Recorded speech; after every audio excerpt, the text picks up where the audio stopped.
Chapter 1. The light was wrong. Duan Wensi had expected morning through a window, pale and familiar, the sort of light that meant a dormitory room, a half-finished thesis, a phone timer about to drag her into another day of datasets, and cafeteria rice. This light was amber, heavy.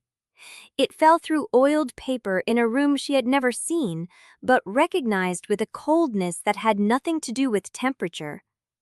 Wooden walls, a low bed frame, a chipped ceramic cup on a nightstand holding water that had gone flat hours ago. Dust motes turning slow in the shaft of window light. The smell of dried herbs, old ash, and the faint metallic tang of copper vessels left unwashed. She knew this room. She had read about it, visualized it, annotated it in the margins of a digital file she kept, titled Basin Geography, for reference. The narrow cot, the crack in the ceiling beam that ran exactly 6 inches from the wall joint. The way the light fell at this hour, staining everything the color of cheap tea. Kuo Kuliang's room. Chapter 3. Before the examination. Before anyone knew his name. Duan Wensi pressed her palm flat against her chest and felt a heartbeat that was not her own rhythm. Slightly faster, slightly thinner. The ribs under her hand belonged to a boy who had not finished growing. She pushed off the thin mattress and stood. Her legs were shorter. Her center of gravity sat lower. She crossed to the chipped backroom's mirror hung beside the door and looked. 14 years old, black hair tangled from sleep, straight and fine, the kind that slipped out of any tie before noon. Dark brown eyes that held too much alertness for a boy who should have just woken. A thin face, not yet hardened into the expression that the original Kuo Kuliang had worn in every scene. Resentful, watchful, quick to take offense. She raised her right hand and examined the thumb. No ink burn scar yet. The furnace work would come later. But the pale mark at the base of her throat was already there. A faint discoloration, shaped like a thumbprint pressed too hard and left too long. She touched it. The body's prior poisoning attempts. The original text had mentioned it once, in a throwaway line. Kuo Kuliang had survived 2 low-dose toxin exposures before the story began, administered by someone who wanted to test tissue resistance. The author had not named the poisoner, had not followed up. The detail was just color, a way to make the minor villain seem damaged before his first appearance. Duan Wensi remembered it because she had annotated it, wondering why the author had introduced a check-ops skill and never fired it. Now she understood. The author had not forgotten. The skill was the reason Kuo Kuliang died. If she tasted a pill at the examination and reconstructed its logic the way her biochemistry-trained mind already wanted to, if she showed them what she could actually do, she would not be safe. She would be interesting. And in the Vermilion Basin, interesting talent was not celebrated. It was claimed. Or erased. The knock came again, harder. Young Master Kuo, the delegation departs in half a bell. Senior Assessor Feng expects punctuality. The voice was male, flat, disinterested, an attendant. Someone who had delivered this same message to the original boy and received some variation of sullen compliance or bitten-back complaint. Duan Wensi looked at the door. The original Kuo Kuliang had been difficult. He had snapped at servants, belittled disciples he considered beneath him, and cultivated a reputation for petty sharpness that made no one sorry when he died. The story had shown that. The story had made sure readers understood he was not a loss. She could refuse to be difficult. She could walk out of this room and into the examination and give them nothing to resent. That was the obvious play. Stay small, stay useful. Do not become a target before she understood the board. But caution was not her gift. The original Kuo Kuliang had possessed something that the serial had treated as a minor curiosity, an unusually refined sense of taste, capable of identifying ingredients in a pill after a single exposure. The story had mentioned it in passing, then forgotten it. Duan Wensi remembered it because she had annotated it, wondering why the author had introduced a Chekhov skill and never fired it. Now she understood. The author had not forgotten. The skill was the reason Kuo Kuliang died. If she tasted a pill at the examination and reconstructed its logic the way her biochemistry-trained mind already wanted to, if she showed them what she could actually do, she would not be safe. She would be interesting. And in the Vermilion Basin, interesting talent was not celebrated. It was claimed. Or erased. The not Kagarayan header. Young Master Kuo. I heard you, she said. Her voice was lighter than she expected. 14 years old, still settling into its register. She grabbed the plain outer robe folded at the foot of the bed and pulled it on. The fabric smelled of storage herbs and stale air. She was not ready.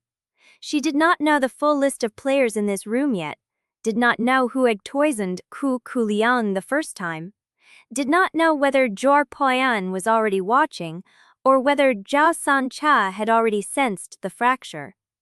She had no notes, no allies, no time. But the countdown had started. She opened the door. The attendant was a middle-aged man in assembly gray, his expression carefully blank. He looked at her the way he would look at any minor disciple from a marginal family, without interest, without cruelty, without the slightest expectation that she would matter. Follow me, he said, and turned. Duan Wensi followed. The corridor opened onto a compound courtyard where a dozen other Yao disciples were gathered, all roughly her age, all dressed in the same plain robes. Some fidgeted, some stared at the ground. One boy near the front was whispering something to his neighbor, a nervous stream of words that the other ignored. She did not know their names. The serial had not named them. They were extras, background texture for a scene that existed only to establish Kuo Kuliang's talent and his arrogance. She would not be arrogant today. She would be quiet, competent, forgettable. She would let the examination pass without incident and find another way into Jue Poyan's orbit. Something slower, something that did not paint a target on her back before noon. The attendant led them through a gate and onto a stone path that sloped downward toward the examination hall. The building was low and wide, built from the same amber stone as everything else in this part of the basin, and its roof tiles caught the morning light like scales. Duan Wensi's throat tightened. She knew this building. She had written notes about its layout, its history, the scene that would used to be placed inside it. She knew that Senior Assessor Feng would present a sealed pill to each candidate, ask them to describe its properties, and dismiss those who could not answer with curt disappointment. She knew that Kuo Kuliang, in the original scene, had tasted his sample and delivered a mediocre analysis, then sulked when he was not ranked first. She could do the same.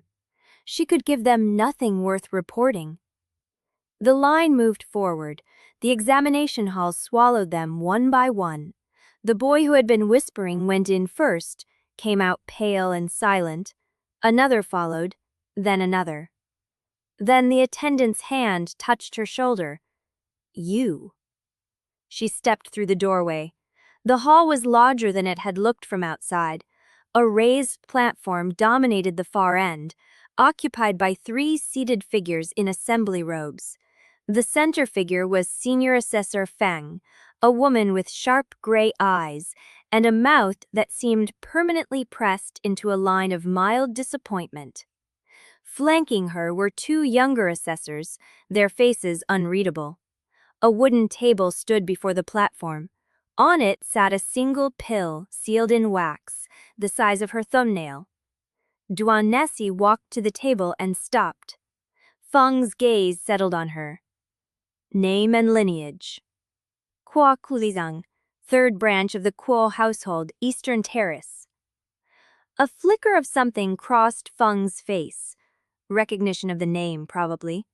The Kuos were not powerful. They were respected only as far as their last useful formula reached, and that formula had been filed 20 years ago. Examine the pill, Feng said. Describe its composition, its grade, and the flame sequence used in its refining. Standard instructions. Standard test. Duan Wensi looked at the sealed wax. She could take the easy route.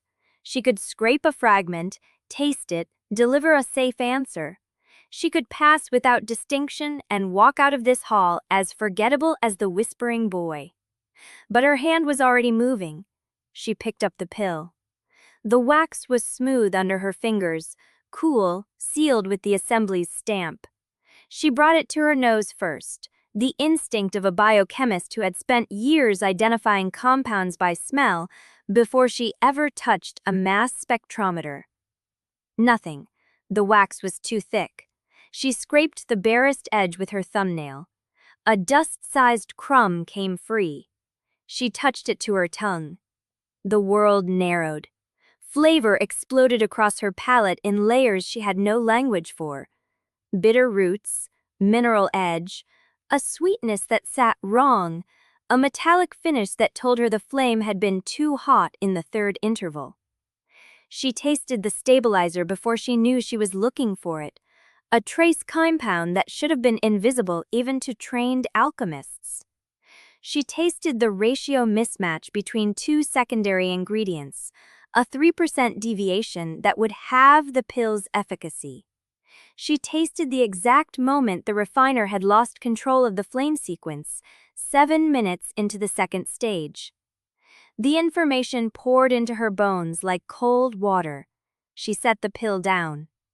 Senior Assessor Feng was watching her with that flat, assessing stare, waiting. Duan Wensi opened her mouth to deliver a mediocre answer. What came out was the stabilizer formula. Chapter 2. The words hung in the air like smoke after a furnace rupture. Duan Wensi heard herself finish the sentence and wanted to pull it back into her throat, but language did not work that way. The stabilizer formula sat in the silence of the hall, exposed, impossible. Senior Assessor Feng's gray eyes had not moved. Neither had her mouth. But something shifted behind her expression, a door opening onto a corridor Duan Wensi did not want to enter. Repeat that. The command came flat, no room for refusal. Duan Wensi's pulse hammered against the pale mark at her throat. She could feel the old poison sites warming, as if the body remembered what happened to people who became interesting. The stabilizer, she said. Her voice sounded steady. That was dangerous too. Crodnoozolactone, bound to a magnesium-zinc chelate, estimated 3% by mass, used to suppress the volatility of the primary essence during the second stage condensation. The hall breathed. One of the younger assessors leaned forward, a man with a thin face and ink-stained fingers. How can you possibly? Let her continue. Feng's interruption cut him off. Her gaze had not left Duan Wensi's face. Duan Wensi's mind raced through exits, distractions, ways to make herself small again. She could claim she had read about the pill. She could claim luck. She could faint. Any of these would be better than standing here while the assessors calculated what her tongue was worth. But the examiner on the platform had already lifted a second sealed pill from a drawer in the table. He set it beside the first with deliberate care. Describe the ratio logic. Duan Wensi looked at the new wax seal. She could refuse. She could say her head hurt. Her senses were overwhelmed. She needed rest. The words were right there, ready to be spoken. Instead, her hand reached for the pill. She scraped the smallest possible fragment from the edge. It came away on her thumbnail, a dust speck smaller than a grain of rice. She touched it to her tongue. The information flooded in again, faster this time, sharper. Her biochemistry brain took over before her survival instincts could intervene. 7 ingredients, 3-layer activation sequence. The primary essence is bone silver marrow, harvested from a third-cycle mountain spirit beast. The secondary flux agent is wrong. The refiner substituted blackthorn resin for white night gum, probably because white night gum is out of season. It creates a 3.7% efficacy drop and a latent toxicity risk in the meridians after the 4th hour. The flame sequence peaked too early. Mid-second stage, the refiner lost thermal control for approximately 12 breaths, which destabilized the ring structure of the marrow essence and reduced the grade from superior to high-middle at best. She stopped. The silence now was different. It had texture, weight, density. It pressed against her from all sides. The ink-stained younger assessor was staring at her with his mouth slightly open. The other assessor, a woman with silver clasps in her hair, was writing something on a strip of bamboo. Fast. Feng had not moved, but her hand, resting on the arm of her chair, had curled into a fist. "Where?" Feng said slowly. "Did you learn to read formulations like that?" Duan Wensi's throat closed. The truth would kill her. A lie would be tested. A deflection would confirm what the assessors were already suspecting. "I have a sensitive tongue," she said. "It has always been this way." Feng's expression did not change, but Duan Wensi saw the assessor with the silver clasps set down her brush and signal to a disciple standing near the rear wall. The disciple nodded once and slipped out through a side door. Word was moving. Duan Wensi's stomach turned cold. "That is not a sensitive tongue," Feng said. "That is a structural analysis performed by a Grand Alchemist with 30 years of cultivation. You are 14 years old and have no recorded apprenticeship." "I know how it looks." "Tell me how it looks." Duan Wensi met her eyes. "Like something that should be reported."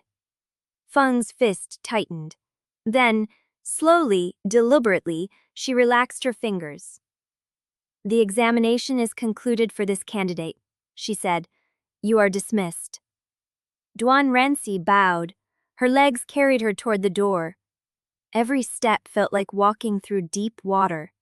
The eyes of the assessors stayed on her back, 3 sets of heat converging on her spine. She reached the threshold. "Kuo Kuliang." She stopped. Feng's voice came from behind her, quieter now, stripped of its official tone. "There are 3 sealed pills in my drawer that have been sent to me for verification. No one in the Basin has been able to identify their full composition. The Assembly's own archivists have failed." Duan Wensi did not turn around. "If you were to taste them, and if your analysis were to prove accurate..." Feng paused. "Do you understand what that would mean?" Yes. She understood perfectly. It would mean she was not a prodigy. She was an anomaly.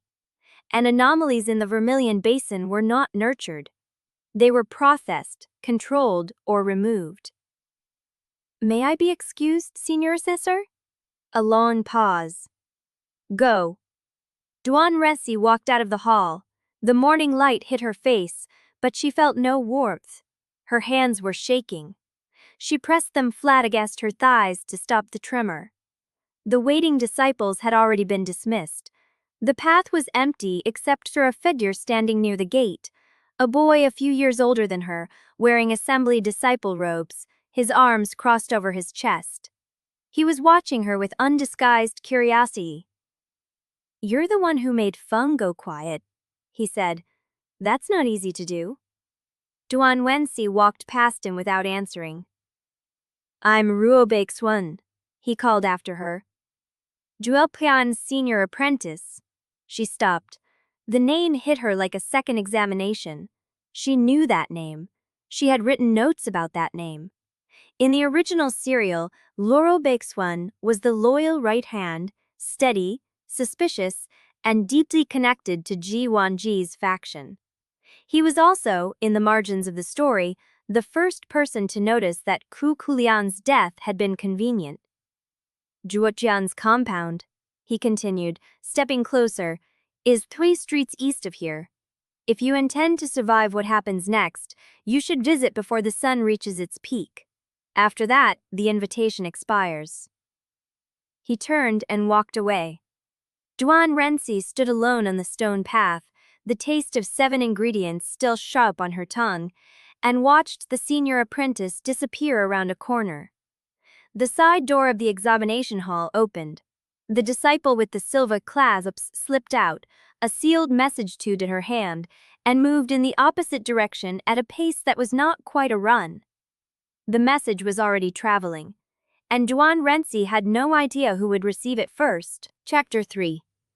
The path back to the holding yard curved between 2 herb drying racks, their bundled stems clicking in the wind like small bones. Duan Wensi walked it alone. The other disciples had already been dismissed, but the yard still held a handful of boys her age, apprentices from lesser branches who had been waiting for their own examinations and had nothing better to do than watch her pass. A pale-ribbed boy stepped into her path. Kuo Kuliang. She knew that voice. In the novel, this boy had been the first to mock Kuo Kuliang's origins, the first to call him a third branch cast-off, and the first to receive a retaliatory slap that had cost Kuo Kuliang 3 months of favor with the Eastern Terrace assessors. She remembered the scene. She remembered the slap. She remembered exactly how the original boy had reacted. "You look like you swallowed a furnace," the boy said. His companions laughed. "Did Senior Assessor Feng grill you so hard you forgot how to speak?" Duan Wensi looked at him. He was taller than her, broader in the shoulders, with a cultivator's confidence that came from knowing his family had filed a patent in the last decade. His name was Zheng Bao, as she remembered. He had been promoted to the Assembly's outer registry by Chapter 20 and never thought about Kuo Kuliang again. "Your examination is waiting," she said. "You should go." Zheng Bao blinked. The words had come out flat, polite, and utterly unreactive. No tremor, no heat, no challenge. His companions exchanged glances. "I asked you a question," Zheng Bao said, recovering. "You asked if I had forgotten how to speak," Duan Wensi said. "I answered." She stepped around him and continued toward the yard's far wall, where a stone bench sat under the shadow of a dying locust tree. Her legs were still shaking from the examination hall. She needed to sit before she fell. Behind her, she heard Zheng Bao mutter something to his friends. She did not catch the words. She did not need to. The original Kuo Kuliang would have turned around. He would have snapped something cutting, something that sealed his reputation as a resentful minor talent with more pride than skill. He would have made an enemy. She had just undone that future. But the silence that followed her was not grateful. It was curious. The boys were watching her the way the assessors had watched her, as if she were a text they could not quite read. She sat on the stone bench and pressed her palms flat against her thighs. The pale mark at her throat pulsed with a faint, familiar warmth. Not pain, reminder. Someone had already tried to poison this body twice. Someone had been testing Kuo Kuliang before the story even began. She had walked out of the examination hall with a public miracle and a private target painted on her back. And now she was sitting in a yard full of boys who had just seen her refuse to defend herself. That was not safety. That was a new kind of attention. A shadow fell across her. She looked up. Zheng Bao stood 3 paces away. He had lost the swagger. His face was harder now, more guarded. "Something's different about you," he said. Duan Wensi considered her options. She could deflect. She could claim exhaustion from the examination. She could play wounded pride and let him believe the old Kuo Kuliang was still in there, just tired. But the mark at her throat pulsed again. Warmer this time. She had spent 2 chapters of the novel watching Kuo Kuliang make enemies. She had seen every scene where his pride had cost him allies, where his resentment had been used against him, where his small cruelties had made his death feel deserved. She was not going to repeat that script. "I am tired," she said, "and I have somewhere to be before the sun reaches its peak. If you want to fight about the Eastern Terrace, we can fight another day." Zheng Bao stared at her. "You're strange now," he said. "I don't like it." He walked away.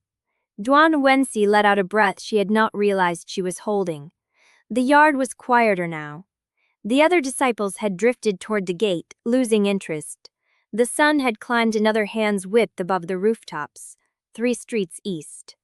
She looked at her hands. They were still Kuo Kuliang's hands, narrow-fingered and unmarked.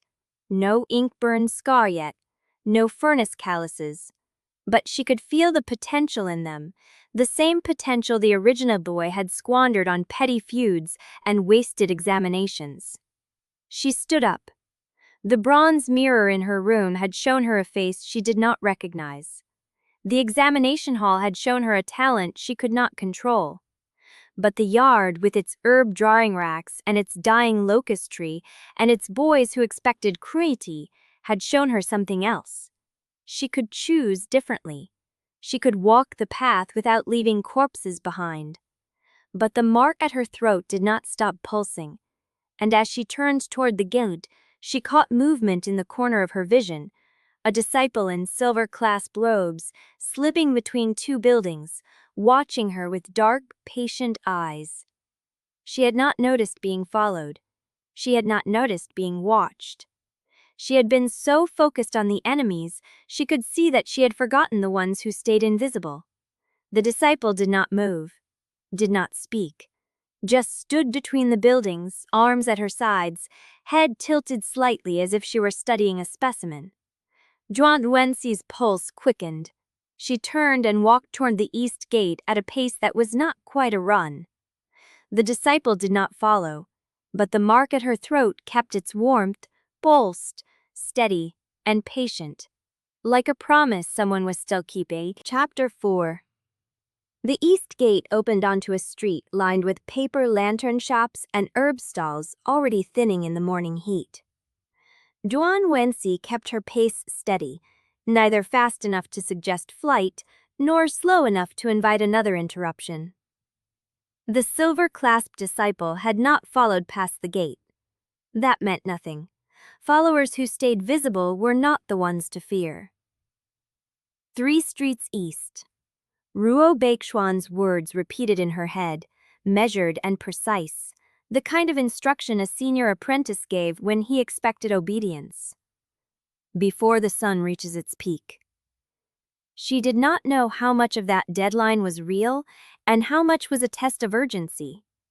The first street, row houses with faded courtyard walls. A woman sweeping dust into the gutter. 2 children arguing over a bamboo cage.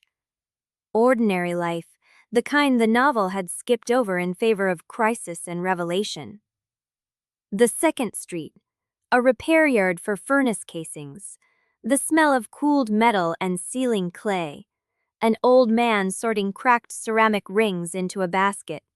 He looked up as she passed, blinked, returned to his work. The third street, narrower than the others. The buildings leaned inward, their upper floors almost touching, casting the lane in shadow. At the far end, a compound wall of gray stone rose higher than any she had passed. No sign, no plaque, just a plain wooden gate with iron hinges worn smooth from use. She stopped. The mark at her throat pulsed once, soft. She had expected guards, disciples, some kind of a threshold ceremony that would test her right to stand here. But the gate was unguarded, the lane empty, and the only sound was water dripping somewhere inside the compound walls. She knocked. The wood was warm under her knuckles, warmer than it should have been, as if the wall itself breathed. Silence. Then footsteps, light, unhurried. The gate opened a hand's width, and Ruo Beixuan looked out at her. His expression did not change. He had known she would come. "You made good time," he said. "I was told the invitation expires." "It does." He pulled the gate open wider. "Come in." The compound inside was larger than the gate suggested. A courtyard paved with gray stone tiles, some cracked, others replaced with mismatched fragments. Drying racks stood in rows covered with herb bundles that filled the air with bitter, earthy sweetness. In the center, a low furnace building with a chimney that breathed thin gray smoke into the morning. Ruo Beixuan walked ahead without checking whether she followed. "My master is in the archive room," he said. "She will see you after she reviews what you brought." "I brought nothing." He glanced back. His eyes held hers a moment too long. "Then you wasted the walk." He turned left through an open door into a narrow corridor lined with shelves. Scrolls, ledger books, loose pages weighted with river stones. The archive room at the end was small and cluttered. A desk buried under paper, a single window letting in a blade of light that fell across a dullstone, and a stack of blank sheets. "She said you might want paper." Ruo Beixuan gestured at the desk. "There is ink, there is brush. Use them if you have something worth writing." He left. The door clicked shut behind him. Duan Wensi stood alone in the archive room. The blade of light had begun to shift across the desk, slow and patient.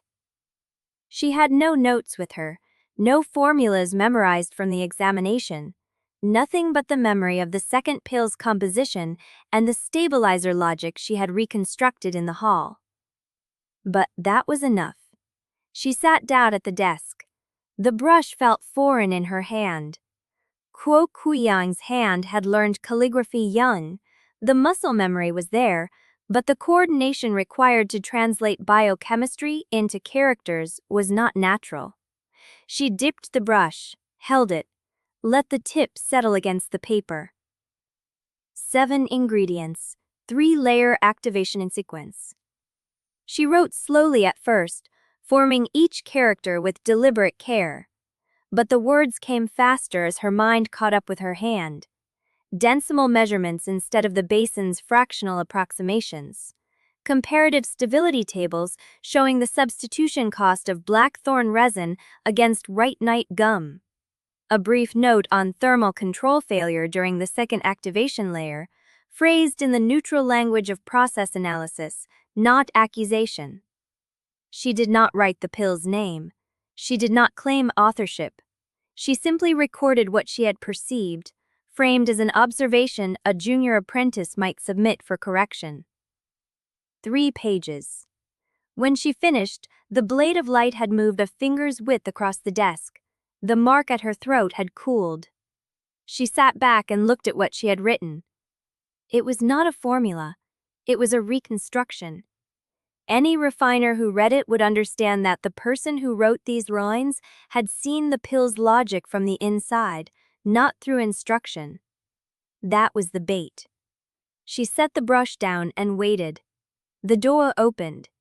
Ruo Beixuan stepped in, crossed to the desk, and picked up the 3 pages. He read them in silence. His face did not change.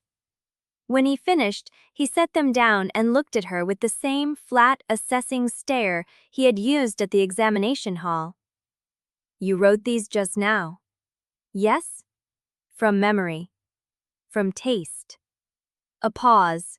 He picked the pages up again, reading more slowly this time. When he spoke, his voice was lower. "My master has been testing circulation pills for 30 years. She had never recorded a stability table in decimal increments. I find it more precise." "Precision is dangerous, boy. It attracts attention." Jue Poyan turned. Her face was older than Duan Wensi had expected, lined and watchful, with eyes that had learned to read people the way refiners read flames. You already have far too much of that. She held Duan Wensi's gaze a moment longer, then smiled. But you already knew that, didn't you? It was not a question, and the mark at Duan Wensi's throat pulsed warm. Chapter 5. Jue Poyan waited. The oil lamp between them burned low, casting her lined face in partial shadow. She had not asked Tu Wensi to sit, had not offered tea, had not done any of the small courtesies that preceded a negotiation. She simply watched. Duan Wensi's throat mark pulsed once, twice, then settled into a steady warmth that matched her heartbeat. She kept her hands still at her sides. Meeting Jue Poyan's gaze without flinching was harder than facing Senior Assessor Feng. Feng had been suspicious. Jue Poyan was something else entirely. She read people the way a refiner read flame color, by the smallest shifts, by what burned and what refused to catch. That measurement system? Jue Poyan said. Where did you learn it? My teacher. A teacher in the Eastern Terrace. Yes. Name this teacher. Duan Wensi had prepared for this question on the walk from the archive room. He was a traveling scholar. He stayed with the third branch for 3 months. He taught me notation and left before winter. The lie was thin. She knew it was thin. The Vermilion Basin did not produce traveling scholars who taught decimal systems to minor branch families, and Jue Poyan knew the Basin's educational roots better than most. Jue Poyan's expression did not change. And what else did this scholar teach you? Formula logic, stability analysis, the relationship between ingredient purity and activation efficiency. All in 3 months? Yes. A pause. The oil lamp flickered. You are lying, Jue Poyan said, not angry, simply stating a fact, as if she had identified a substitution error in a pill formula. But that is not the interesting part. The interesting part is that you chose to lie to me before I even offered you anything. That tells me you are afraid of being claimed, not exposed. Duan Wensi said nothing. Her throat mark burned. If I wanted to expose you, I would have sent your notes to the assembly archivists before you left the examination hall. I did not. Jue Poyan leaned back. Her hands rested on her knees, calloused fingers stained with residue too old to wash clean. I brought you here because I wanted to see whether the impossible child was a prodigy or a weapon.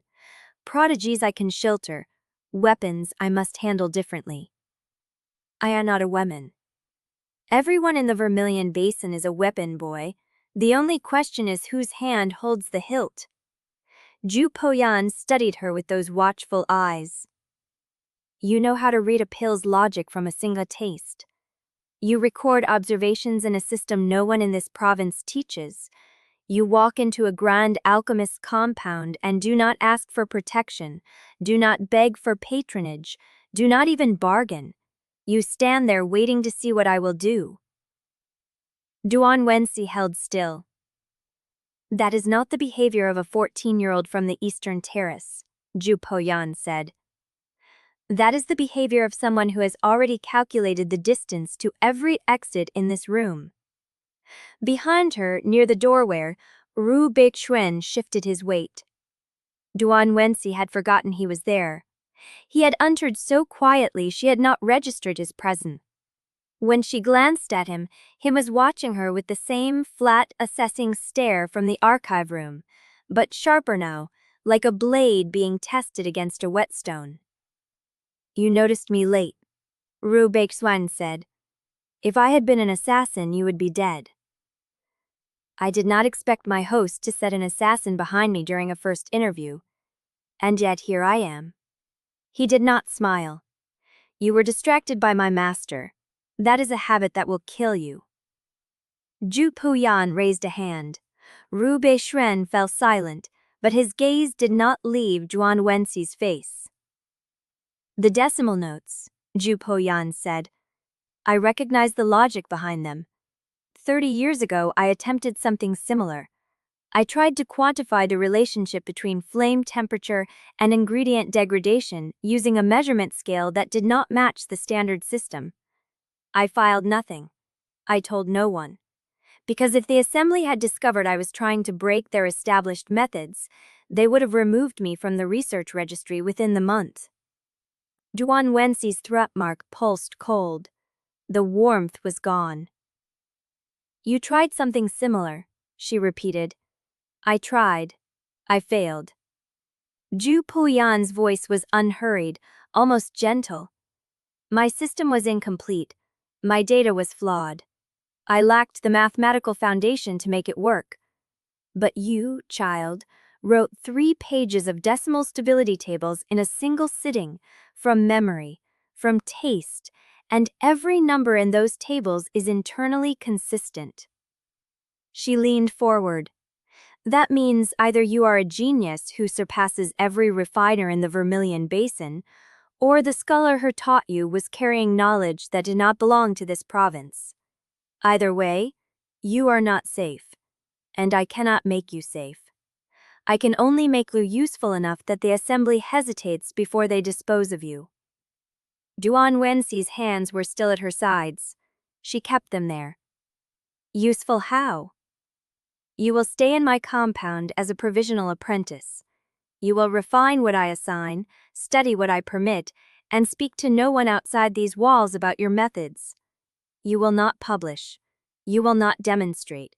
You will not accept invitations from any assembly official without my explicit approval. The words settled like a seal being pressed into wax. And in return? Jue Poyan smiled. It was not a warm expression. It was the look of someone who had just placed a bet she was not certain she would win.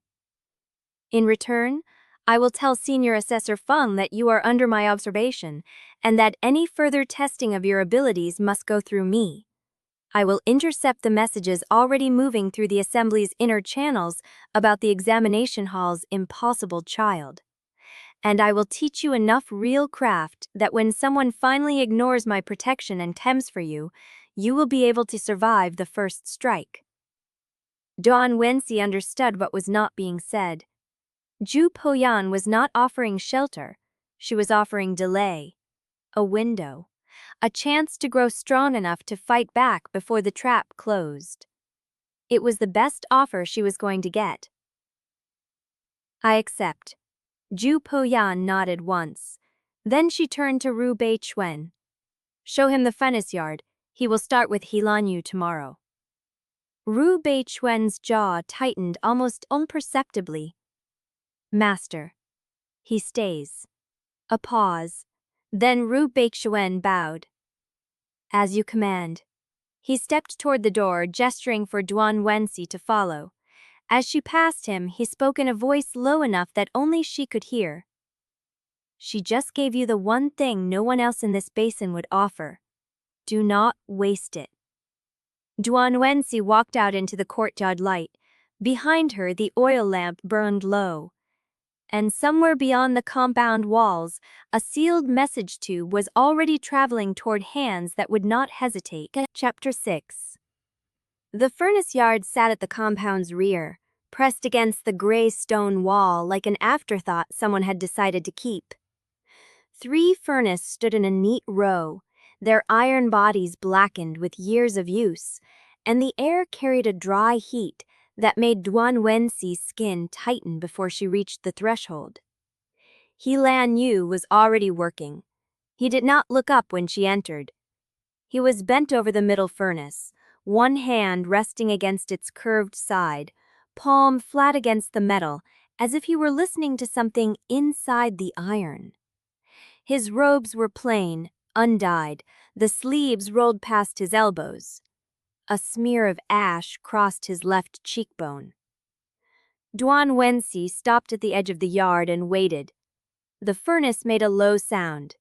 Not a crack, not a creak, something between a groan and a breath. Lanyu's hand stayed where it was. "You are the new one," he said without turning. "Kuo Kuliang." He straightened slowly.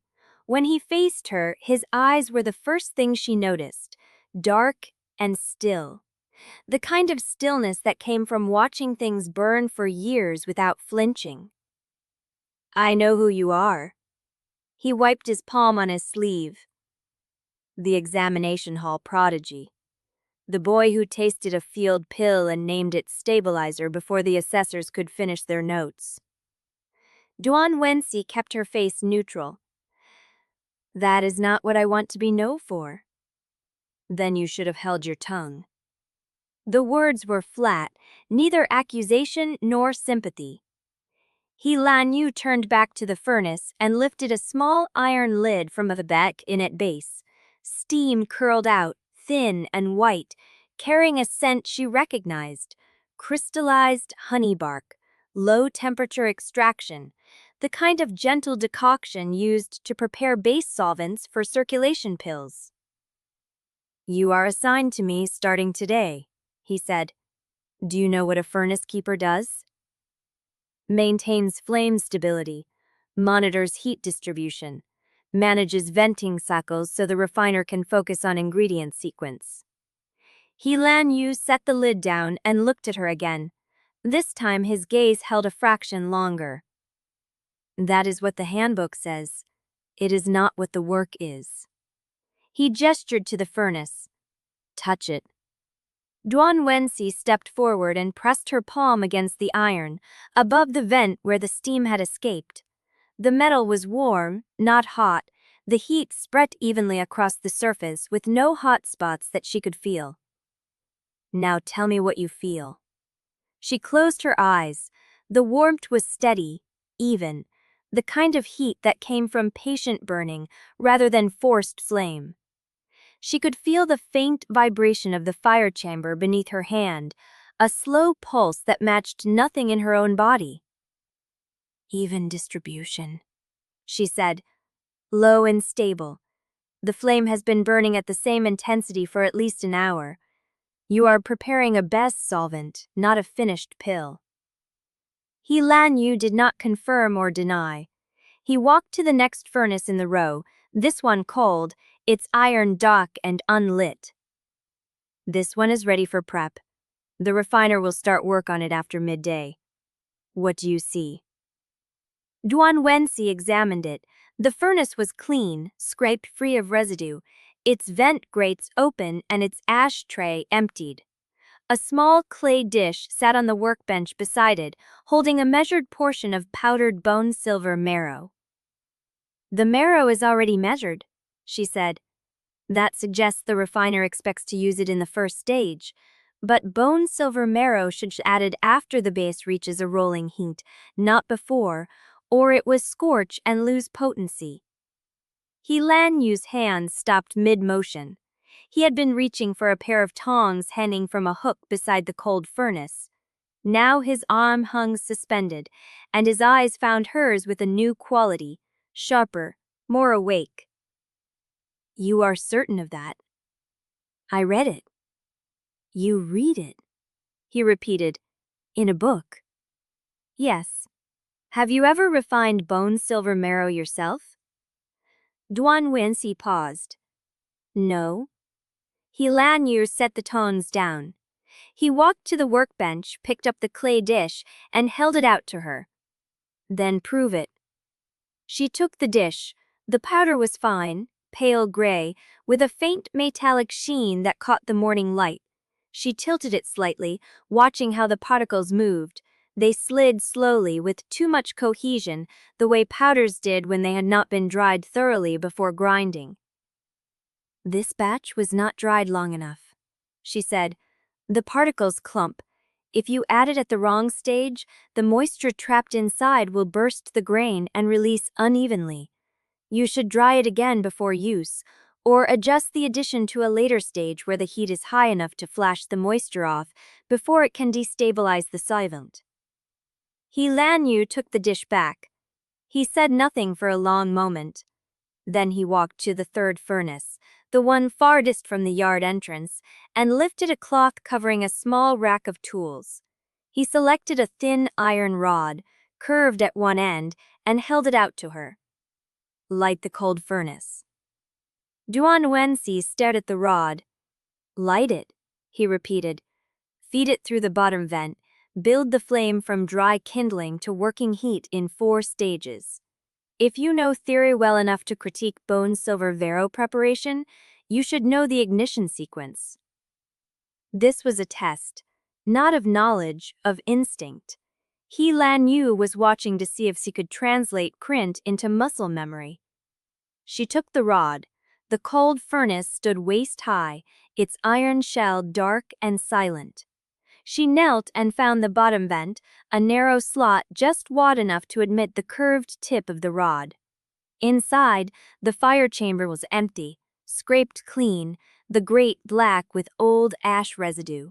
She fed the rod in and felt for the draft. The air moved slow, sluggish. The vent needed clearing.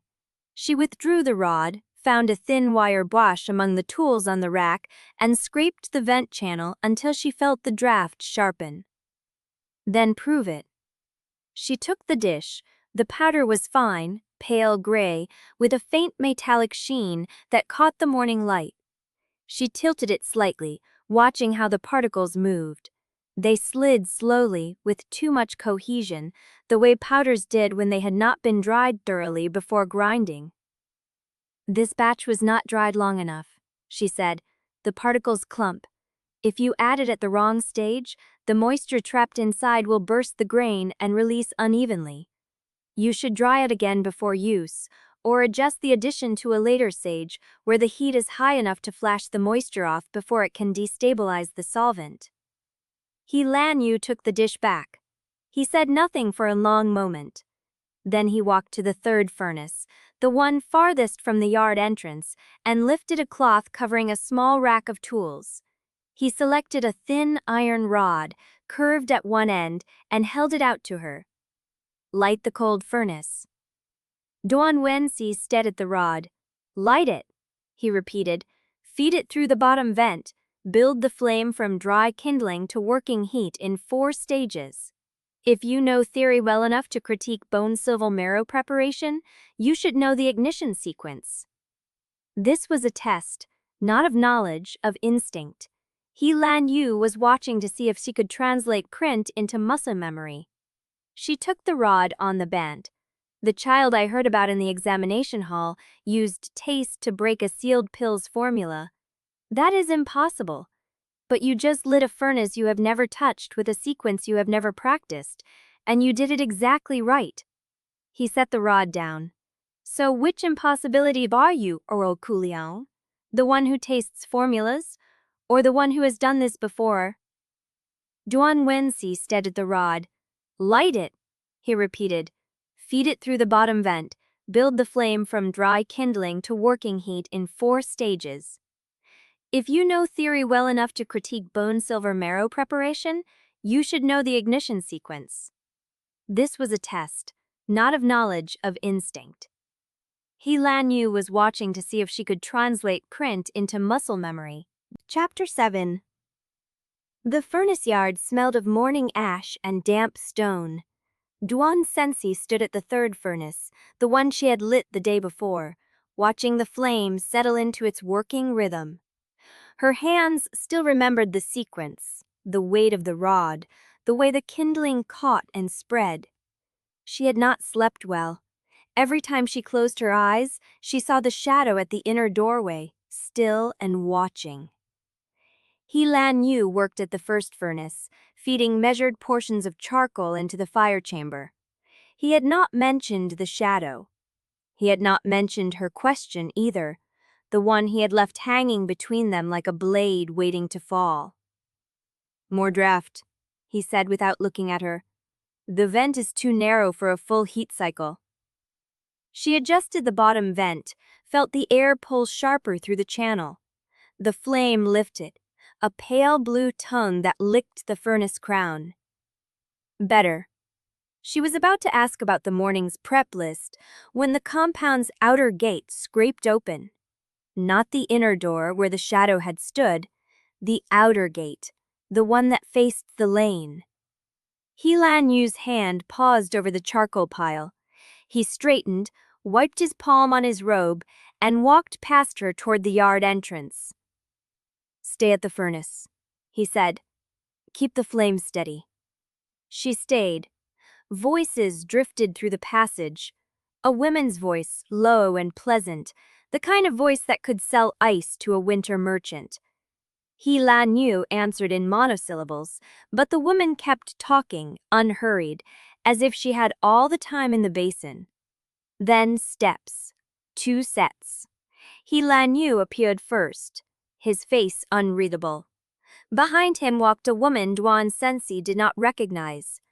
Middle-aged, broad-shouldered, with silver rings on every finger and a leather satchel slung across her chest. Her robes were travel-stained but well-made, the kind that had seen every road in the province. Lanyu gestured toward the workbench. "Madame Seringdua," he said. "Herb broker. She brings deliveries for the compound." The woman smiled.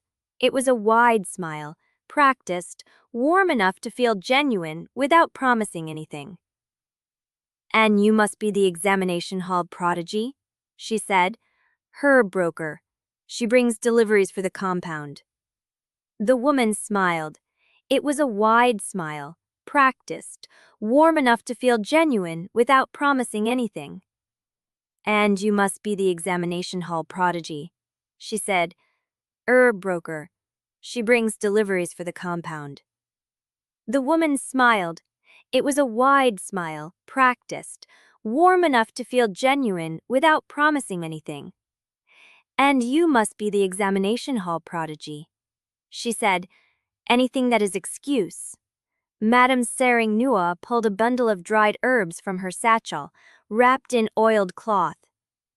"The real reason is curiosity. I trade in information as much as spirit herbs, and a boy who tastes sealed pills through whack is information worth investigating." She laid the bundle on the workbench and unwrapped it. Inside lay a cluster of pale root fibers, each one no thicker than a thread, coiled in a tight spiral. The smell that rose from them was sharp, mineral, like iron filings left in rain. "They're held the mind of drivers had, and my univiews are backstrally." He led a found. "Nizat. Wepping reading does not teach you to recognize harvest timing by eye." Madame Seringdua wrapped the bundle, her rings clicking against the cloth. "Who taught you?" Duan Wensi said nothing. The silence stretched, and Madame Seringdua let it stretch, as if she were testing how long the boy would hold before filling the empty space. Lanyu broke it. "I was under Jue Poyan's protection," he said. "You know the rules. No questioning the workshop's people." "Rules are for people who do not need information." Madame Seringdua turned back to Duan Wensi. "I am not here to harm you, Kuo Kuliang. I am here to offer you a choice. I have access to ingredients the assembly cannot track. Rare herbs, unrevved earth, roots, materials that never appear on any official manifest. In exchange, I occasionally need a formula corrected, a preparation sequence verified, a quality issue identified before it reaches a paying customer." She leaned against the workbench, her rings catching the light. "Your master has not filed a patent in 40 years. That means she does not need what the assembly controls.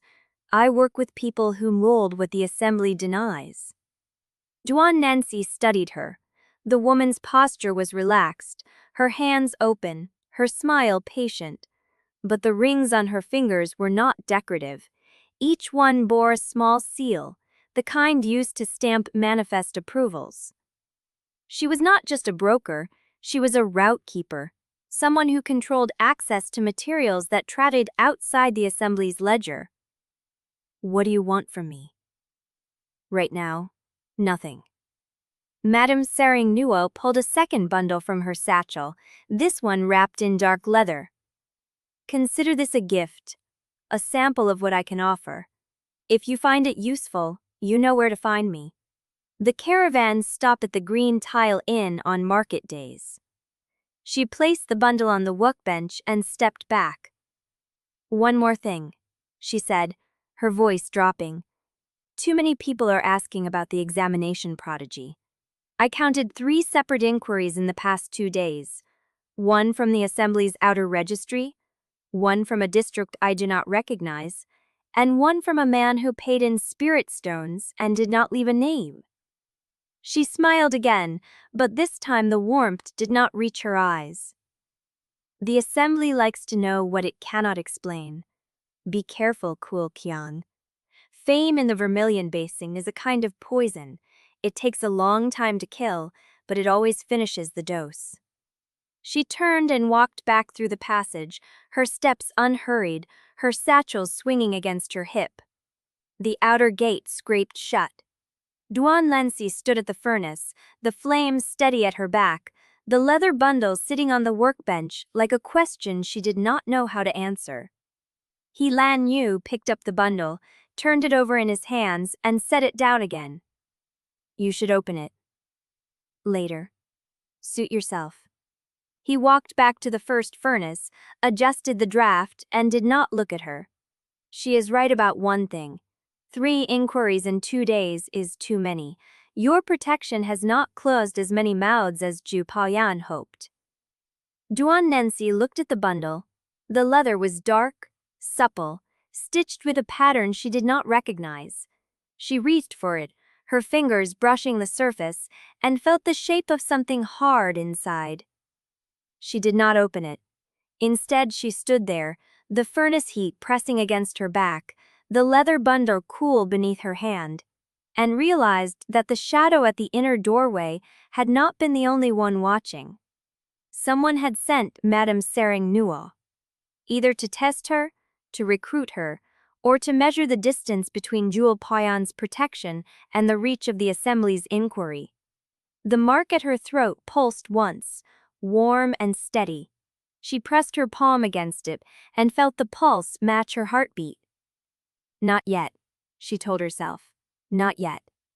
But the questions were already circling, and the compound walls felt thinner than they had that morning. Chapter 8. The third furnace burned low and even, its flame a steady orange that needed no adjustment. Duan Wensi had spent the morning feeding it measured coal, watching the heat spread through the ceramic walls the way Lanyu had shown her, letting the rhythm settle into her hands instead of her head. Lanyu worked the first furnace in silence. They had not spoken about the shadow at the inner doorway. They had not spoken about the leather bundle still sitting on the workbench in her sleeping alcove, unopened. The morning had passed in the kind of quiet that felt deliberate, as if both of them were waiting for something to break the surface. It came at the bell for the 3rd hour. The outer gate scraped open, and Woro Beishuan's voice cut through the furnace yard before his face appeared in the passage. Kuliang, with me, now. Duan Wensi turned. Ruo Beishuan stood at the passage entrance, his robes dusted with road grit, his expression flat and urgent. What happened? Disciple from the Jade Lotus sect meridian blockage, 3 days deep. The standard circulation pills failed. Her master brought her to the compound because the assembly clinic would not see her before the next rotation. He paused. Jue Poyan wants you in the refining chamber. Duan Wensi turned. Ruo Beishuan stood at the passage entrance, his robes dusted with road grit, his expression flat and urgent. What happened? Disciple from the Jade Lotus sect meridian blockage, 3 days deep. The standard circulation pills failed. Her master brought her to the compound because the assembly clinic would not see her before the next rotation. He paused. Jue Poyan wants you in the refining chamber. Duan Wensi's hands went still against the furnace rake. I am a provisional apprentice. I have been here 4 days. She knows what you are. Ruo Beishuan's voice carried no argument, only the weight of an order already decided. Move. He Lanyu looked up from the first furnace, his dark eyes finding hers for a moment. He said nothing, but the stillness in his face told her everything. This was not a teaching exercise. This was a political exposure. If she succeeded, she would be watched. If she failed, she would be watched even more closely, for different reasons. Jue Poyan had said the compound was shelter, delay, a window to grow strong before the trap closed. This window had just been thrown open. What do I need to know? Duan Wensi asked. Jue Poyan's mouth moved, almost a smile. The bifurcation till uses a dual heart sequence. The primary flame manages the qi splitting agent. The secondary flame stabilizes the activation layer, which is a reverse phase compound. If you let the secondary flame drop below the threshold, the activation layer solidifies inside the furnace, and the entire batch crystallizes into inert slag. She gestured to a smaller furnace built into the wall, its mouth dark and cold. You will light that furnace when I reach the third stage of my sequence. You will feed it the prepared ingredients at the rate I call out. You will not adjust the flame. You will not improvise. You will do exactly what I tell you, exactly when I tell you. And if the activation layer starts to destabilize? Then you will tell me before it does. Jue Poyan turned back to the workbench. Your formula sense is what I need here. The secondary refiner's job is to see the failure before it happens. The primary refiner cannot watch both flames. You can watch one. She picked up a pestle and began grinding, the sound steady and rhythmic against the mortar's stone. Light the furnace, Kuo Kuliang. We have 2 hours before the cascade pattern becomes irreversible. Duan Wensi crossed to the small furnace. Its bricks were cold, the ash bed pale and undisturbed. She reached for the flint and kindling, her hands moving through the motions he Lanyu had taught her, the motions Kuo Kuliang's body already knew. The first spark caught. The kindling crackled. She fed it thin twigs, then thicker branches, then a measured scoop of charcoal chips, watching the flame grow from a trembling orange to a steady blue at the base. She did not look at the girl on the pallet. She did not look at the woman kneeling beside her. She looked at the flame and let it fill her focus. Because if she thought about what was writing on this, her hands would shake. Jue Poyan worked in silence, her pestle moving in controlled arcs, the smell of crushed herbs rising through the chamber. The compound, bitter and green, layered with something metallic that made Duan Wensi's nose prickle. The mark at her throat pulsed again, warmer this time. She pressed her palm against it and felt the pulse match the furnace flame's rhythm. Ruo Beishuan stood at the doorway, arms crossed, his eyes never leaving her hands.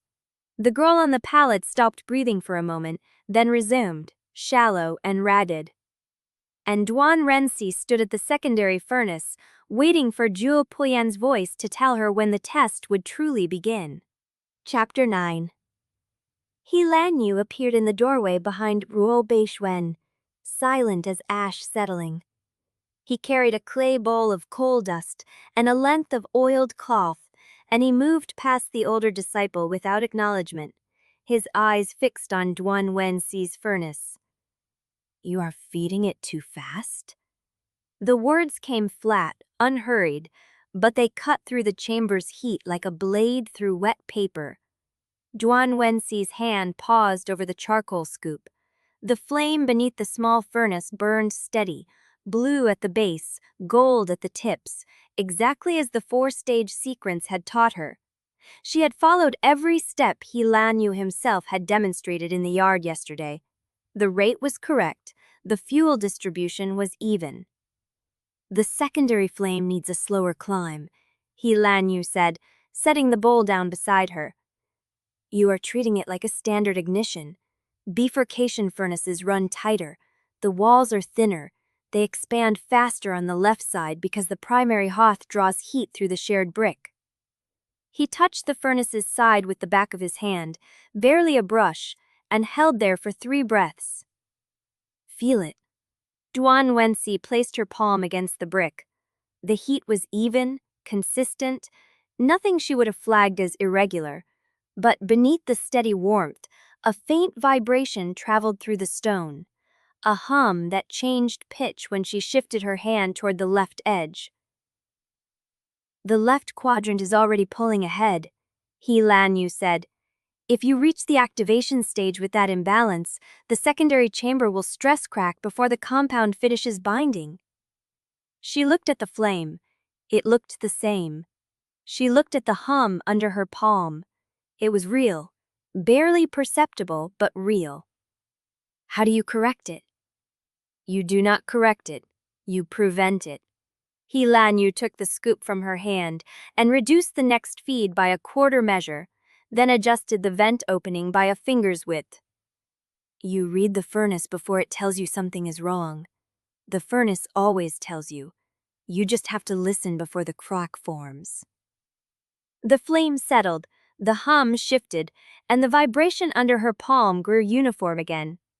Duan Wensi said nothing.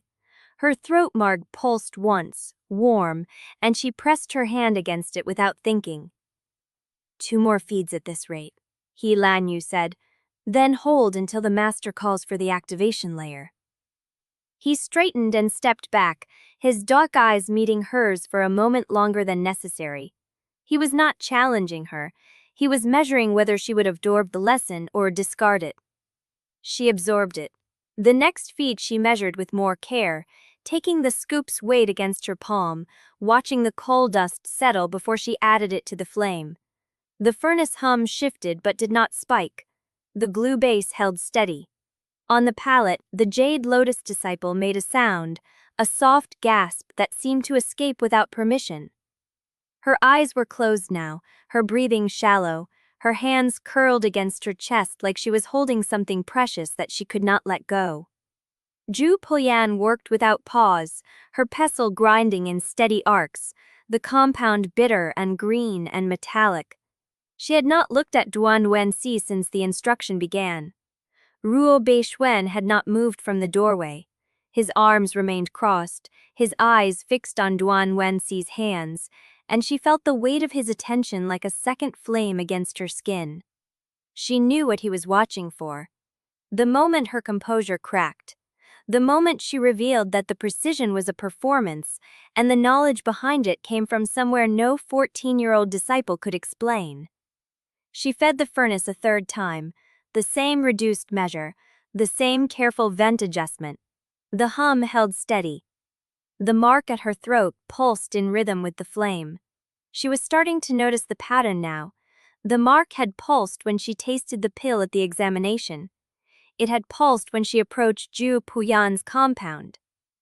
It had pulsed when Madame Tzering Noack spoke of 3 inquiries. It pulsed now, with the furnace, with the heat, with the tension that threaded through the chamber like a drawn wire. It was connected to something, to the danger, to the attention, to the poison in Kuo Kuliang's blood that she still carried, the 2 low-dose exposures that had left this pale pull print at the base of her throat. She did not know if it was a warning or a compass or a leash, but it pulsed, and the furnace held, and Jue Poyan's pestle kept its rhythm. 3rd stage approaching, Jue Poyan said, her voice carrying across the chamber without rising. Prepare the activation compound. Duan Wensi's hands moved to the prepared ingredients before her mind caught up. 3 bowls sat on the workbench to her left, a fine gray powder, a translucent yellow oil, and a cluster of dried petals that looked like bellflower but released a sharper scent when crushed. The bifurcation pill's activation layer. She knew the sequence from Jue Poyan's earlier instruction. Gray powder first, stirred into the flame until it smoked, then the oil dripped in at a count of 10, then the petals crushed and scattered across the surface while the smoke was still rising. Simple, measured, precise. She arranged the bowls in order of use. She checked the vent position. She checked the fuel level. The furnace hummed, steady, even, waiting. Lanyu had stepped back to the far wall, his arms loose at his sides, his eyes tracking her movements with the quiet intensity of someone who had already said everything he needed to say. Ruo Beishuen remained at the doorway. Duan Wensi's throat mark pulsed, faster now, matching the heat rhythm. Jue Poyan's pestle stopped. Now, she said. Duan Wensi took the gray powder and fed it into the flame. The furnace accepted it. The powder smoked, a thin white column rising through the vent, carrying a mineral 10 that stung her nostrils. She counted to 10, feeling the seconds pass in her pulse, and when she reached 10, she lifted the oil bowl and began to pour. A thin stream, steady, measured. The smoke changed color, from white to amber, and the hum beneath her palm deepened, dropping in pitch until she felt it in her chest rather than her fingertips. She released the oil at the precise moment the smoke began to thin. Then, she crushed the dried petals between her palms and scattered them across the flame's surface. The amber smoke swallowed the petals. The hum held. And then, beneath the hum, a sound she had not heard before. A low creak. Like stone shifting under pressure, like something in the furnace wall beginning to move.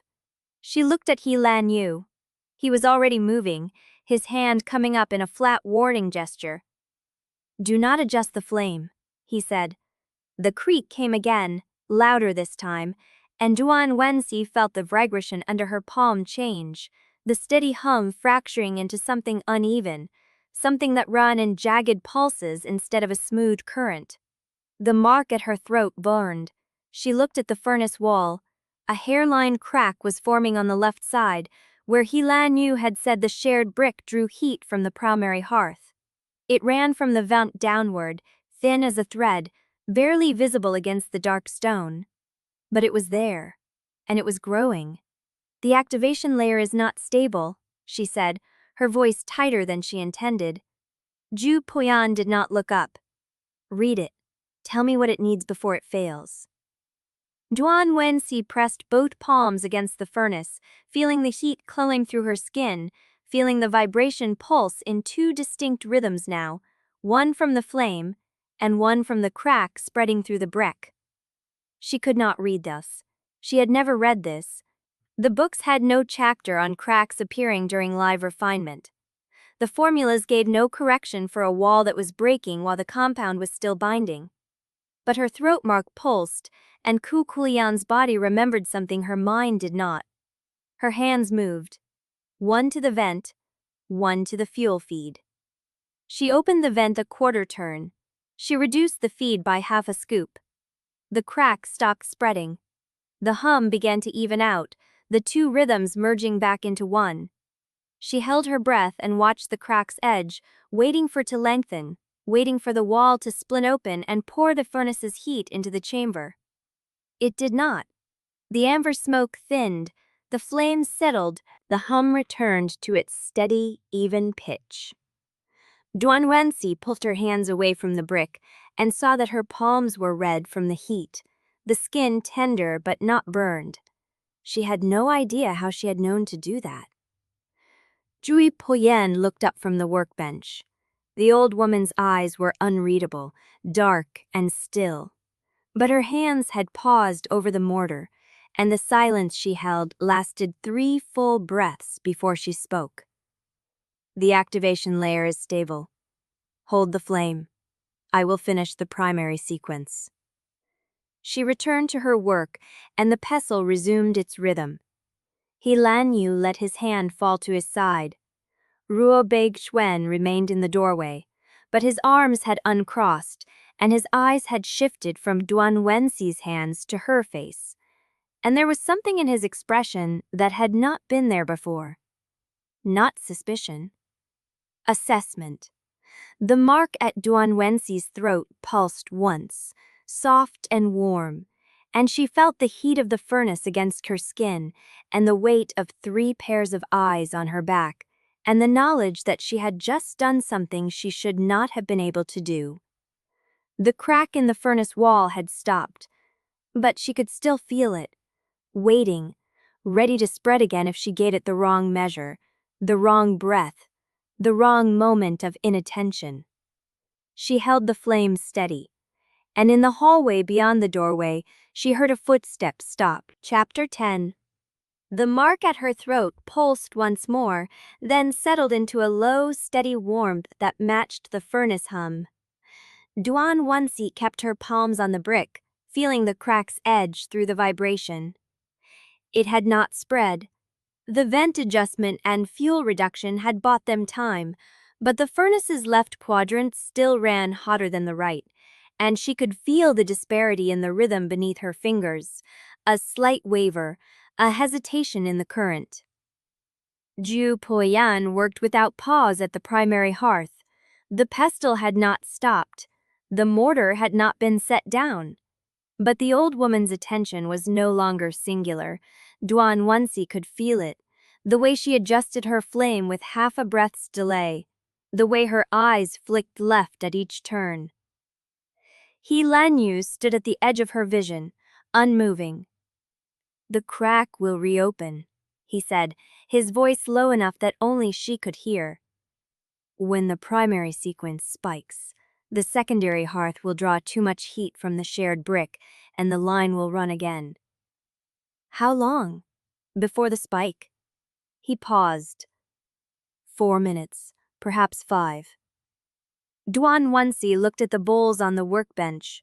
She had used the gray powder, the yellow oil, the dried petals. The activation layer was stable, but the furnace itself was compromised, and if the crack reopened during the primary spike, the flame would vent sideways instead of upward, and the bifurcation would fail.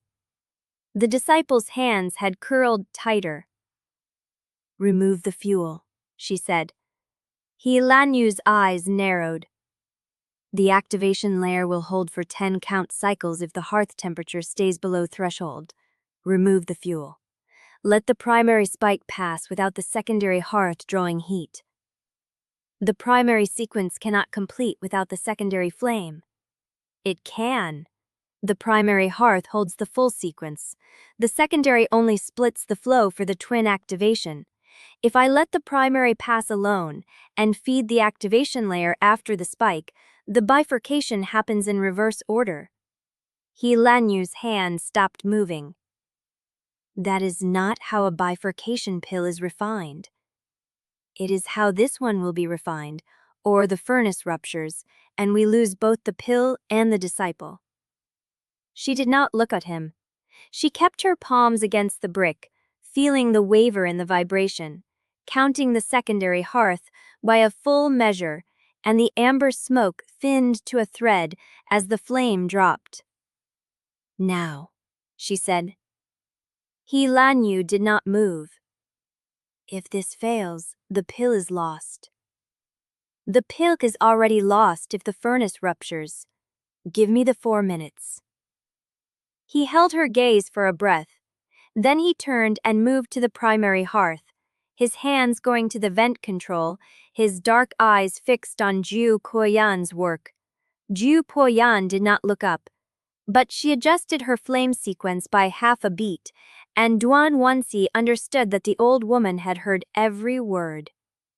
The primary spike hit at 3 minutes. Duan Wensi felt it through the brook before she heard it, a deep pulse that ran through the furnace's foundation and up into the walls, and the left quadrant began to glow a shade brighter, the heat climbing faster than the right could rent. The crack did not reopen, but the vibration under her palms changed, the rhythm fracturing into 3 distinct pulses instead of 2, and she knew the furnace was forcing the heat through unsteady paths, trying to find a way out. "Feed the primary," she said. "Full vent." Lanyu opened the vent without hesitation. The heat surged upward, and the primary hearth's flame turned white, and the crack in the left wall wavered but held. Duan Wensi counted. The primary sequence would kunk at count 15. The spike would last 3 breaths. If she fed the activation layer at count 10, the flame would catch the compound before the spike fully dropped, and the bifurcation would happen in the gap between the heat's crest and its fall. She had never done this. The footnote had not said if it worked. The mark at her throat pulsed once, hard, and she pulled the gray powder bowl toward her. Secondary hearth, refeed at count 8. Lanyu moved. She heard the scoop bite into the coal bin, heard the fuel feed open, and at count 8 she fed the gray powder into the flame, watching it catch and burn and turn the amber smoke to white. The heat surged. The crack's edge darkened, the stern glowing at the line, but the vent held, the fuel held, and the white smoke rose steady. "Drip at count 12, she said. The oil was in her hand. She counted. At 12 she poured, a thin stream that caught the flame mid-surge, and the smoke changed from white to deep amber, the color running through the vent and curling upward. The primary spike crested, and then the vibration beneath her palms split. The heat climbed, the crack held, and the bifurcation happened in the gap, the two sequences locking together in the space between the fall and the crest, the pill's structure binding when Duan Wensi crushed the petals into the amber smoke. The hum steadied. The crack's glow faded. She stood with her hands against the furnace brick, her palms red from the foot, and the vibration beneath them was even, steady, whole. The pill was complete. Jue Poyan set down the pestle. She crossed to the secondary hearth and looked at the bowl where the pill lay, a dark sphere still warm from the flame, its surface smooth and unblemished. She picked it up. She turned it in the light, and for a long moment she said nothing. Then she walked to the pallet where the jade lotus disciple lay, her hands still curled, her breath still shallow, and she pressed the pill between the girl's lips. The room waited. Duan Wensi counted the seconds in her pulse, feeling the heat of the furnace against her back, the weight of 3 pairs of eyes on her hands. The disciple's breath changed, not deepened, not quickened, but changed, the rhythm shifting from shallow and uneven to something that held, that settled, that found its own pace. The curled fingers began to loosen. Slowly, one at a time. The left hand first, then the right, the tendons releasing their grip as the circulation pill worked its way through her system. The girl's eyes opened. She looked at the ceiling, and then she looked at Duan Wensi. "You saved me," she said. Her voice was thin, barely more than a whisper, but it held. The mark at Duan Wensi's throat pulsed once, hard, and she pulled the gray powder bowl toward her. Secondary hearth. Chapter 11. The furnace room emptied by degrees. Lanyu banked the secondary hearth first, scraping ash into the disposal bin with slow, deliberate strokes. He did not look at her. Jue Poyan had already withdrawn to her study, taking the remaining residue bowls with her, leaving only the smell of burnt oil and the fading warmth of the brick. Duan Wensi stood at the furnace wall. The crack line had cooled to a dark seam, harmless now but permanent, a scar in the stone that would widen the next time the furnace ran hot. She traced it with her fingertip, feeling the rough edge where the heat had forced the clay apart. "You should sleep." She turned. Rudo Beishuan stood in the doorway, arms crossed, his silhouette cut against the torchlight in the corridor. He had not left. He had stood there through the entire aftermath, watching her hands, her face, the way she had not moved from the furnace in the minutes since the disciple was carried out. "I will," she said. "You won't." She did not answer. He stepped into the room, the torchlight catching the line of his jaw, the set of his shoulders. He looked at the crack in the furnace wall, then at her hands, then at her face. "3 things happened tonight," he said. "You identified a bifurcation crack before it split the furnace. You stabilized it with a correction no apprentice should know. And you directed 2 senior refiners through a sequence that did not exist in any assembly manual. She said nothing. The healed disciple will talk. The compound disciples who carried her out will talk.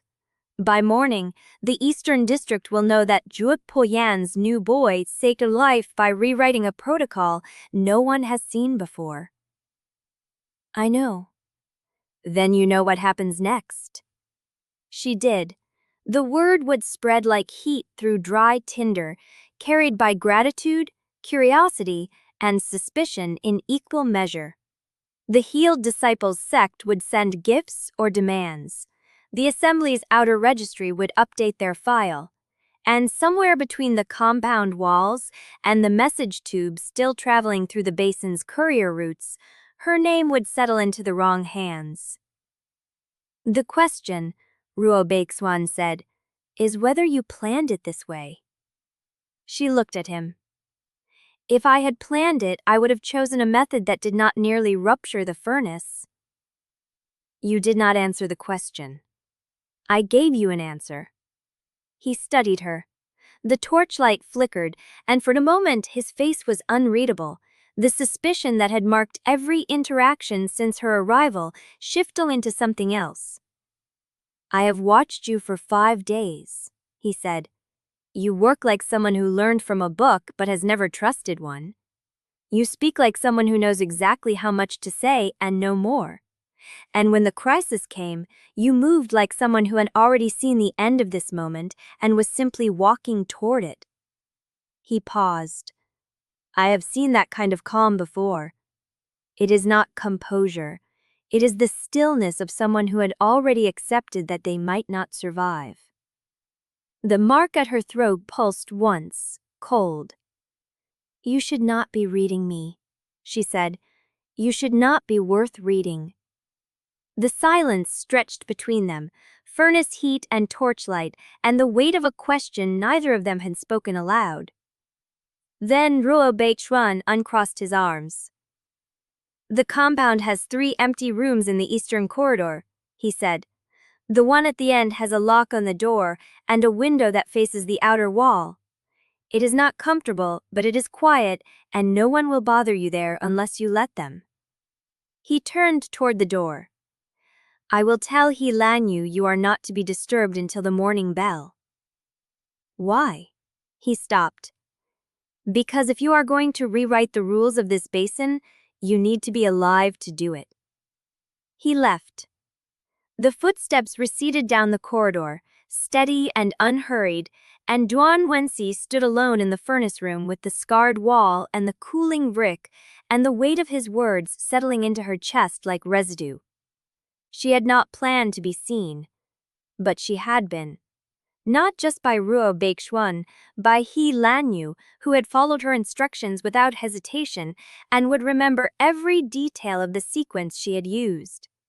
By Zhu Kuyan, who had watched her work and said nothing, storing the observation in a mind that had filed no patents in 40 years.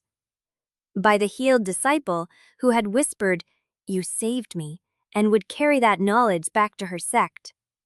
She was useful now, useful to the wounded who needed her skill, useful to the curious who wanted to understand it, useful to the officials who wanted to control it, and useful people were always, eventually, removed. She walked to the eastern corridor. The third door had a lock, and the window faced the outer wall, just as Ruo Baixuan had said. She sat on the edge of the narrow bed and looked at the leather bundle Madame Serang knew had left, still unopened, sitting on the corner of the table where she had placed it the night before. She picked it up. The leather was warm against her palm, worn soft from travel, tied with a cord that bore no seal, no stamp, no mark of origin. She untied the cord. Inside lay a single object wrapped in faded silk, a small ceramic vial, its surface unglazed, its mouth sealed with wax that bore the impression of a character she did not recognize. She turned it in the light. The wax seal was cold. The vial was empty, or nearly so, its weight too light for liquid, too even for powder.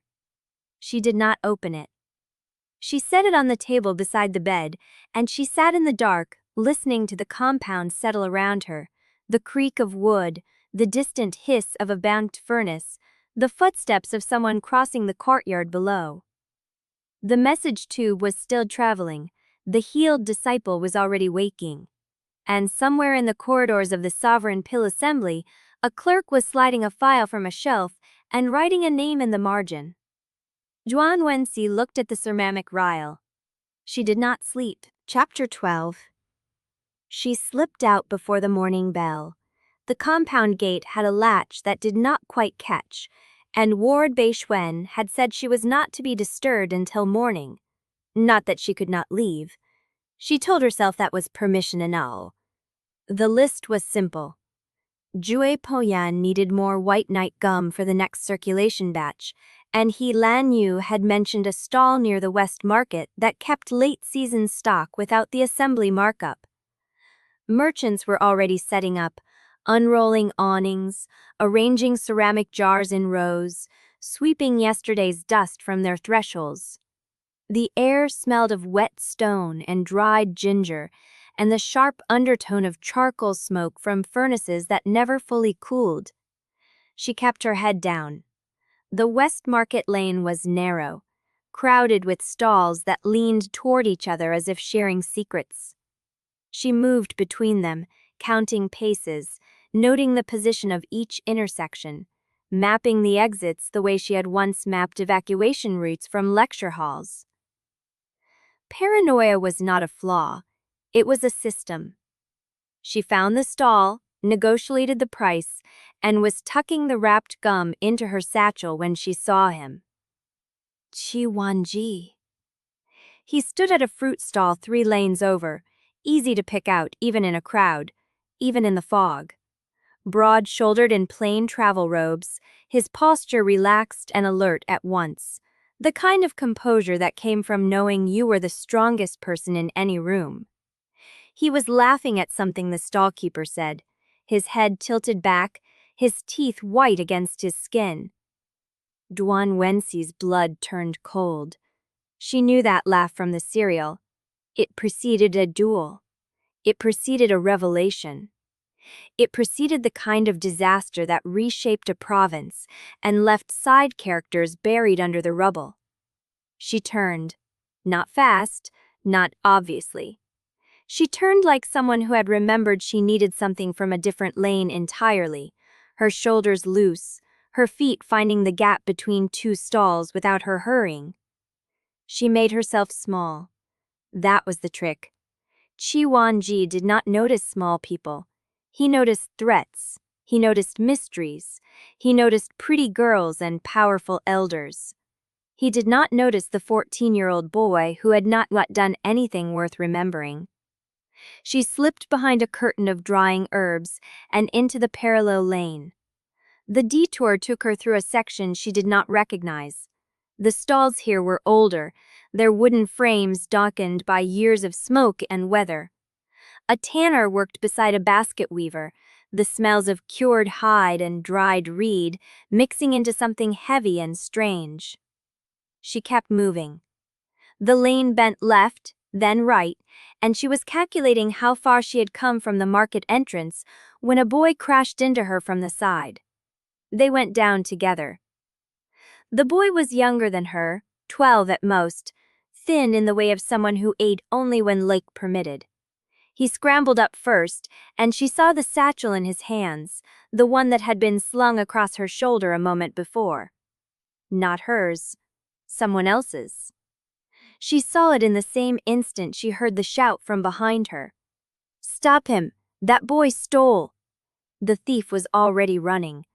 The shout had come from a merchant 3 stalls down, his face red, his hands gripping the edge of his counter. A woman beside him was pressing both hands to her mouth, her empty shoulder bag swinging. Duan Wensi could have stayed down. She could have let the boy vanish into the fog and the lanes and the maze of stalls where every shatter swallowed a runner. She could have picked herself up, dusted off her robes, and walked back the way she had come with her own ingredients still safe in her satchel. but the thief was heading straight toward the lane where Shi Wanji stood. And if the commotion reached him, if the chase crossed his path, he would look. He would notice. And someone might mention the boy who had tried to avoid him. She ran. Not after the thief. She cut sideways through a gap between two stalls that was barely wide enough for her shoulders, into a service lane piled with empty crates and discarded baskets. She could hear the thief's footsteps ahead, the slap of worn soles on wet stone, the ragged bread of someone who had not eaten well enough to run far. She reached the end of the service lane just as he did. He skidded when he saw her, his eyes wide, his chest heaving. The satchel was clutched against his ribs like a shield. "Move," he said. "Move or I will." "You will not get past the next intersection," she said. "There is a cultivator there. Young, broad-shouldered, wearing gray travel robes. He will catch you before you take 3 steps." The boy stared at her. "He is fast," she said. "Alone." "I saw you notice me," he said, 3 lanes over. "You turned before I could even raise my hand. That takes awareness, or training, or fear." He took a step closer. "Which one is it?" The satchel was heavy in her hands. The white gum was still safe in her own bag, and the fog was beginning to burn off as the sun climbed above the ridge. "I returned stolen goods," she said. "That is all." Chi Wanji's smile did not waver. "I am sure you do." He looked at her the way a furnace keeper looked at a flame he had not yet learned to read. Chapter 13. "I return stolen goods. That is all." Chi Wanji's smile did not waver. "I am sure you do." He did not move from the mouth of the service lane. The fog curled around his ankles, thinning as the morning light climbed, and he stood there like he had all the time in the world. Like the market, and the shouting merchant, and the vanished thief was background noise he could ignore at will. Duan Wensi held the stolen satchel against her chest and waited. "You are from Jue Poyan's compound," he said. "The examination prodigy." The examination prodigy. The one who tasted a sealed pill and named the stabilizer before the wax had cooled. Her throat tightened. So the rumor had already spread this far, this fast. 1 day since the examination, and a canonical protagonist who should not know her name had already attached a face to the story. "I am a provisional apprentice," she said. "Nothing more." A provisional apprentice who identifies pill compositions by taste, corrects a bifurcation furnace crack with an undocumented technique, and intercepts thieves in the West Market before breakfast. He said it like he was listing ingredients. Calm, precise, as if he had read a report and was now verifying the details in person. "The thief was heading toward you," she said. "If he had reached your intersection, the chase would have drawn attention.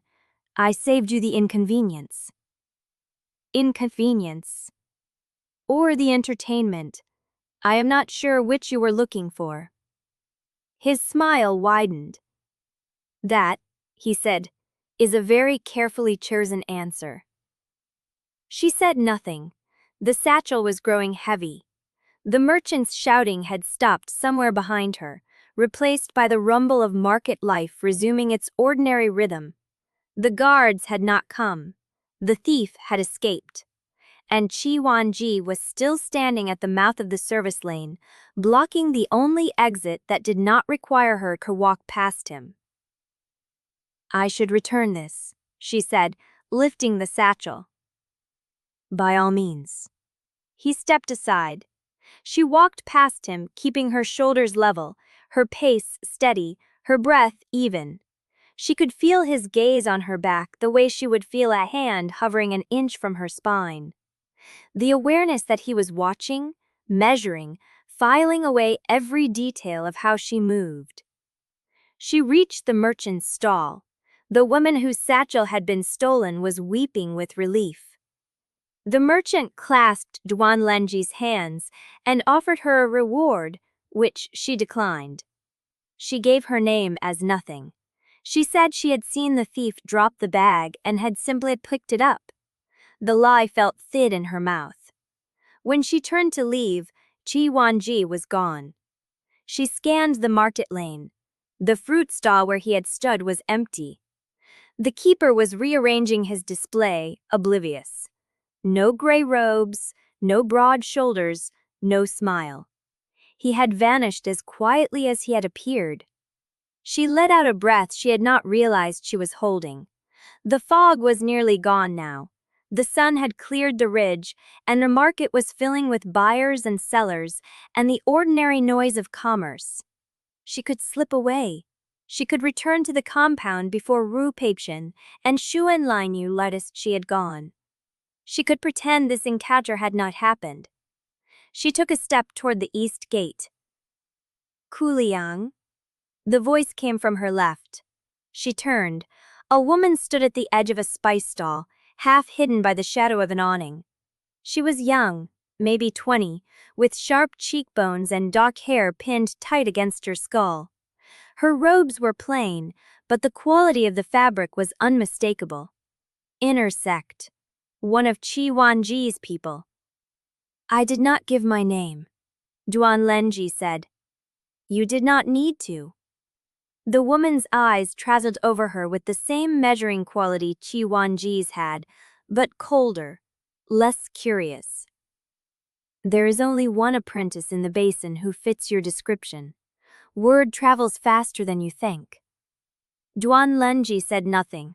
The woman tilted her head. You were watching him, she said.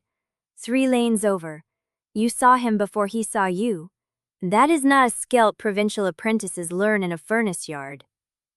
I have good eyes. You have good lies, too. The woman stepped out of the shadow, and Duan Wensi saw the silver thread embroidered along her collar. A small sigil, a rank marker she did not recognize. I am Zhang Yuhan, the woman said, senior disciple of the Verdant Cloud sect. And I am telling you this so you understand that when I say I will remember your face, I mean it. She did not wait for a response. She turned and walked away, disappearing into the crowd with the same ease Qi Wanji had shown. Duan Wensi stood at the edge of the spice stall, the smell of dried pepper and saffron thick in her lungs. She had come to the market for white night gum. She had left with a canonical protagonist's attention and a senior disciple's warning. The fog was gone now, and the morning was bright and clear. She walked back to the compound through streets that felt narrower than they had an hour ago. The latch on the gate caught exactly as it had before, and she slipped through without a sound. The furnace yard was empty. The compound was quiet. She climbed the stairs to the eastern corridor, her hand brushing the wall for balance. When she reached her door, she stopped. A folded paper was wedged beneath the frame. She picked it up. The seal was plain. No sigil, no mark. She unfolded it. 3 characters. Someone is watching. She turned the paper over. Nothing. She looked up. The corridor was empty. The windows faced the courtyard where nothing moved. She folded the paper carefully, slid it into her sleeve, and stepped into her room. She closed the door behind her and stood in the silence, her back against the wood, her hand pressed to the folded paper in her sleeve. The ceramic vial was still on the table. The white gum was still in her satchel. And someone had known she would find that note on her door before she had written it. Chapter 14. Sister Anmei arrived before the morning bell had finished ringing. Duan Wensi heard the gate from her room, the particular scrape of the faulty latch catching against a stranger's hand. She slid the warning note deeper into her sleeve, tucked the ceramic vial beneath her mattress, and was standing in the corridor with her hands empty by the time footsteps reached the stair. The woman who appeared at the top of the landing was not what she expected. Sister Anmei was small, narrow-shouldered, with gray threading through hair pulled back so tightly it pulled the corners of her eyes slightly upward. Her robes were patched at both elbows. The reed cloth bag slung across her hip bore the faded emblem of the Mercy Cloister, a single stem bent under a hand. She stopped at the sight of Duan Wensi. "You are the apprentice." It was not a question. "Yes," Duan Wensi said. Sister Anmei studied her with the same stillness Ro Big Swan used when reading a lie, but without the threat. The assessment was professional, clinical. "I am here for the quarterly inventory," she said. "Jue Poyan's compound keeps a separate ledger from the assembly registry, and I reconcile the discrepancies. You will show me the furnace yard and the storage cabinets." Duan Wensi nodded and led her down. The compound was still waking. Lanyu was not yet at the furnaces. The courtyard held only the gray mist of early morning and the smell of cold ash. Sister Anmei did not speak as they walked. She glanced at the furnace doors, at the herb racks, at the sealed bins where Jue Poyan kept the higher-grade materials. Her eyes moved like a surface skim. She did not open anything herself. "You write your notes in the margins," she said. Duan Wensi stopped. "I have seen the activation logs from the bifurcation treatment," Sister Anmei continued. "The compound copy. Lanyu's hand is standard. The primary flame log is Jue Poyan's, but the corrections in the margin, the timing adjustments, the residue observations, those are yours." Duan Wensi said nothing. "The decimal increments," Sister Anmei said. "The stability comparisons, the notation that reads like a recipe for a process, not a record of one." She turned to face Duan Wensi fully. "I have been inventorying this compound for 11 years, she said. "No one has ever written margins like that." Duan Wensi kept her hands still at her sides. "I am thorough," she said. "You are precise." Sister Anmei's voice was flat. "Precision is not the same as thoroughness. Precision is a choice about what you consider important enough to measure." She worked into her reed cloth bag and pulled out a leather-bound ledger, worn at the edges, the spine cracked from use. "This is my record," she said. "From the past 3 years. Look at it." Duan Wensi took the ledger. She opened it to a page marked with a gray ribbon. The entries were not what she expected. They were not pill formulas or cultivation breakthroughs or rank advancements. They were case records, names, edges, cultivation levels, symptoms. Wang Mei, 23, third stage qi condensation, chronic liver toxicity, estimated pill intake, 18 circulation pills over 6 months. Current status, bedridden. Chen Zhaonan, 31, peak qi condensation, 2 failed breakthrough attempts using assembly-grade foundation pills, left arm tremor, refused further treatment, current status, discharged. Lin Jie, 19, first stage qi condensation, bought diluted bod market pills after assembly rejected his patent application. Acute meridian collapse, current status, deceased. Duan Wensi turned the page. More names, more symptoms, more counts. She turned again. The pattern was the same. She looked up. "This is the assembly's gatekeeping," Sister Anmei said. "Not the theory of it, not the justification. The cost." "How many?" Duan Wensi asked. 347 test entries in 3 years. 5 of those are deaths I could directly attribute to pill failure or toxicity accumulation from assembly-controlled supply. 15 more are probable. The rest are people who will never reach the next cultivation stage because the formulas they need are either too expensive, too restricted, or deliberately diluted to maintain profit margins. Duan Wensi looked back at the ledger. The handwriting was neat. The entries were sorted by date, by severity, by outcome. A system. A record. She thought of her own notes. The precise measurements. The stability tables. The timing adjustments. She had treated the pills as objects, formulas as puzzles, the whole system as a game board she needed to outplay. She had not counted the bodies. The Reed Mercy Cloister treats the ones the assembly does not want to see, Sister Anmei said. We patch the pativators who fail the breakthrough tests. We drain the toxicity from the ones who buy diluted pills because they cannot afford the assembly's prices. We record the names. Why are you showing me this? Sister Anmei's eyes did not waver. Because you are the anomaly that every faction in the Basin is starting to discuss. Because Jue Poyan took you in, and Jue Poyan has not taken an apprentice in 40 years, and that means you are either the solution to this pattern or another tool that keeps it running. Duan Wensi felt the weight of the ledger in her hands. I am not a tool, she said. Sister Anmei tilted her head. Then what are you? The question hung in the air between them. Duan Wensi did not have an answer. She looked down at the ledger again, the names, the deaths, the quiet, unrecorded destruction of people who had never been important enough for the assembly to notice. I did not know, she said. Now you do. Sister Anmei took the ledger back.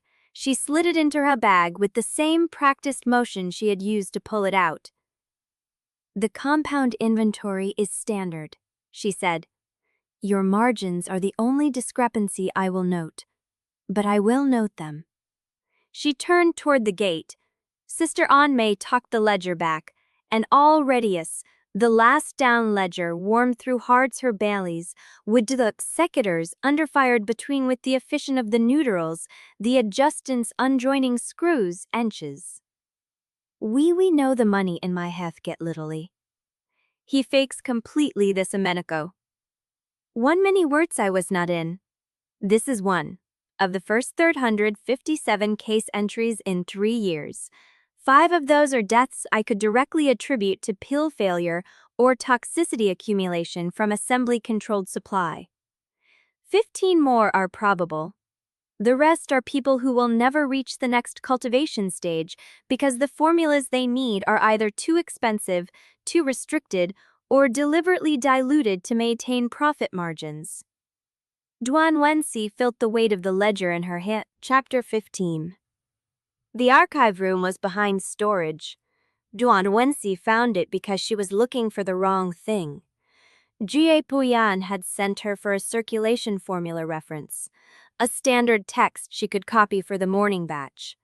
The shelf was where here Lanyu said it would be, 3rd row, east wall, between a treatise on flame sequencing and a cracked manual on spirit herb grafting. She pulled the volume and flipped to the indexed entry. The formula was there. The ratios were standard. The timing notes matched every other circulation base she had seen since arriving in the Basin. But the page number in the index did not match the page she was holding. She checked twice. The index listed the circulation formula at page 47. The book she held had the formula on page 43, followed by a blank leaf, then a continuation of a different entry that started mid-sentence. Someone had removed a page. She stood in the narrow aisle between the shelves, the book open in her hands, and counted the remaining leaves. The binding showed no gap. The stitching was continuous. Whoever had done the work had done it cleanly, re-stitching the spine so nothing looked disturbed unless you checked the index against the content. She replaced the volume and pulled another. This one was a 30-year-old registry of approved pill variants. She found the entry she remembered from Jue Poyan's notes, a circulation variant that had been tested and then withdrawn. The index listed page 82. The actual entry was on page 79, followed by 3 blank leaves with trimmed edges. Same method, same precision. She worked her way down the shelf, pulling volumes at random, checking indices against page content. 1 in every 4 or 5 books showed the pattern: missing pages, redirected entries, edited records. The archivist found her on the 4th shelf. He was a thin man with pale eyes and a smudge of ink on his jawbone, and he appeared at the end of the aisle so quietly that Duan Wensi did not hear him until he spoke. "Can I help you find something?" She turned, the book still open in her hands. "Third Archives Circulation Registry," she said. "I was checking a variant reference." The archivist looked at the book, then at her face, then at the book again. "That volume is restricted to assembly-certified refiners," he said. "Grand Alchemist Jue Poyan sent me." His expression did not change, but something in his posture shifted, a fractional tightening at the shoulders, a slower blink. "I see," he said. "And did you find what you were looking for?" Duan Wensi closed the book. "I found something else." She held his gaze. The silence stretched. The archivist's hand moved to the shelf beside him, fingers brushing the spine of a ledger as if checking it was still there. "Perhaps you should return to the compound," he said. "The Grand Alchemist's assistant can request the documents you need through proper channels." "I have a pass." "A temporary pass," he said, "valid for this morning only, and it does not cover the restricted shelves."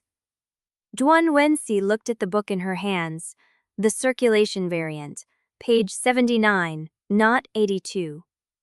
"I was on the wrong shelf," she said. She placed the book back exactly where she had found it, spine aligned with the edge, as stepped past the archivist toward the main aisle. He did not move to block her, but he watched her walk the length of the room, and when she glanced back at the door, he was still standing there, his hand on the shelf, his pale eyes tracking her. She left the archive. She did not go back to the compound. Instead, she circled the building, counting windows, memorizing the layout of the side doors and the delivery entrance. Then she walked 3 blocks to the Green Tile Inn. Madame Thuriner was not there. The innkeeper said she had left at dawn with a caravan manifest and would return in 3 days. Duan Wensi sat at a corner table and ordered tea she did not drink. She thought about the missing pages, the clean stitching, the archivist's hand moving to the shelf to confirm the ledger was still in place. Someone had edited the record on purpose, someone with access to the bonding tools and the skill to re-stitch a spine without leaving marks. Someone who knew what the missing pages contained and did not want anyone to find them. She finished the cold tea and walked back to the compound. The gate latch caught as she pushed it shut. She had to push again, harder, to seat it properly. The furnace yard was empty. Lanyu's tools were laid out on the workbench, clean and waiting, but he was not there. She crossed the courtyard and entered the main building. The hallway was quiet. The door to Jue Poyan's study was closed. She stood in front of it, the warning note still folded in her sleeve, the missing pages still counting behind her eyes. She raised her hand to knock. "Come in." The voice was calm, expecting her. Duan Wensi pushed the door open. Jue Poyan was sitting at her desk, a scroll spread in front of her, her brush uncapped. She did not look up.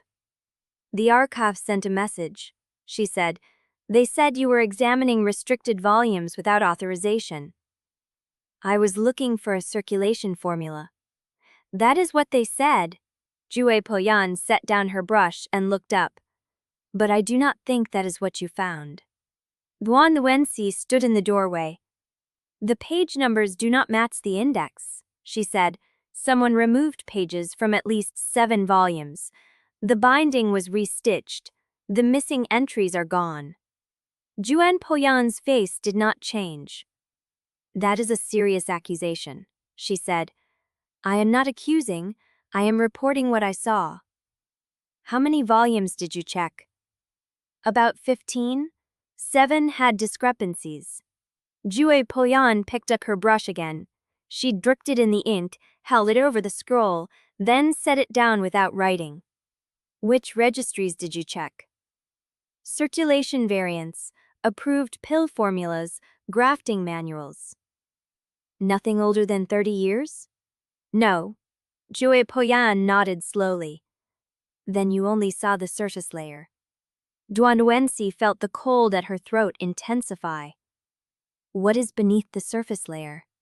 Jue Poyan set down her brush and looked up, "But I do not think that is what you found." Duan Wensi stood in the doorway. "The page numbers do not match the index," she said. "Someone removed pages from at least 7 volumes. The binding was restitched. The missing entries are gone."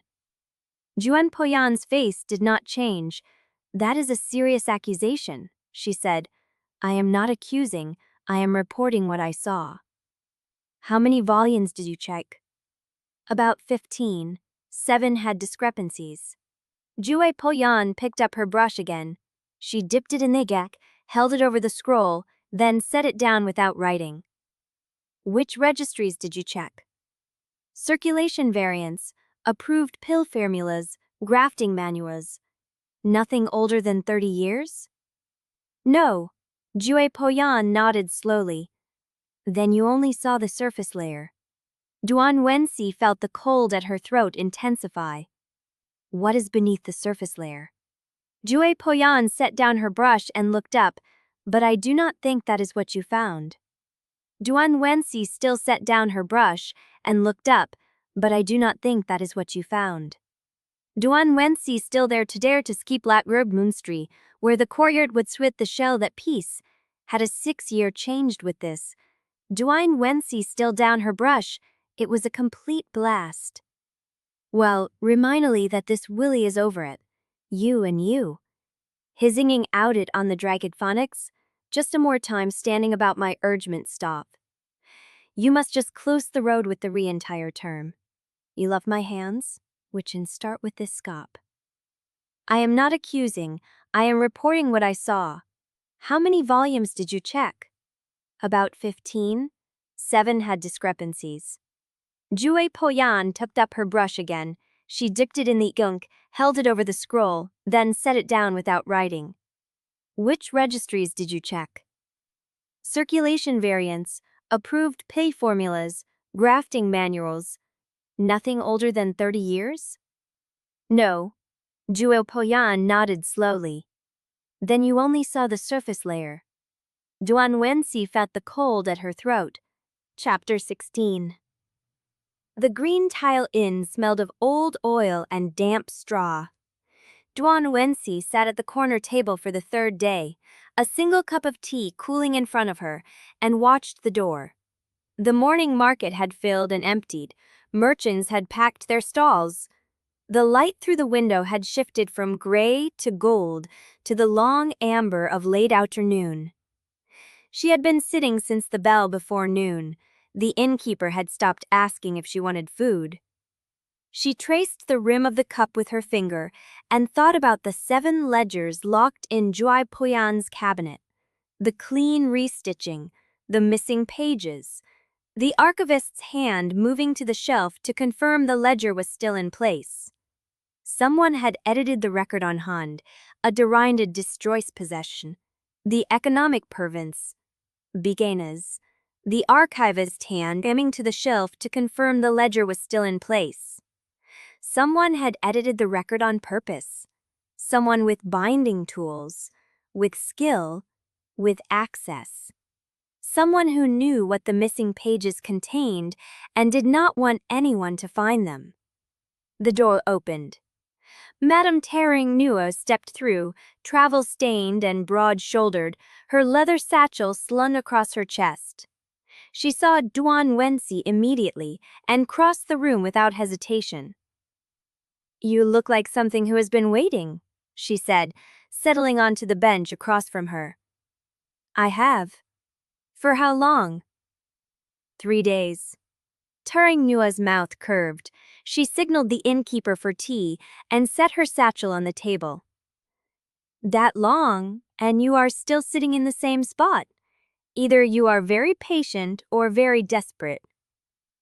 Duan Wensi did not answer. The innkeeper brought a fresh pot. Turing Nua poured, inhaled the steam, and drank before speaking again. I heard the compound has been busy, she said. Heard you did something clever with a furnace and a cracked wall. Word travels. Word is a caravan. It moves faster when the cargo is valuable. Duan Wensi scanned the columns, her eyes moving fast down the list. What am I looking for? Standard assembly manifests. Raw ingredients, preserved herbs, nothing exotic. Nothing that would justify killing 3 couriers? Turing Nua is burvened with ahead of time. Let's you to the garettes, strailing sposely, but let les their westy please a shuttle do. To persevere gluty truth a messes die pigeons jeans. If it's desperate to be no long, the enemy steals everything it was at a reader into 3 days. Then and still is really steadily just terribly includes to need it for Roos under 3 days. Anything longer and the stabilizer breaks down. And you want me to fix it? I would to trade. Turing Nua's fingers tapped the oiled paper. You tell me what is wrong with this powder, and I will tell you something you need to know. Duan Wensi looked at the powder, at the green tint along the edges, the uneven grain size, the faint metallic smell rising from the paper. She touched a pinch to her tongue. The taste hit her in layers. Chalk base, bone meal binder, a sparse trace of ironbark resin, and something else, something that did not belong. A stabilizer compound, but the ratio was wrong. The binder was absorbing moisture instead of sealing it. She let the taste settle. The stabilizer is correct for short hauls, she said, but the binder ratio is calibrated for dry climate. If this travels through any valley with river mist, the binder absorbs moisture and the stabilizer hydrolyzes. By the time it reaches a far station, it is dead weight. Duan Wensi did not answer that either. Duan Wensi studied her with the same measuring look she had used the first time they met. Then she reached into her satchel again. This time she pulled out a rolled leather sheet, tied with a cord. A caravan manifest? She said. My last 3 runs into the eastern valleys. She untied the cord and spread it across the table. The manifest was dense with entries, herb names, quantities, route stops, dates. Duan Wensi scanned the columns, her eyes moving fast down the list. What am I looking for? 3 vanished formula careers. Turing Wenhu's eyes met hers. That is what I have been trying to find out. Duan Wensi looked at the manifest again, the route stops, the dates, the empty spaces where shipments had been logged out and never logged in. One name caught her eye. Hollow Pass. She had seen that name before, not in the archive records, in something else. The warning note. She pulled the folded paper from her sleeve and laid it beside the manifest. The 3 characters, the clean, unmarked paper. Someone is watching.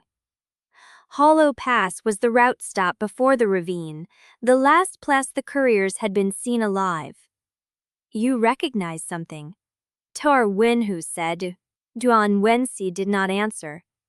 She was looking at the manifest, at the name of the route stop, at the empty spaces where shipments had been logged out and never logged in.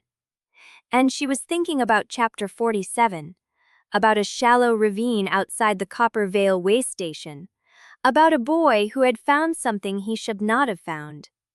The cold at her throat spread down her chest, settling beneath her ribs like a weight she could not shift. I need to see the route, she said.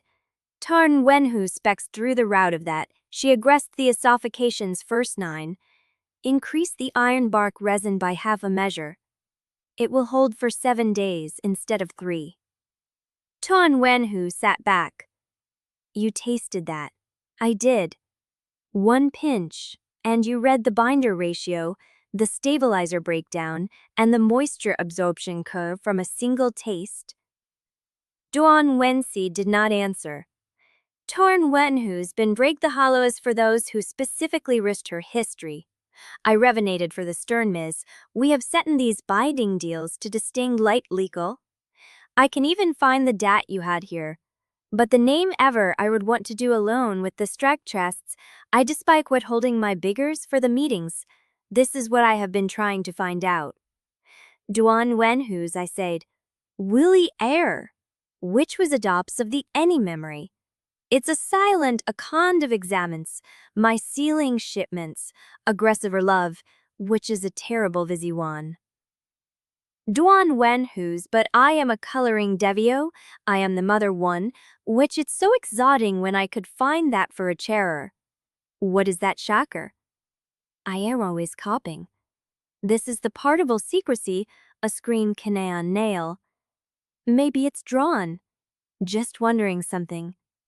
It's right when they're wondering I remember that district. I am entirely abconned.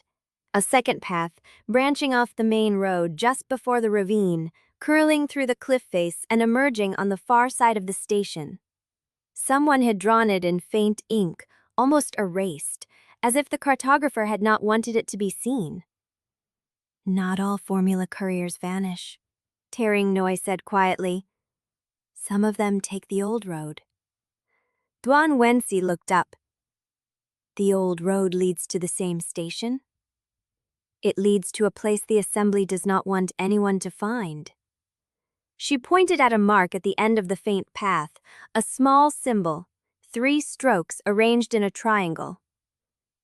A safe house, Tearing Noi said, belonging to a refiner who filed his last patent 42 years ago. 42 years. The same year Jue Poyan's original ledgers were dated. The same year the editing began. Duan Wensi folded the map and tucked it into her sleeve beside the warning note. I need to borrow this. You are going. I am going to find out what was in those shipments. Tearing Noi studied her with something that might have been pity. You understand that if someone is willing to kill couriers to keep that route sealed, they will also be willing to kill you. Duan Wensi stood. Then I will make sure they do not see me coming. She turned toward the door. Behind her, Tearing Noi's voice stopped her. The preservation powder formula. Write down the corrected ratio. Duan Wensi paused. And the binder reduction. 1/10, half a measure of iron bark resin, no more. She walked out of the inn into the amber light of late afternoon. The map was warm against her arm through the sleeve. The cold at her throat had spread to her fingers. And somewhere on the road between Hollow Pass and Copper Vale, 3 dead couriers were still waiting for someone to find what they had been carrying. Sweek, that a pretty cleverly organcy for me fails before Residue smite be. I am going to find out what was in those shipments. Tearing Noi studied her with something that might have been pity.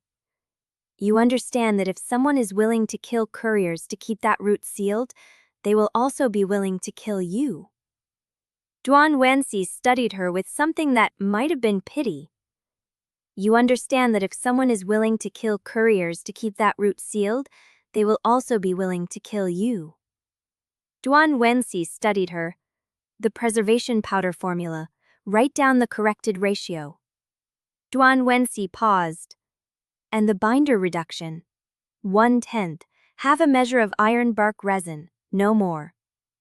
She walked out of the inn into the amber light of late afternoon. The map was warm against her arm through the sleeve. The cold at her throat had spread to her fingers. And somewhere on the road between Hollow Pass and Copper Vale, 3 dead couriers were still waiting for someone to find what they had been carrying. Chapter 17. The compound lay dark when Duan Wensi reached the gate. No lamps burned in the windows. No smoke rose from the furnace chimney. The gate latch sat exactly as she had left it that morning, slightly off its catch, ready to yield to anyone who knew how to push. She slipped through and closed it behind her. The cold had not left her fingers. It sat under the nails, in the knuckles, in the joints she curled against her palm as she crossed the yard. The map was still pressed against her arm through the sleeve. The warning note. The manifest copy Suying Nu had let her keep. She made it to the eastern corridor before she heard the voice. "You were out late." She stopped. Rubo Brainchuan stood in the shadow of the covered walkway, arms crossed, back against a pillar. He was not blocking her path. He was positioned exactly where the moonlight did not reach. "I needed air," she said. "You left before the morning bell." "I could not sleep." "And now you are returning after curfew, carrying something that makes you hold your arm like it might fall off if you relax." She said nothing. He pushed off the pillar and walked toward her. His steps were unhurried, the same relentless calm he had used when he first read her decimal notes, when he had watched her hands in the furnace room, when he had told her she spoke like someone always preparing to vanish. "You have been gone since dawn," he said. "You missed 2 meals. Lanny had to relight the middle furnace alone because you were not there to feed the charcoal sequence." "I was not aware my schedule was being tracked." "Your schedule is not being tracked. Your absence is being noticed. There's a difference." He stopped 2 paces from her, close enough to see the tension in her jaw, close enough to read the way she held her sleeve against her side. "You found something in the archive," he said. It was not a question. She considered her answer. Partial truth, enough to satisfy procedure, enough to make him stop asking. "Logistical records," she said. "Route manifests for the Copper Vale supply line." His expression did not change. "Why?" "The circulation ingredients we ordered last month did not arrive. I wanted to see if there was a pattern." "There is no pattern. Supply delays happen." 3 couriers have vanished on that route in 2 months. Silence. He held her gaze for a long moment. Then he nodded slowly, as if she had confirmed something he already suspected. "Come with me." He turned and walked toward the furnace yard. She hesitated, then followed. The yard was dark. The furnaces had been banked for the night, their vents closed, their embers pulsing low and orange beneath the ash. Rubo Banchuan stopped at the middle furnace and placed his palm flat on the brick. "You know what I was before I came here?" he asked. "A disciple." "I was a file clerk in the Assembly's outer registry for 3 years." She said nothing. "I processed route manifests, delivery confirmations, and patent renewals. I saw every shipment logged in and out of the Vermilion Basin for 3 districts. And I learned something very early." He turned to face her. People who notice patterns do not live long enough to finish tracing them. The cold in her fingers sharpened. "I am not tracing anything," she said. "I am checking a delivery." "You are lying." The words were flat, not angry, not accusatory, just a statement of fact, delivered with the same calm he used to measure furnace temperatures. "I have been watching you for 6 days," he said. "I watched you correct a furnace crack without knowing how. I watched you direct Grand Alchemist Jue Poyan through an unorthodox refinement. I watched you sit alone in a locked room with your back to the door and your eyes on the ceiling, calculating something you would not share." He stepped closer. "And now you are back after curfew, carrying roof data you should not have access to, with a map folded into your sleeve that someone drew in ink that has been intentionally faded. Her throat tightened. I do not know what you are looking for, he said, but I know you are not waiting for a delivery. The orange ember light caught the light of his jaw, the set of his shoulders. You need to decide, he said, whether you are working alone or working with the people who are trying to keep you alive. Because partial honesty is the fastest path to a grave. She stared at him. The words hit exactly where he had aimed them. She opened her mouth to give him another partial truth, something careful, something that would close the conversation without revealing the map, the safe house, the 42-year gap in the records. But what came out was different. I find something in the archive, she said.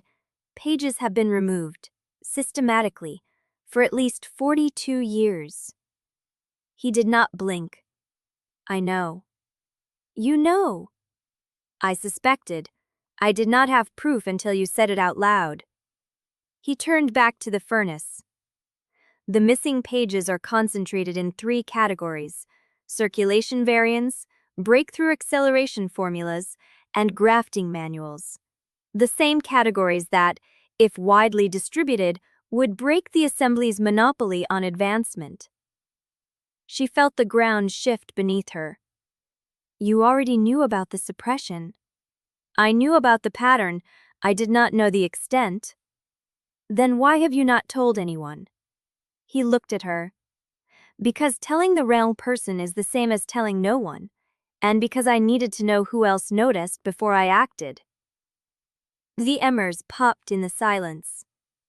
I noticed, she said. Yes, you did. He pulled his hand away from the furnace brick. And now you have a map someone gave you, leading somewhere the assembly does not want found, and you are planning to follow it alone? She said nothing. Let me guess. You are going to leave before dawn, you are going to take the hidden path, and you are going to find out what happened to those couriers before anyone can stop you. You cannot stop me. I am not trying to stop you. He reached into his sleeve and pulled out a folded paper. I am giving you this. She took it. It was a route pass, official, stamped with the assembly's outer registry seal, bearing her name. In case you need to cross a checkpoint, he said, and in case you need to come back. She looked at the pass, then at him. Why? Because I have been waiting for someone else to see what I see.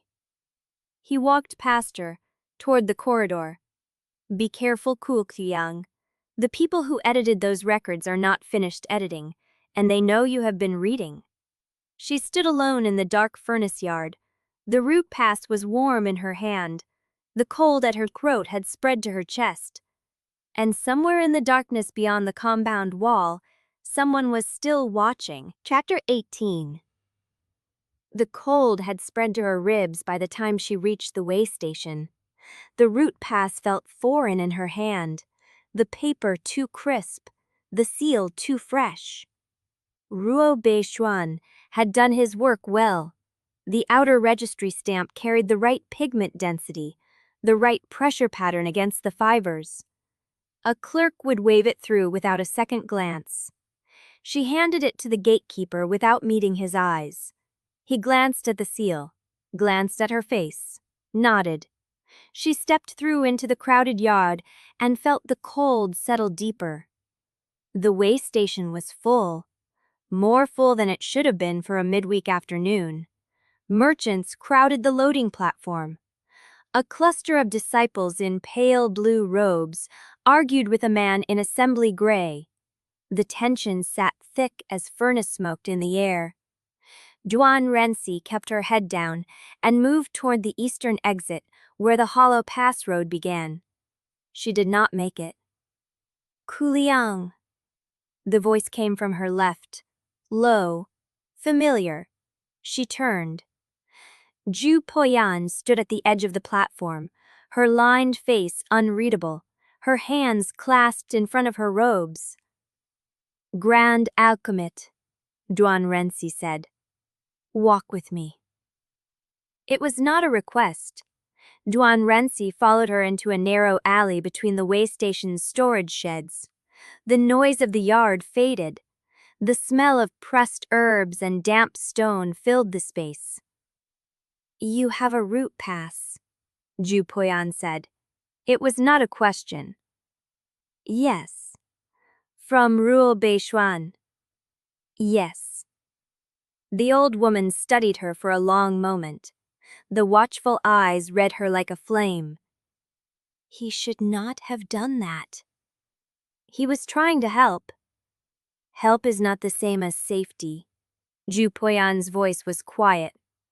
And a forged pass will not save you from what is waiting on that road. The cold in Duan Wensi's chest pulsed. Where did you go before you came here? Jue Poyan asked. Nowhere. I came straight from the compound. Then you missed the report. Duan Wensi's stomach tightened. What report? Jue Poyan reached into her sleeve and pulled out a folded sheet of paper. Gray. Official. Assembly incident notation stamped at the top corner. A dispute between sect affiliates erupted at the Hollow Pass checkpoint yesterday. 1 dead, 2 injured. The survivors gave conflicting descriptions of who attacked first. She held out the paper. Your name appears in the preliminary account. Duan Wensi took the report. The ink was dry. The handwriting was neat. A clerk's script, precise and unremarkable. Her eyes found the 4th line. 1 male, approximately 14 years, dark hair, slim build, seen in company of Qi Wanzhe's people prior to incident. Identity unconfirmed. Awaiting verification. The cold in Duan Wensi's dreads spread to her stomach. This was not an accident. This was a test. Someone had watched her leave the compound. Someone had known she would head toward the supply routes.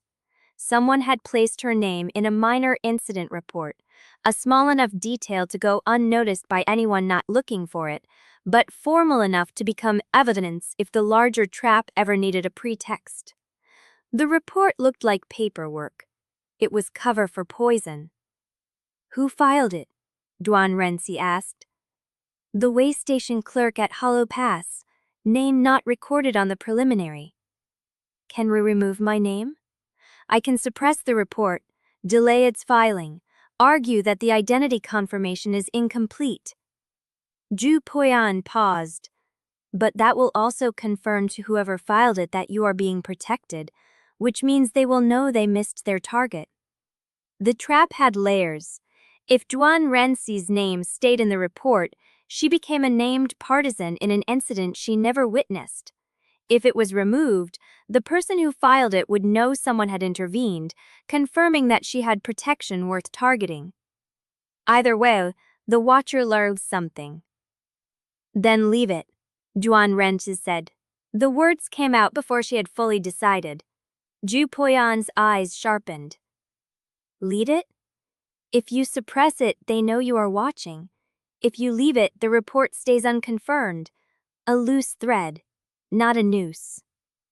And when they pull the thread, then I will be ready.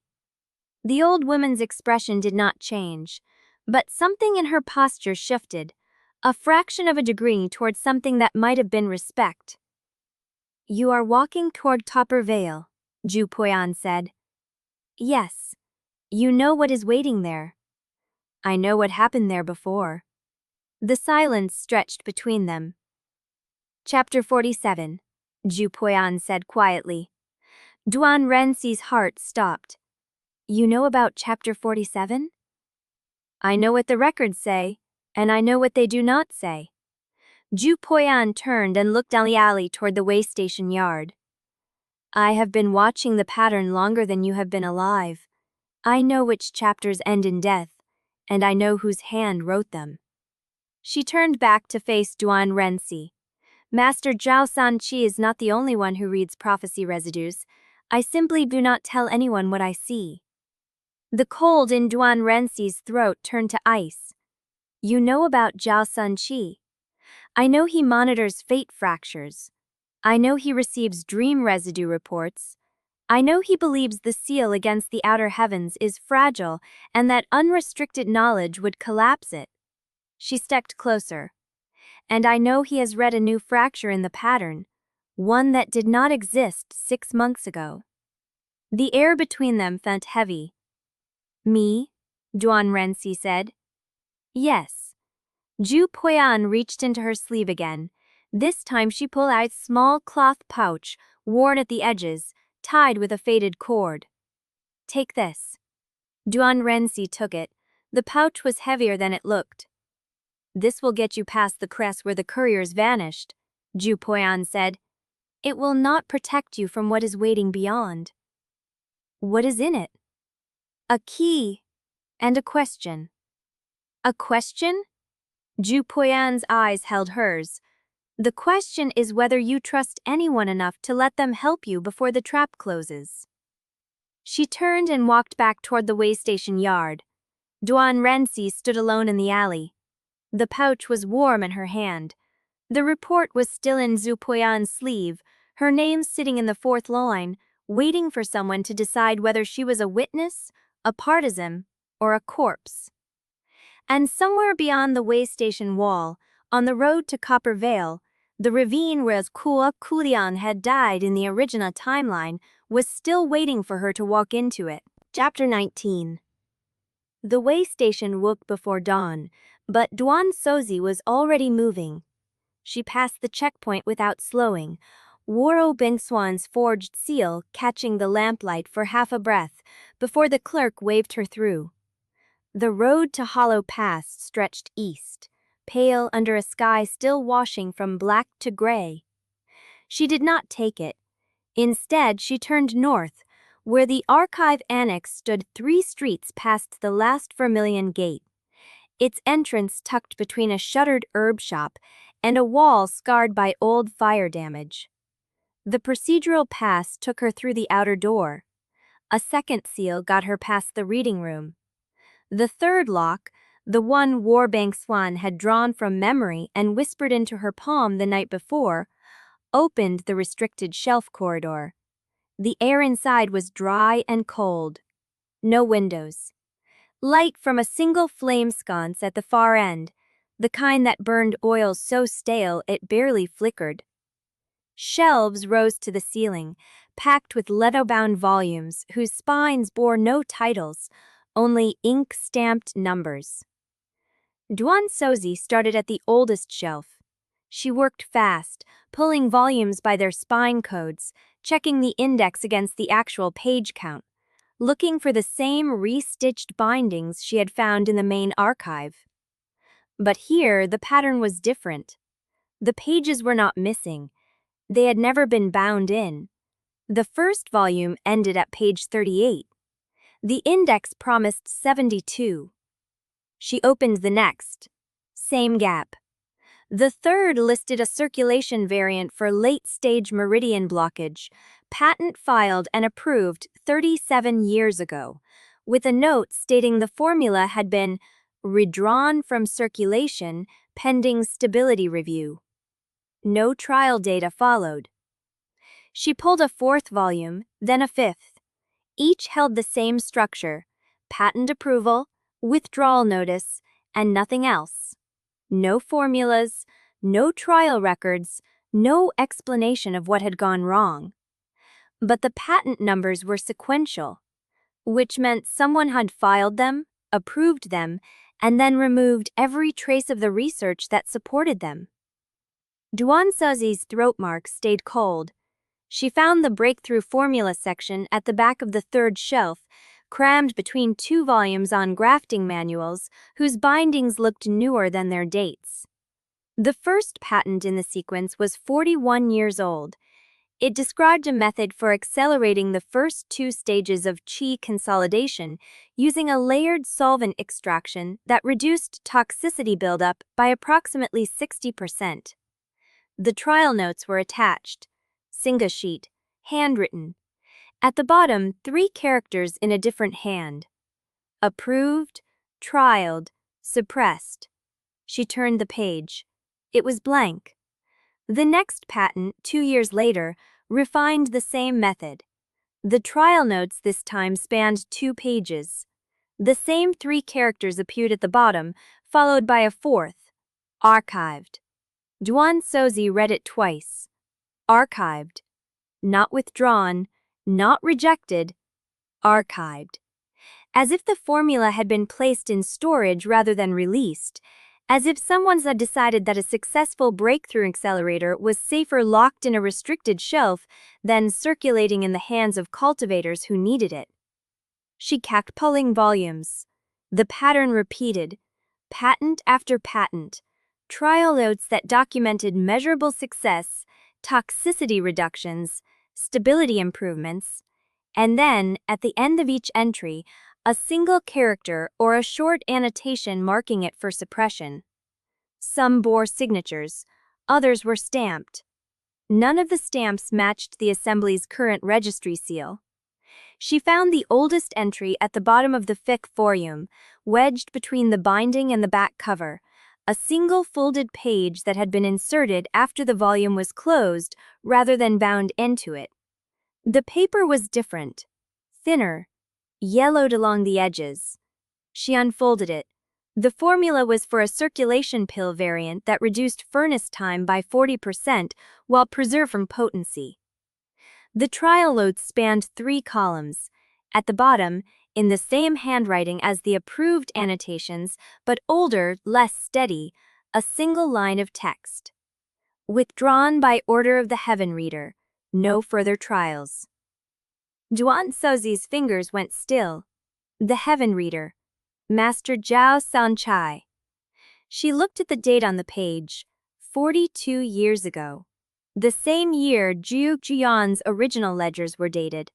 The same year the refiner at the safe house had filed his last patent. She was still holding the page when she heard the footsteps. They came from the corridor beyond the restricted shelf seal, slow and deliberate, the sound of leather soles on stone. Not running, not trying to be silent. Whoever it was, they were not hiding their approach. Duan Wensi folded the page and slid it into her sleeve. She turned, scanning the shelf for the next volume in the sequence, her mind already mapping exits. The corridor had only one door. The flame sconce was fixed. The shelves were too heavy to move quietly. The footsteps stopped. A pause. 3 heartbeats. Then the scrape of a key in the seal lock. Duan Wensi dropped low behind the end of the 3rd shelf, pressing herself into the gap between the last volume and the wall. The seal clicked open. The door swung inward. Light from the corridor spilled across the floor. A figure stepped through, tall and narrow-shouldered, wearing the gray robes of an archive keeper. Not the man from the main reading room. Someone older with white hair pulled back and a face that looked like it had not changed expression in decades. He did not look at the shelves. He walked directly to the reading table where Duan Wensi had been working, and he stopped. He looked at the open volume, the empty chair, the faint dust marks where her sleeves had rested. Then he turned and looked straight at the 3rd shelf.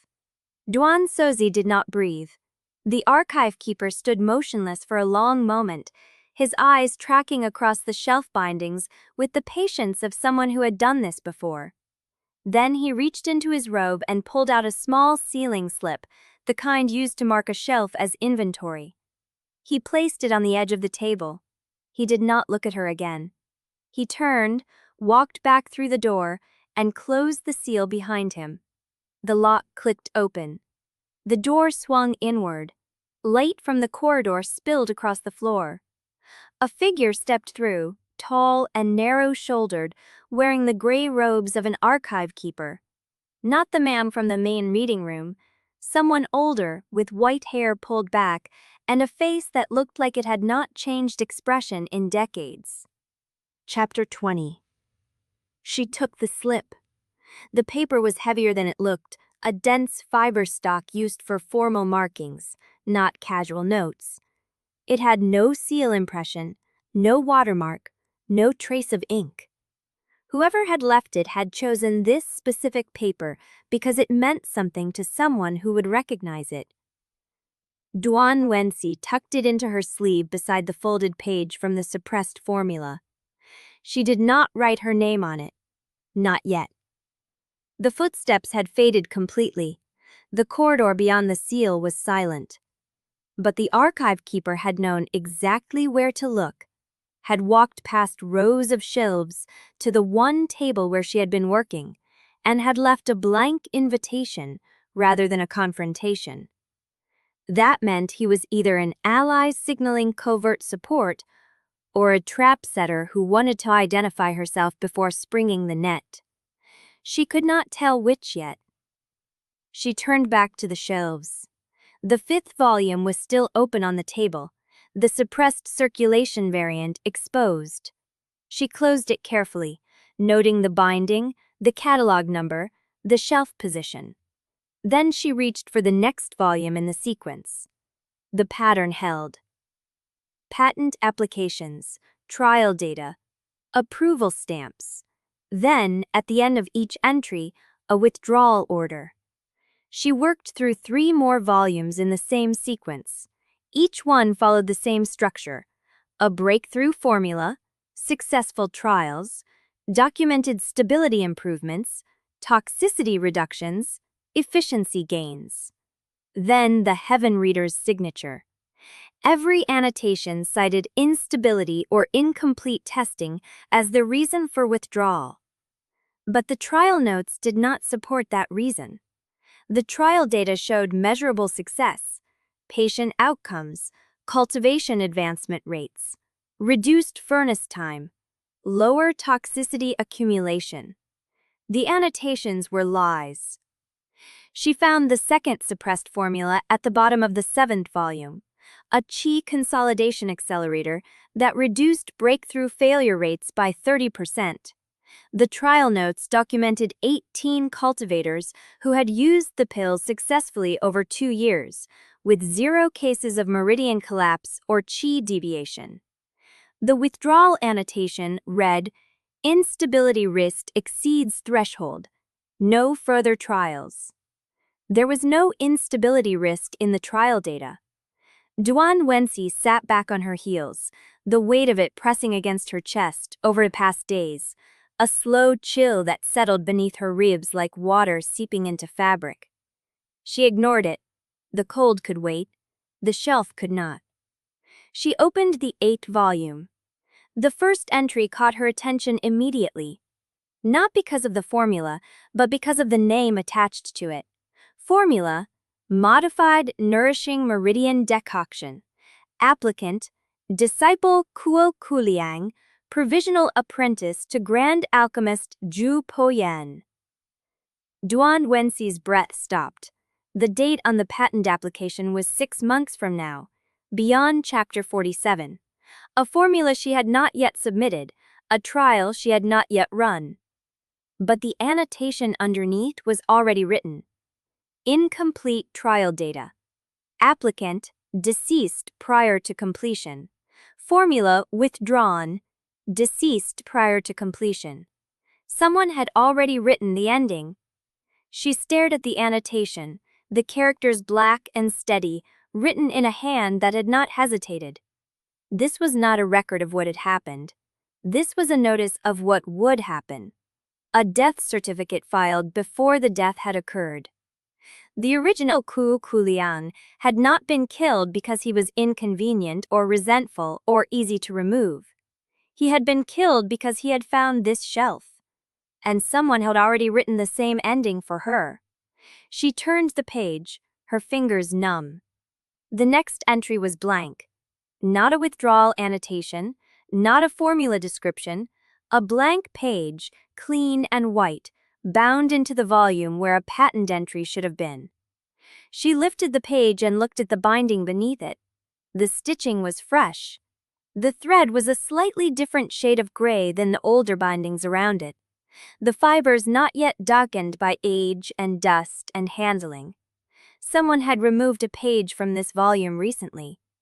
Not 42 years ago, not during the systematic suppression campaign. Recently. Days ago perhaps. Hours. The keeper who had left the blank slip. Or someone else entirely. Duan Wensi traced the fresh stitching with her fingertip, feeling the slight give of thread that had not yet settled into the paper. Whatever had been on that page, it was gone now. Taken by someone who knew she was coming and did not want her to see it. She closed the volume and looked at the shelves around her. The restricted corridor stretched in both directions, low-ceilinged and dim, the flame scone casting long shadows across the bindings. She had found 42 years of suppressed formulas, a death notice written before her time, and a page removed so recently the thread had not yet faded, and a blank sealing slip waiting for her to write her name. She pressed the sealing slip into her sleeve, alongside the 42-year-old suppression order and the death notice that had not yet come true. Then she began searching for the next volume in the sequence. The cold in her chest had spread to her hands. She did not stop. Chapter 21. The room was cold. Not the damp cold of the archive annex, or the metallic chill that had settled in Duan Wensi's chest. This was a different cold, dry and still. The temperature of stone that had not seen sunlight in decades. Master Zhao Sanqi sat at a wide table of dark wood, his pale amber eyes fixed on the tablet before him. The tablet was bone, polished to a milky smoothness, its surface marked with fine cracks that had not been carved but had grown, like frost spreading across a window. Dream residue did not record images, it recorded pressure. The places where fate had been touched, bent, or broken. He had been reading the same tablet for 3 hours. The fracture lines told a story he had already memorized. A new reader had entered the Basin's history 6 months ago. An anomaly that should not exist.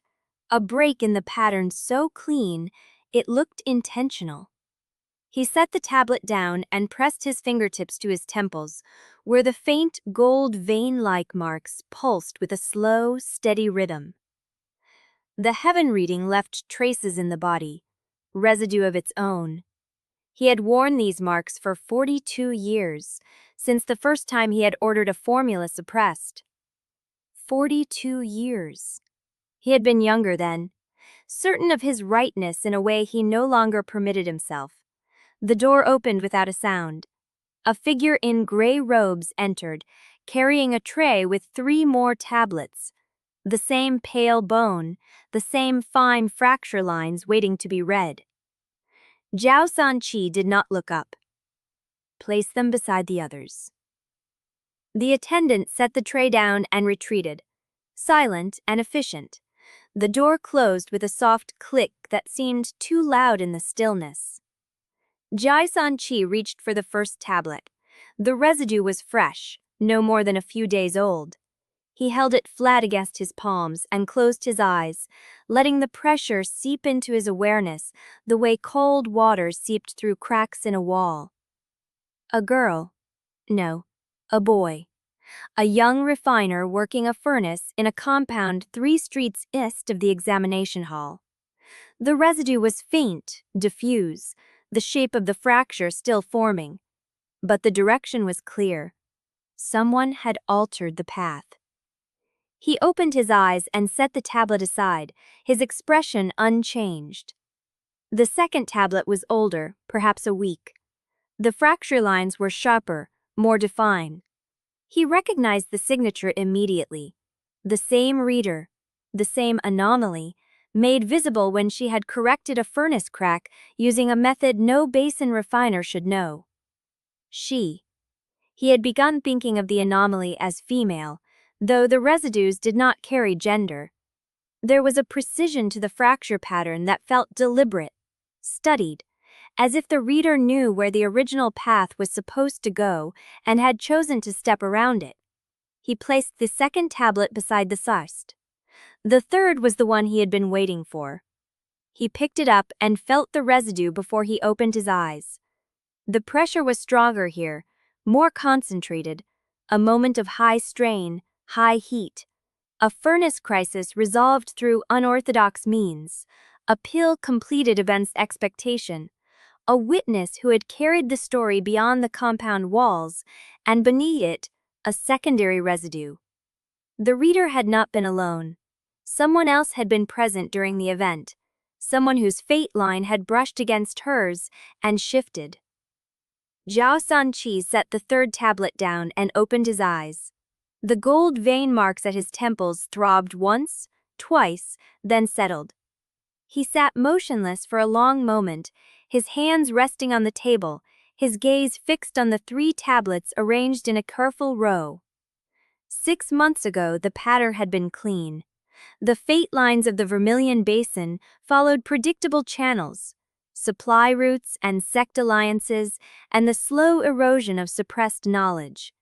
He had read the dream residue reports every week for 4 decades, watching the fractures, sealing the ones that threatened the province's stability. He had never seen a fracture like this one. The reader had entered the basin from outside. Not physically, that would have been detected at the seal boundary. She had entered the way fate itself was written, stepping into a body that already existed and changing its path from the inside. He had suspected it 6 months ago, when the first anomalous residue appeared.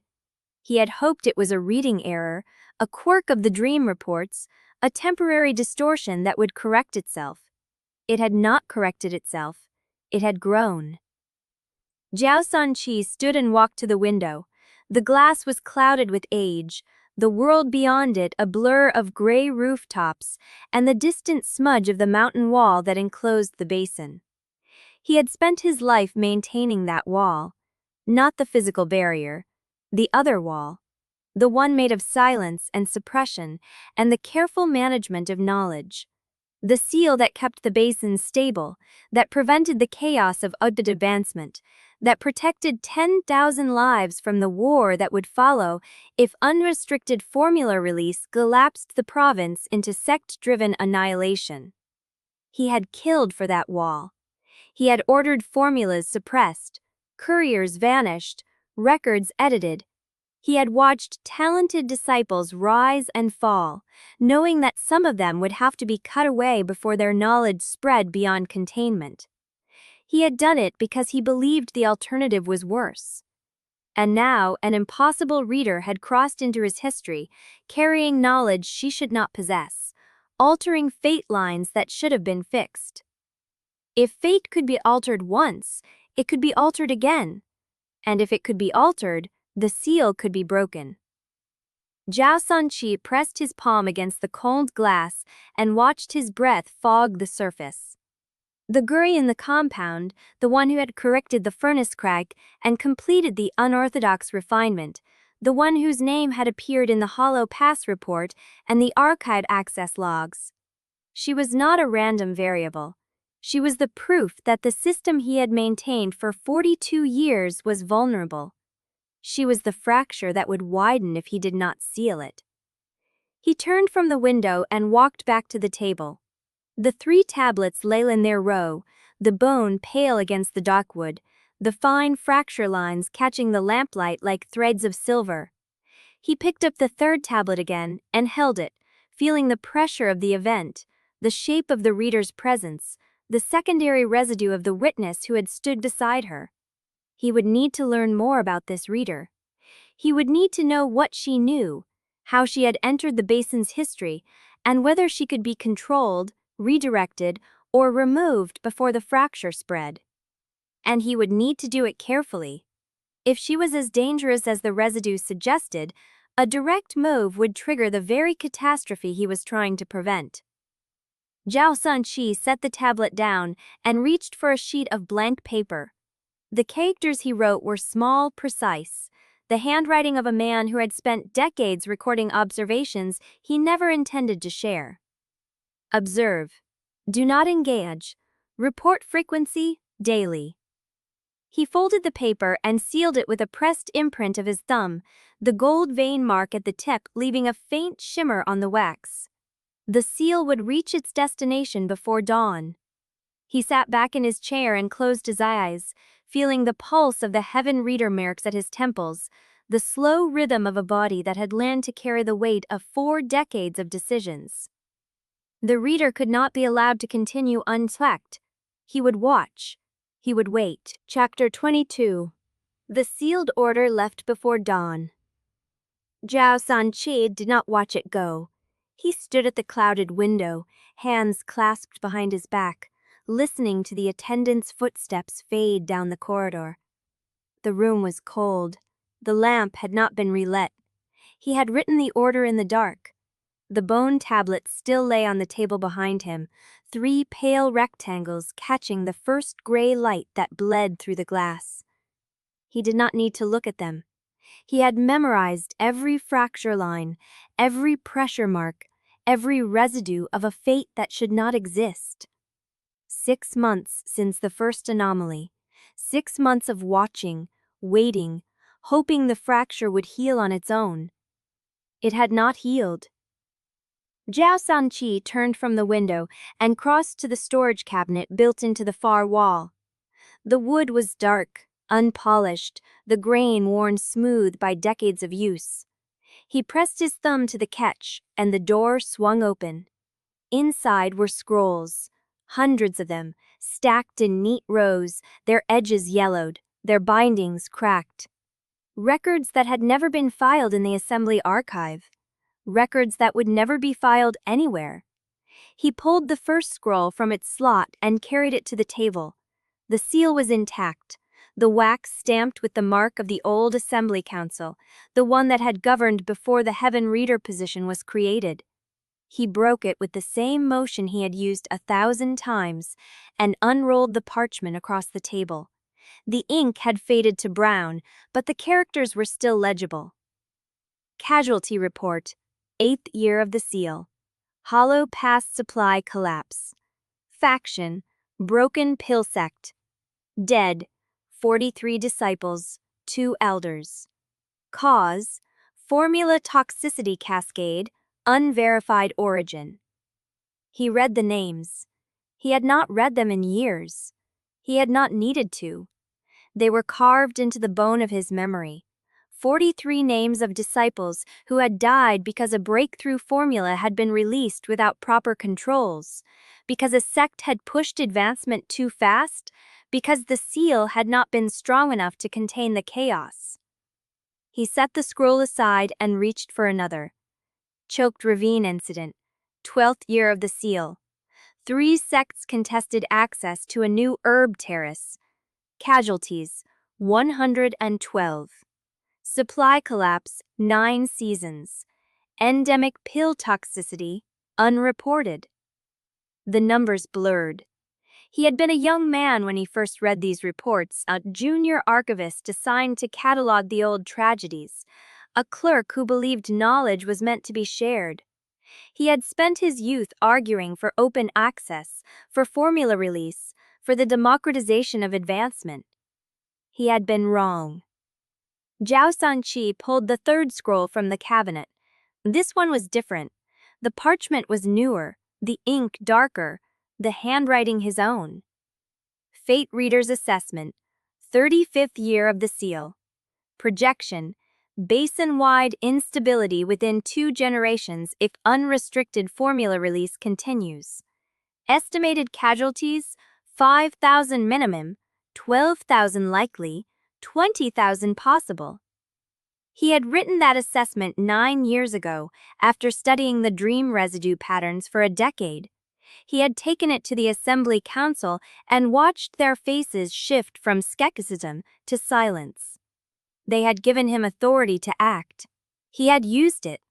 The 4th scroll was a supply ledger from the same year, showing the collapse of 3 independent herb routes after a sect war in the eastern valleys. The 5th was a list of breakthrough accidents, 47 cases in a single season, all involving formulas that had never been properly stabilized. Zhao Sanqi closed his eyes. He did not need to see the numbers again. He carried them in his body, in the gold veins at his temples that pulsed with each heartbeat, in the burn scar on his wrist from a refining accident he had not caused but had witnessed, in the slight stoop of his shoulders from years of bending over tablets and reports and casualty lists that never stopped growing. He knew what the Basin looked like at its worst. He had seen the reports from before the sealed order, from the era when formulas spread like wildfire and sects burned through their disciples like fuel. He had read the accounts of supply collapses that had left entire valleys without medicine for years. He had traced the pattern of toxicity cascades that had killed more slowly than war, but just as surely. The seal had ended that. The suppression had saved lives, and it had cost him everything he might have been. Zhao Sanqi pulled the third scroll from the cabinet. This one was different. The parchment was newer, the ink darker, the handwriting his own. Fate Reader's Assessment, 35th year of the seal. Projection. Basin-wide instability within 2 generations if unrestricted formula release continues. Estimated casualties, 5,000 minimum, 12,000 likely, 20,000 possible. He had written that assessment 9 years ago. After studying the dream residue patterns for a decade, he had taken it to the Assembly Council and watched their faces shift from skepticism to silence. They had given him authority to act. He had used it. The fourth scroll was a supply ledger from the same year, showing the collapse of 3 independent herb routes after a sexed war in the eastern valleys. The fifth was a list of breakthrough accidents, 47 cases in a single season, all involving formulas that had never been properly stabilized. Zhao Sanqi closed his eyes. He did not need to see the numbers again. He carried them in his body, in the gold veins at his temples that pulsed with each heartbeat, in the burn scar on his wrist from a refining accident he had not caused but had witnessed, in the slight stoop of his shoulders for years of bending over tablets and reports and casualty lists that never stopped growing. He knew what the Basin looked like at its worst. He had seen the reports from before the sealed order, from the era when formulas spread like wildfire and sects burned through their disciples like fuel. He had read the accounts of supply collapses that had left entire layers without medicine for years. He had traced the pattern of toxicity cascades that had killed more slowly than war, but just as surely. The seal had ended that. The suppression had saved lives, and it had cost him everything he might have been. Zhao Sanqi opened his eyes and looked at the scrolls spread across the table. 42 years of records, 42 years of watching, deciding, acting. 42 years of knowing that every formula he suppressed, every courier he vanished, every accord he edited, was a choice between 2 evils.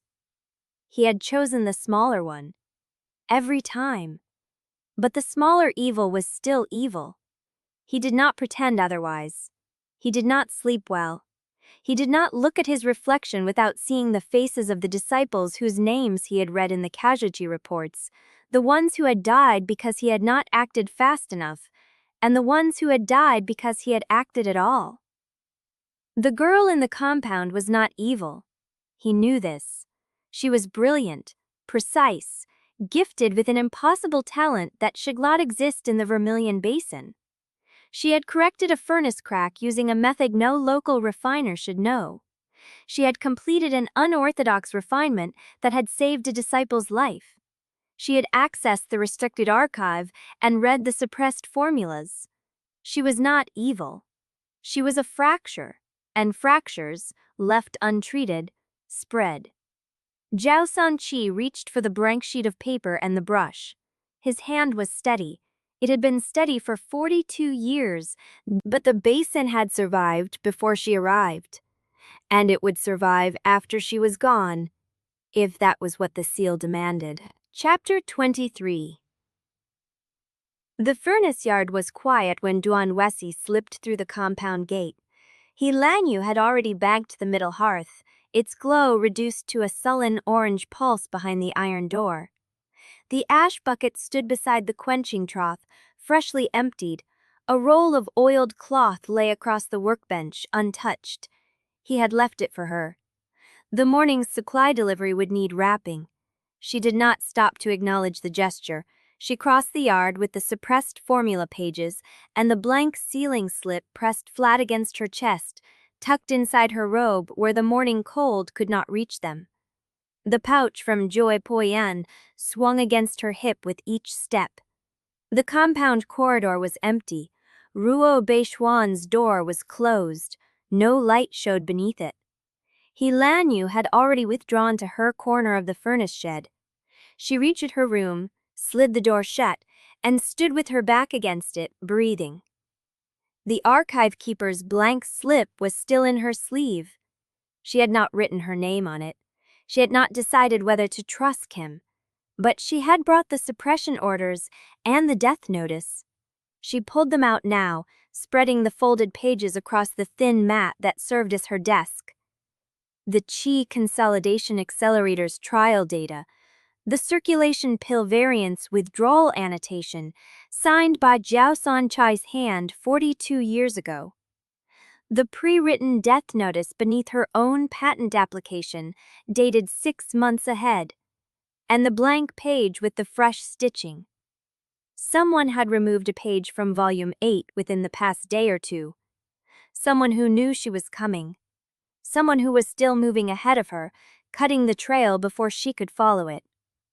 She sat on the mat and pressed her palms flat against the papers, feeling the cold of the archive still clinging to the parchment. She had walked into Copper Vale's shadow and pulled out a pre-written death notice. But the archive was not the end of the trail. The archive was a mirror. What she needed was the street-level shape of the harm. Sister Anmei's ledger. The records of broken cultivators, failed breakthroughs, and dependency spirals that the Assembly's pill monopoly had created over 3 years. The ledger that documented the human cost of every suppressed formula. Duan Wensi had seen the ledger twice. Once when Sister Anmei had shown it to her in the clinic room.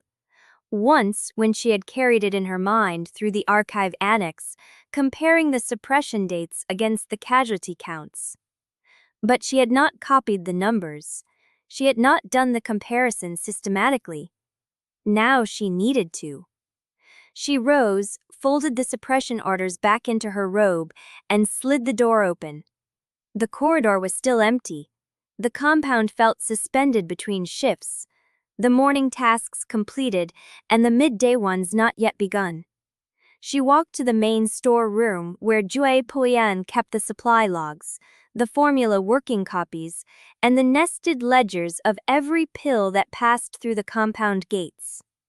The ledger she wanted was not there. She found it in Jue Poyan's study, lying open on the reading desk, as if someone had been working through it recently. Duan Wensi stopped at the threshold. Jue Poyan was not in the room. The study was empty, the brazier cold, the chair pushed back at an angle that suggested a hurried departure. The ledger lay face up, showing a double-page spread of entries from the past 2 months.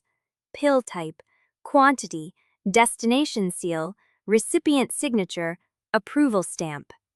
She stepped closer. The handwriting was Sister Anmei's. Small, precise, the characters crowded together to fit the margins.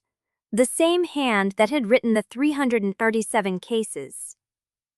Duan Wensi lowered herself into the chair and began to read. It took her an hour to map the comparison.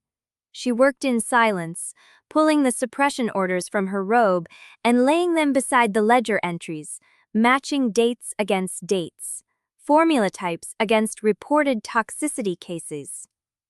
The Qi Consolidation Accelerator had been suppressed in the 42nd year of the seal. In the year following its suppression, Sister Anmei's ledger showed a spike in breakthrough failures among low-resource cultivators, 18 cases with documented meridian damage, 6 deaths. The circulation pill variant had been withdrawn in the 41st year. The ledger showed a corresponding rise in Qi stagnation cases and dependency relapses, patients who had been stable on the variance regimen and deteriorated after it disappeared from the supply channels. Duan Wensi traced the pattern forward. Every suppression date matched a toxicity spike.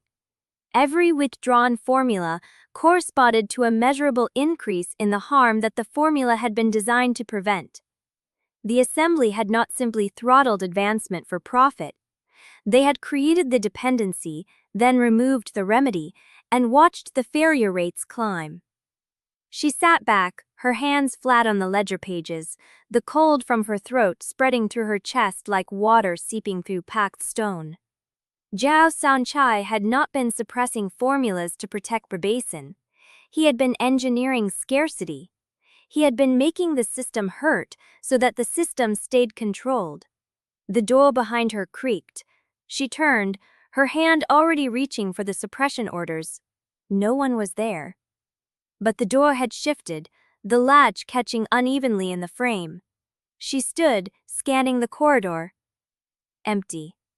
The furnace yard beyond was still, the middle heart's glows steady and undisturbed. She looked down at the ledger on the desk. A single page had been turned. The page she had been reading was no longer open. The ledger now showed a different spread, entries from 3 months earlier, routine circulation kill deliveries to a minor sect. She had not turned the page. She had been sitting in the chair the whole time, her hands on the papers, her back to the door. She had not moved. Duan Wensi looked at the ledger, then at the empty doorway, then at the suppression orders still clutched in her hand. The cold in her chest did not stop. She gathered the papers, closed the ledger, and left the study, walking fast, her pulse counting the seconds until she reached her room. The room was unchanged. The door slid shut behind her. She lacked it. She crossed to her desk and stopped. The blank page with the fresh stitching was lying on the mat. She had left it folded inside her robe with the suppression orders, but it was on the mat now, separated from the others, lying flat and exposed, as if someone had placed it there deliberately. She had not placed it there. She had not taken it out of her robe. She stood in the center of the room, the suppression orders in one hand, the cold in her chest spreading like ink in water, and she understood it with a clarity that did not shake. Someone had been in the study while she was reading the ledger. Someone had turned the page.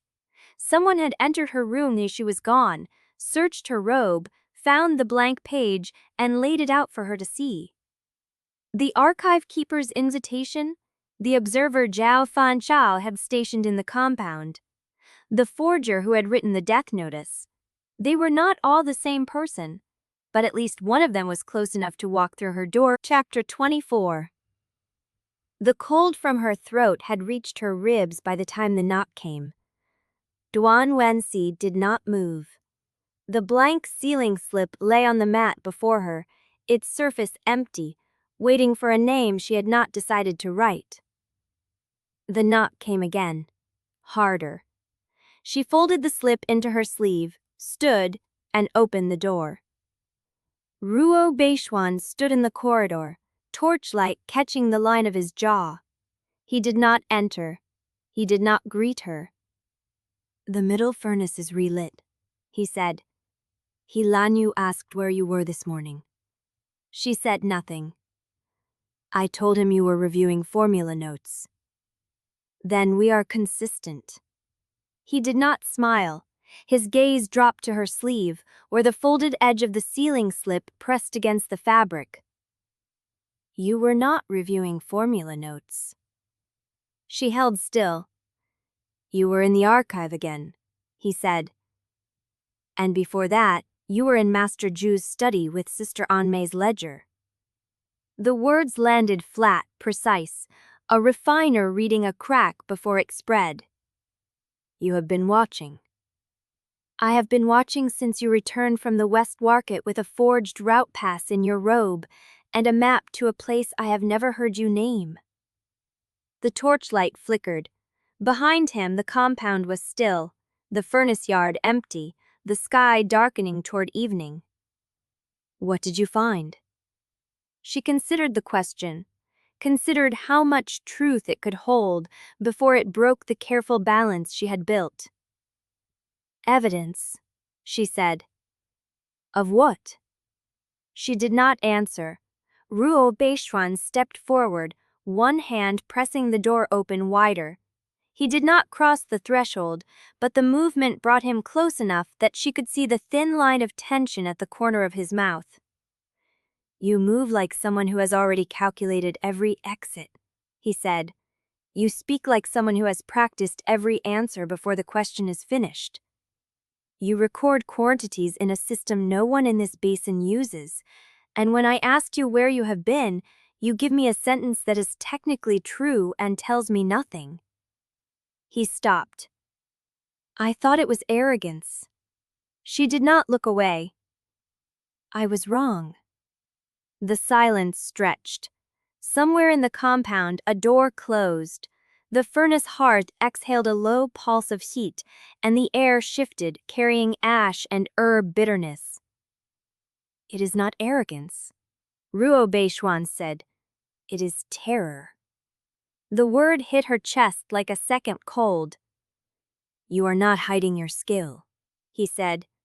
"You are hiding the fact that you need anyone to know you cannot do this alone." She opened her mouth, closed it. The sealing slip pressed against her wrist inside the sleeve, a reminder of the question she had not answered. "You are wrong," she said. "Am I?" It was not a question. She looked at him, at the set of his shoulders, the way his hand still held the door edge, the faint shadow under his eyes from nights spent watching a corridor she had not known he guarded. He had been watching her for 6 days.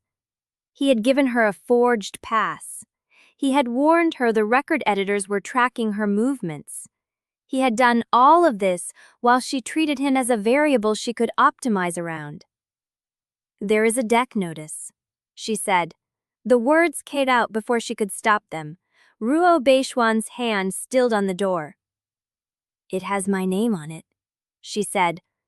"Filed 6 months early, with a date already stamped."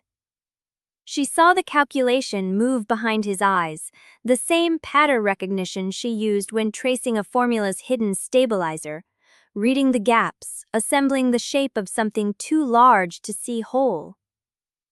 "Who filed it?" he said. "I do not know." "Who removed the page from your volume?" "I do not know." "Who left a black sealing slip on your table in the restricted archive and then walked out without speaking?" She did not answer. His gaze dropped to her sleeve again, for the folded slip pressing against the fabric. "You have not written your name on it." "No." "Why?" She looked at him, and for a moment, just a moment, she felt the shape of the confession pressing against her throat. "Because I am not who you think I am. Because the boy you are protecting died in a shallow ravine in the original script, and I am wearing his face.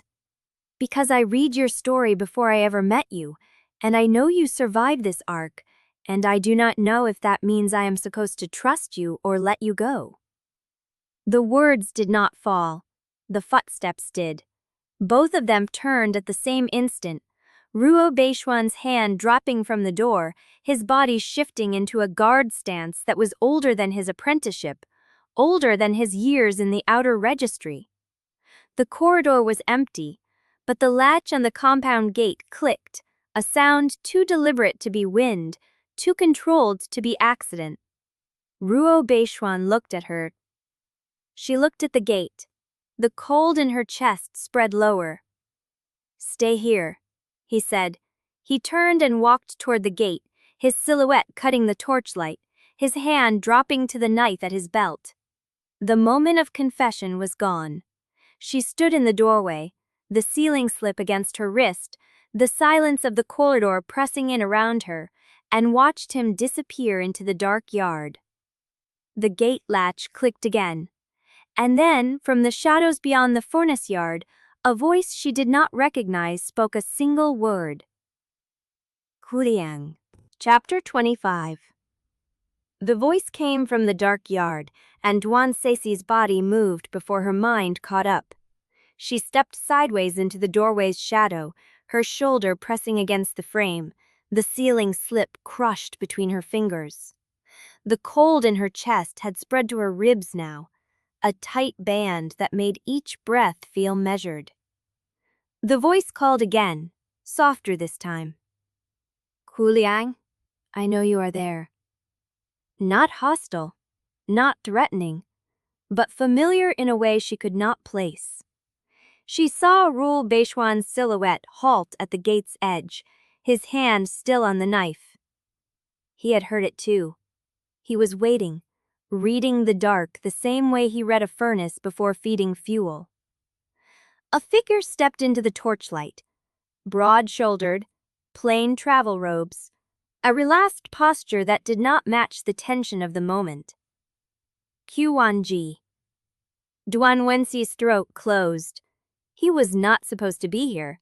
He was not supposed to know where she lived.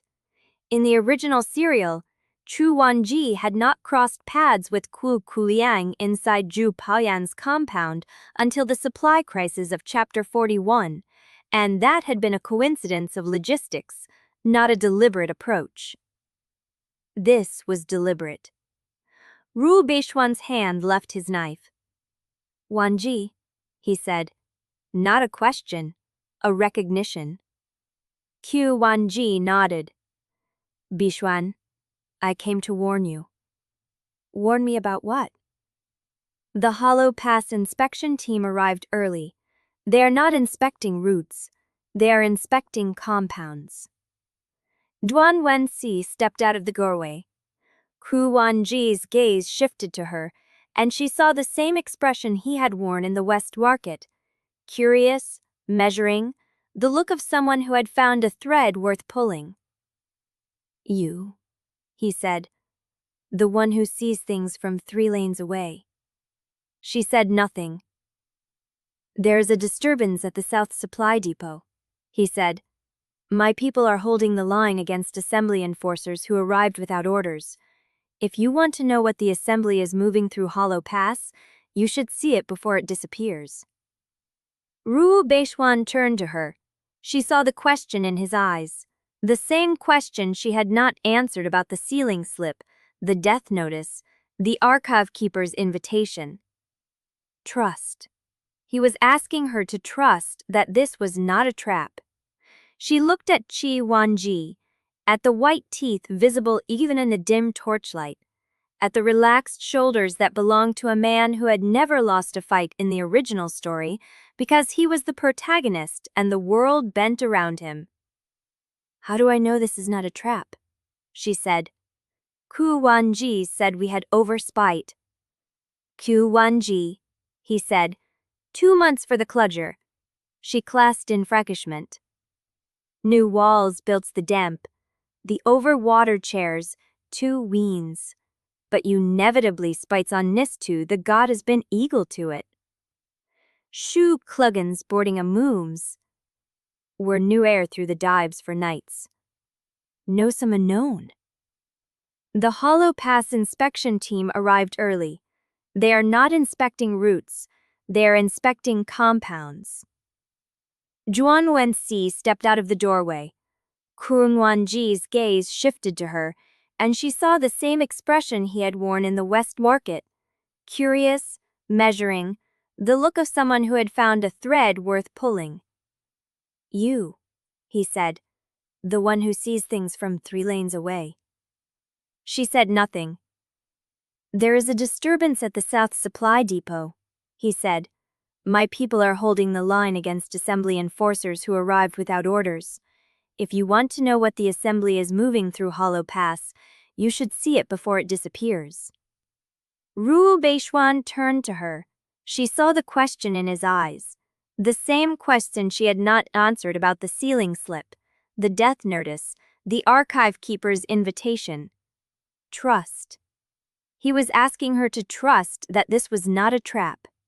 She looked at Qi Wanji, at the white teeth visible even in the dim torchlight, at the relaxed shoulders that belonged to a man who had never lost a fight in the original story, because he was the protagonist and the world bent around him. "How do I know this is not a trap?" she said. "Kuo Kulia," she said, "I'm hurrying a delivery manifest for me." He crouched beside the nearest body, a young man with a face that still held surprise. His hand curled around something that glinted in the torchlight. A brass token. Kuo Wensi pried it free and held it up. Duan Wensi's breath caught. The token bore a mark she'd recognized, a circle divided by a jagged line, the symbol she had seen stamped on the suppression orders in the restricted archive, the same mark that appeared at the bottom of the death notice filed under her name. "What is it?" Kuo Kulia said. She did not answer. She took the token from his hand, her fingers cold against the warm brass, and turned it over. On the reverse, a date was stamped. 6 months from now. The same date as the death notice. "Kuliang," Kuo Kulia said again, and this time his voice had lost the amusement. "What is it?" She looked up at him, at the protagonist who was supposed to save this world, at the man whose story she had read and whose path she had tried to avoid. "It is a death warrant," she said, "and someone is already collecting." She pressed the token into her palm until the edges bit into her skin and the cold in her chest spread down into her stomach, settling there like a stone. Chapter 26. The Mercy Cloister smelled of old ink and the faint, sweet rot of crushed herb pulp. Sister Anmei's workroom was smaller than Duan Wensi expected. A single oil lamp hung from a ceiling hook, casting a circle of yellow light onto a narrow table stacked with ledgers. The walls were lined with shallow shelves, each holding clay jars sealed with wax and labeled in a script so tight it looked like cracked mud. Anmei sat on the opposite side of the table, her gray threaded hair pulled back so tightly it pulled the corners of her eyes upward. She did not offer tea. She did not offer a seat. She simply opened a ledger and turned it toward Duan Wensi. "Start with these," she said. "The poison cases. Read by symptom cluster, not by victim name." Duan Wensi pulled the ledger toward her. The pages were dense with Anmei's handwriting, fine and unhurried, each entry recording a body's decline in clinical detail. Yellowing sclera, meridian tremors, qi stagnation that did not resolve with standard dispersants. The names were mostly unfamiliar: minor cultivators from scattered sects, independent refiners, children of families too poor to afford assembly-certified formulators. She read for an hour. The patterns began to surface. A toxin that caused meridian corrosion, slow and progressive, took 3 months to kill. A toxin that triggered qi inversion, violent and sudden, left the victim dead within hours. A toxin that mimicked breakthrough failure, subtle enough that the family often buried the cultivator believing they had simply lacked talent.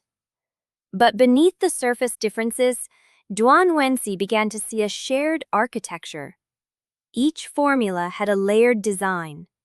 A primary agent that caused the visible damage, a secondary compound that masked the toxin's signature during standard examination, and a third component buried so deep in the sequence that it looked like a processing residue that did nothing on its own but could be triggered to neutralize the first two. A counteragent, built into the poison itself. "Why would a killer include an antidote in the formula?" she said. Anmei did not look up from her own ledger. "You tell me." Duan Wensi traced the symptom progression of the first case with her finger. The victim had died on day 94. The counteragent had never been deployed. "Control," she said slowly. "The poisoner keeps the option to save someone. They decide who lives and who does not. The antidote is not mercy, it is leverage. Anmei's pen stopped moving. Keep reading. The second ledger covered the last 18 months.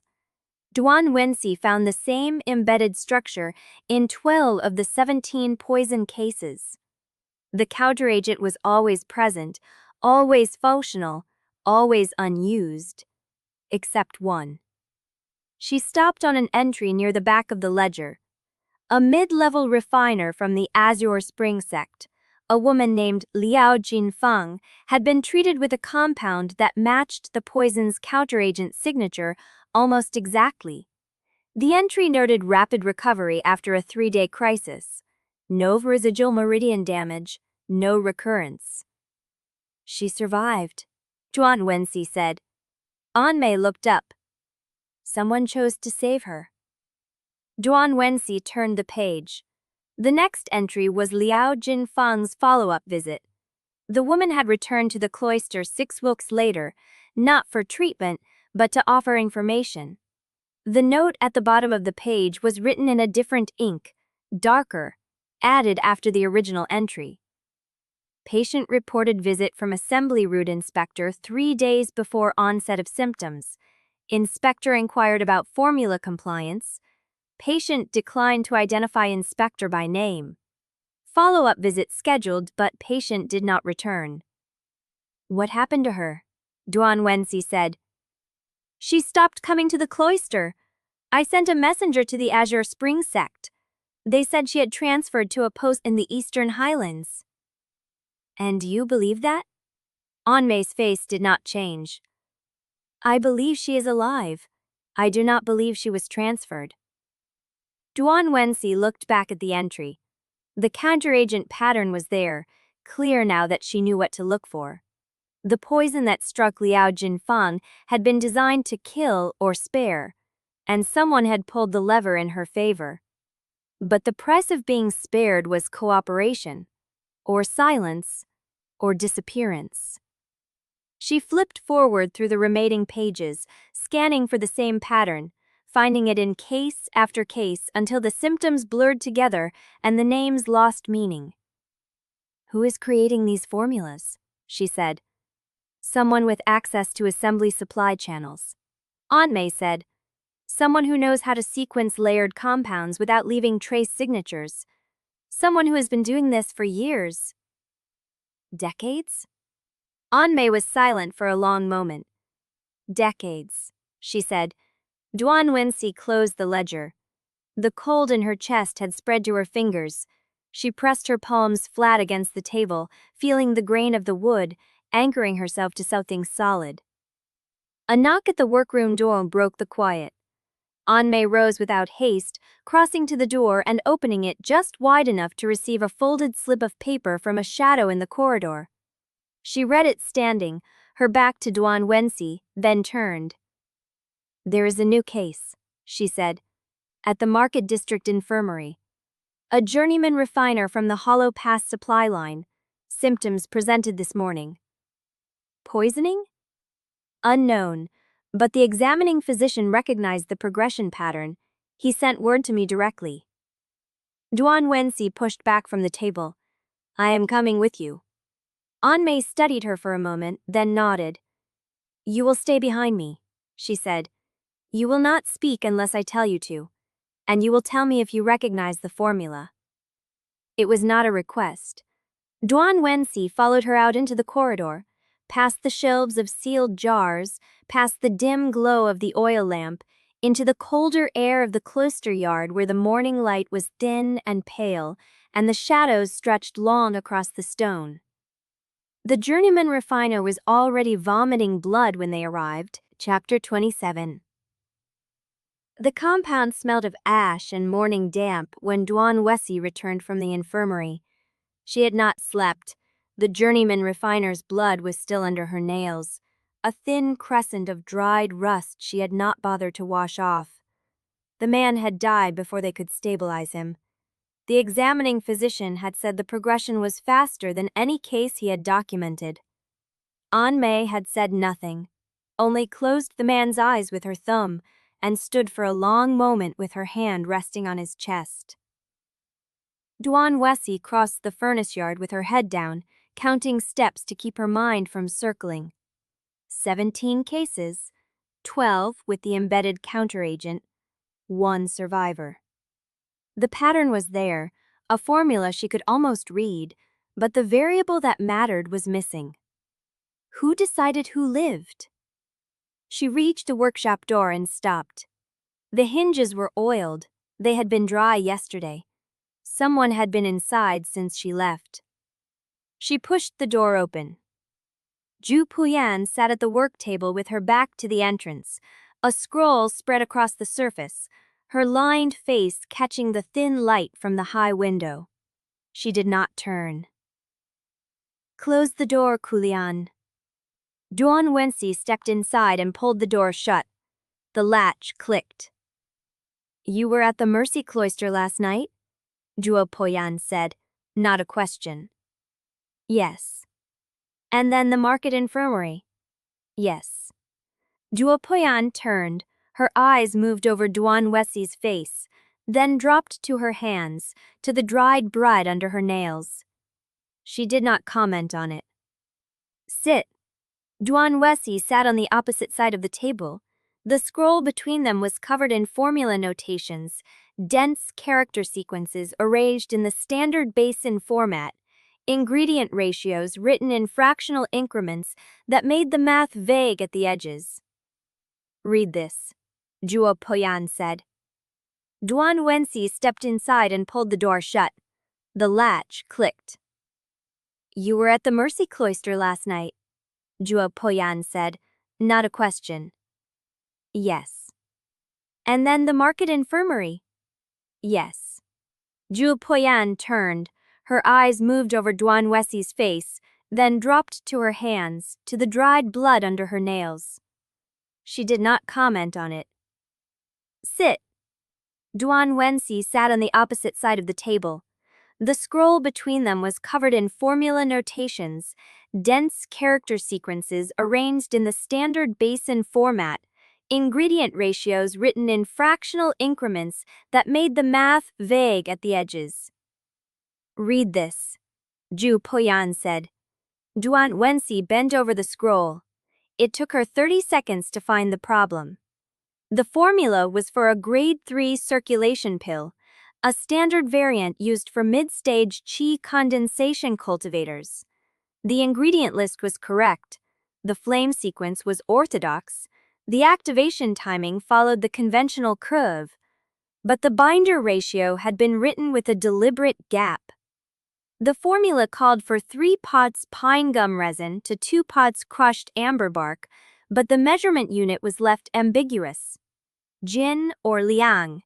The difference would change the final pill's consistency by an order of magnitude. "The binder is underspecified," Duan Wensi said. "Yes."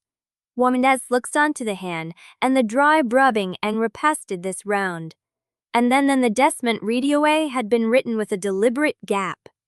The formula called for 3 pots pine gum resin to 2 pots crushed amber bark, but the measurement unit was left ambiguous.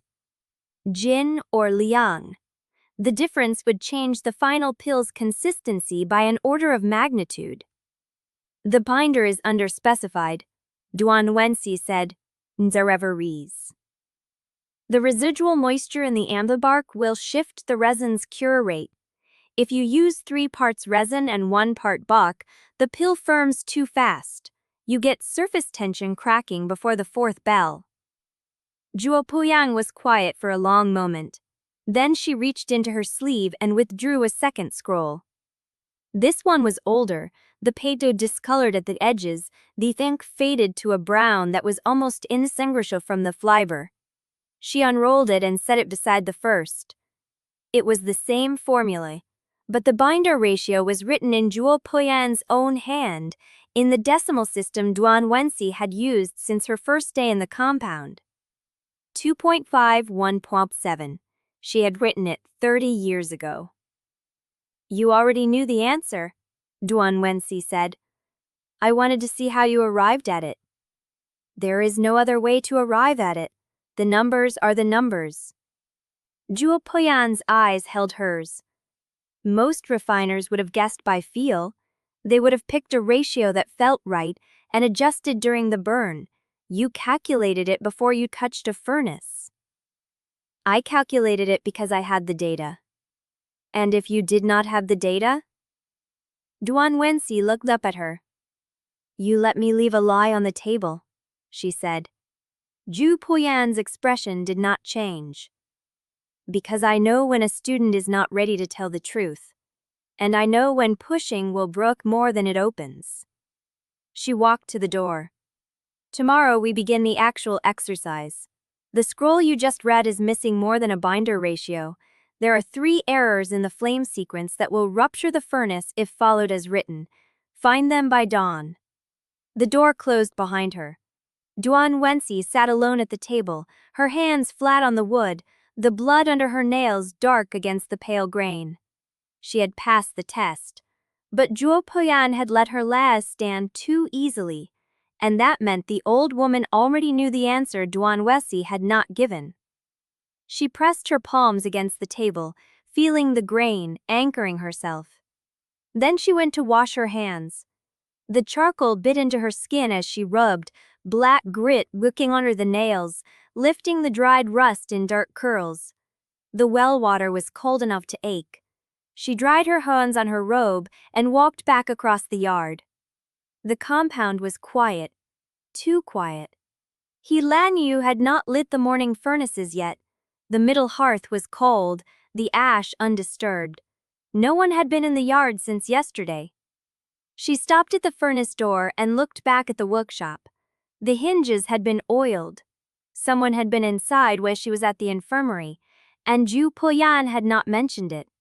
She turned toward her room, her steps slow, her load already reaching for the scroll, the flame sequence, the 3 errors that would rupture the furnace if left uncorrected. The work would keep her awake. The work was the only thing that made sense. She reached her door and stopped. The latch was not seated, not broken, not forced, just lifted, a half-turn out of alignment, as if someone closed it in a hurry and not checked the catch. She pushed the door open. The room was the same. The mat, the table, the shelf with her notes. Nothing moved. Nothing missing. But the blank ceiling slip from the archive keeper was no longer in her robe. It was on the table, lying open. And someone had written on it. Chapter 28. The writing on the ceiling slip was 3 characters, pressed hard enough to leave grooves in the pulp beneath the ink. North Gate. Dusk. Come alone. No signature. No mark. Just a time and a place and a command disguised as an invitation. Duan Wensi stood over the table, breathing shallowly, her reflection wavering in the dark window glass. The characters were crisp, deliberate, a hand that had written thousands of archive entries before learning to leave no trace. The same hand that had left the slip blank the first time, waiting to see if she would take it. Now he knew she had. Now he wanted to meet. She touched the paper but did not pick it up. The oil from her fingers would leave a residue, a timeline, evidence that she had handled it. She was already thinking like someone being watched. Behind her, the compound breathed in sleep. Lanyu's hearth was cold. Ruo Beishuan's door showed no light. Somewhere in the dark, the person who had oiled her hinges and lifted her latch was counting her hours. She pulled the slip toward her and read the characters again. North Gate. Dusk. Come alone. She should not go. She would go. She found Madame setting Nuo before the morning bell, not at the Green Tile Inn, but in the charcoal market behind the North Ward, haggling over a sack of bone-white bark with a merchant who kept his hands tucked inside his sleeves. Setting Nuo saw her approach and did not smile.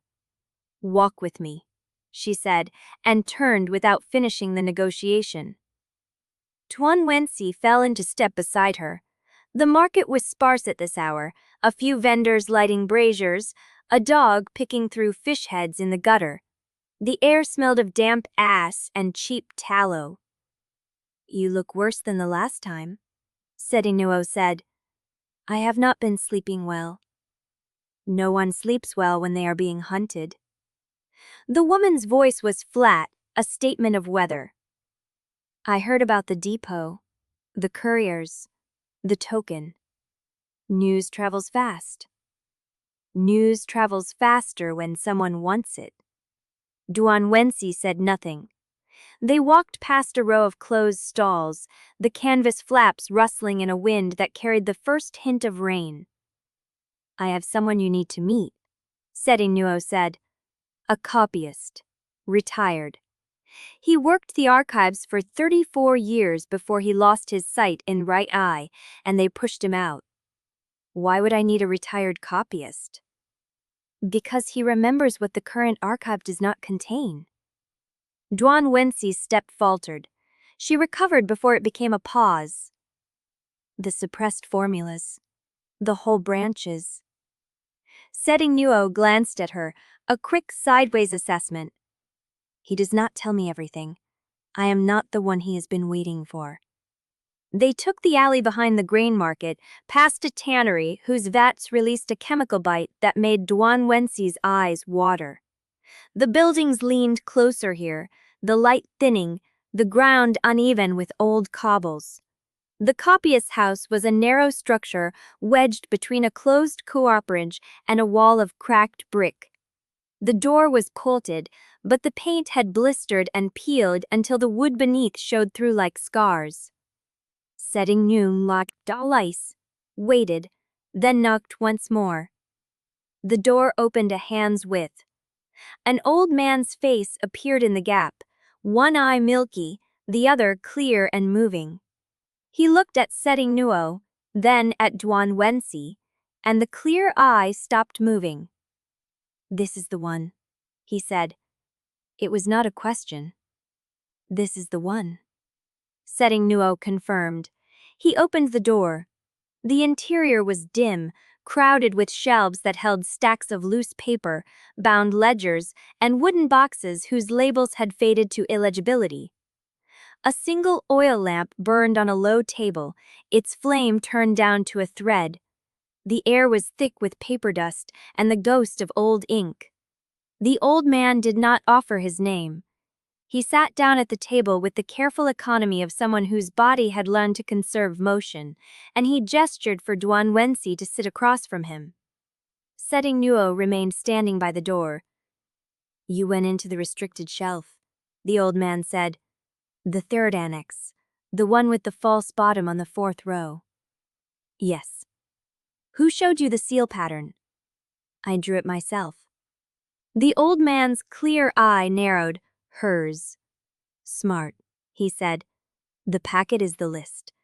And something else. Something I copied from the original trial records for the circulation pill variant. The same person who ensured that every copyist who worked on those documents was reassigned to routes outside the Basin within the month." He did not say the name. He did not need to. Master Jia San Chai. "If you know this," Duan Wensi said, "why are you still alive?"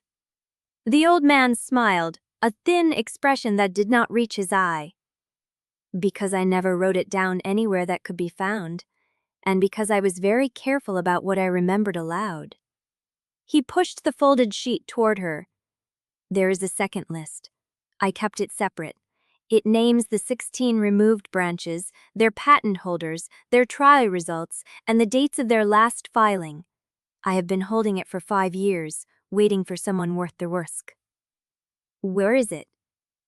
"Not on me." He tapped the table. "I will give it to you. But first, I need to hear you say that you understand what holding it will cost." Duan Wensi met his gaze. "I already have a pre-written death notice in my name," she said, "a brass token with a synchronized execution date, a poison pattern that has killed 17 people, and a heaven reader who has identified me as an anomaly that needs to be cut away." She paused. I understand the cost. The old man studied her for a long moment. Then he nodded once, a slow dip of the head that carried the weight of 34 years of silence. Behind the fourth shelf, he said, there is a loose brook. The packet is wrapped in oiled cloth. Brew it to the table. She went. The pantry window was small, rested shut, but tinkering Nor forced it with a shoulder that made the frame groan.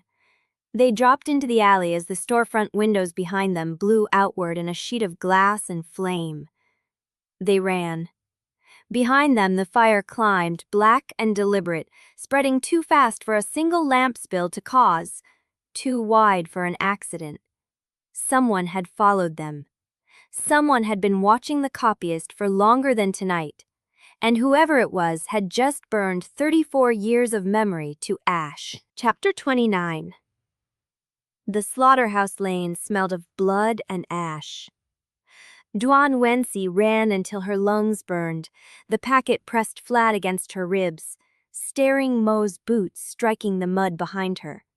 They did not stop until the alley opened onto a dry canal bed, the fire's glow reduced to a dull orange smear against the rooftops. Staring No bent double, hands on her knees. We cannot go back to the compound. I know. Not the green tile either. If they followed us to the copyist, they know the route. Duan Wensi's voice came flat. They know who you are. They know who I am. Staring No straightened slowly, silver rings catching the distant flame light. Then where? Duan Wensi did not answer. She found a recess where the canal wall had crabbled, a hollow space just large enough for two people to sit with their backs against dry stone. She sat. She untied the packet. The twine was brittle, the knots set years ago. She worked them loose with her fingers, the oiled cloth dark and stick against her palm. Inside lay two folded sheets. The first was a list, densely written in a hand that had learned to save space through long practice. 16 entries. Each one named a formula branch, a patent holder, a trial date, and the last filing date before removal. Duan Wensi read them once, then again, her throat marked cold against her collar. The circulation pill variant, the Qi consolidation accelerator, 14 others, all suppressed, all within a 5-year window, all bearing the same notation in the margin. Withdrawn by order of the heaven reader. Zhao San Qi. She set the list aside. The second sheet was older, the paper thinner, the ink faded to brown at the edges. Not a list. A record. A single trial result, copied by hand from a document that no longer existed. Case file. Circulation pill variant, batch 7. Trial conducted at Hollow Pass Way Station. Subjects, 18 mid-grade cultivators with confirmed meridian blockage. Outcome, all 18 achieved breakthrough within 3 days of administration. 0 collapses. 0 toxicity residues. The date was 42 years ago. Below the trial data, someone had added a note in a different hand. Recommended for full patent approval. Batch 7 protocol forwarded to Assembly Archive for permanent retention. Dated. The rest of the line was blank. Whoever had copied this had stopped writing before reaching the date. Perhaps because the date would have proved the suppression was immediate. Perhaps because they had been interrupted. Duan Wensi traced the blank space with her fingertip. The packet still held weight. She turned it over, felt the shape of something small and hard sewn into the lining. A seam that did not match the others, stitches too regular, thread too new. She pulled at the hem until the hidden pocket opened. A single key fell into her palm. Small dark iron, the head shaped like a flame with 3 tines. No markings, no seal. She held it up.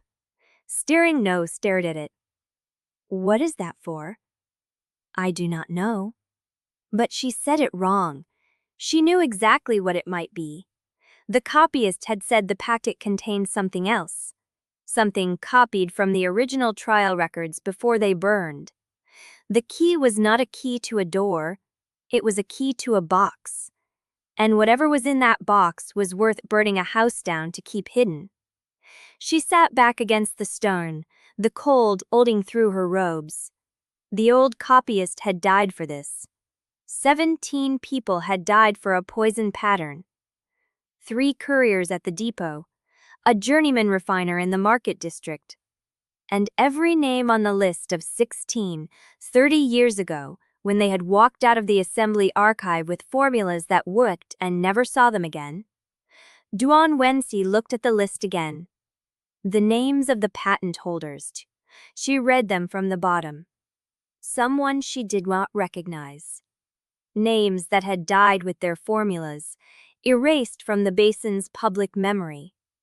One name near the top caught her breath. Lanyu. The 5th entry. A grafting manual variant that had been submitted for trial, passed initial review, and been withdrawn before the second round. She knew that name. Lanyu was the founder of the Broken Pill sect, the sect that had borne 43 disciples and 2 elders at Hollow Pass in the 8th year of the seal. The sect that Zhao Sanqi had recorded in his hidden cabinet as a warning, a precedent, a justification for every suppression that followed. But the record in Duan Wensi's hands showed that Lanyu formula had not caused the cascade. The trial data was clean. The withdrawal had come before the disaster, not after, which meant the cascade was not a consequence of the formula. It was a cover. Zhao Sanqi had needed a reason to make suppression permanent, and the Broken Pill sect had given him one, whether they knew it or not. Duan Wensi pressed the heels of her palms against her eyes until colors swam. She was cold now. Not the throat mark cold. A deeper cold. The kind that settled in the marrow when the shape of a trap became visible. The original Kuo Kuliang had found this. Not the exact same documents, not the packet, but the pattern. The suppressed formulas, the names, the dates, the connection to Hollow Pass and the Broken Pill sect. He had found enough to know that the assembly's gatekeeping was not protection, but a lie maintained by blood, and someone had killed him for it. Not because he was petty, not because he was inconvenient, because he had read the wrong file. Duan Wensi looked down at her own hands, the same hands that had pulled the packet from behind the loose brick, the same hands that had held the sealing slip, the death notice, the brass token with the same date. She was following the same route. Every step she had taken since the archives, the suppressed formulas, the ledger correlations, the poison pattern, the purge, the fire. It was the same search the original Kuo Kuliang had conducted. She was retracing his death. Steps the load. What I need to take up to fired. Planned an ad. Chapter 30. The compound walls rose ahead of her, gray stone against the sky that had not yet decided to be morning. Duan Wensi paused at the gate, her hand resting on the wood. The packet pressed against her ribs inside her robe. The key, the list, the trial record that proved the Broken Pill sect had been burned as cover, not consequence. She pushed the gate open. The furnace yard was empty. Lanyu had not lit the first hearth yet. The windows of Jue Poyan's study were dark. The compound breathed the stillness of people still inside their dreams, unaware that a boy had walked back from a fire carrying a dead man's evidence. Duan Wensi crossed to her room without looking left or right. The latch was still lifted. She had not closed it properly when she left with Chesnyun. The sealing slip lay on her table where she had left it, the 3 characters still waiting. Northgate. Dusk. Come alone. She picked it up, turned it over. Nothing on the back. She set it down again and pulled the packet from her robe, spreading the sheets across the table. The list, the trial record, the key. She lined them up like ingredients before a refinement, trying to read the shape of what she had not yet seen. The list of 16 was precise. Each entry had 4 lines.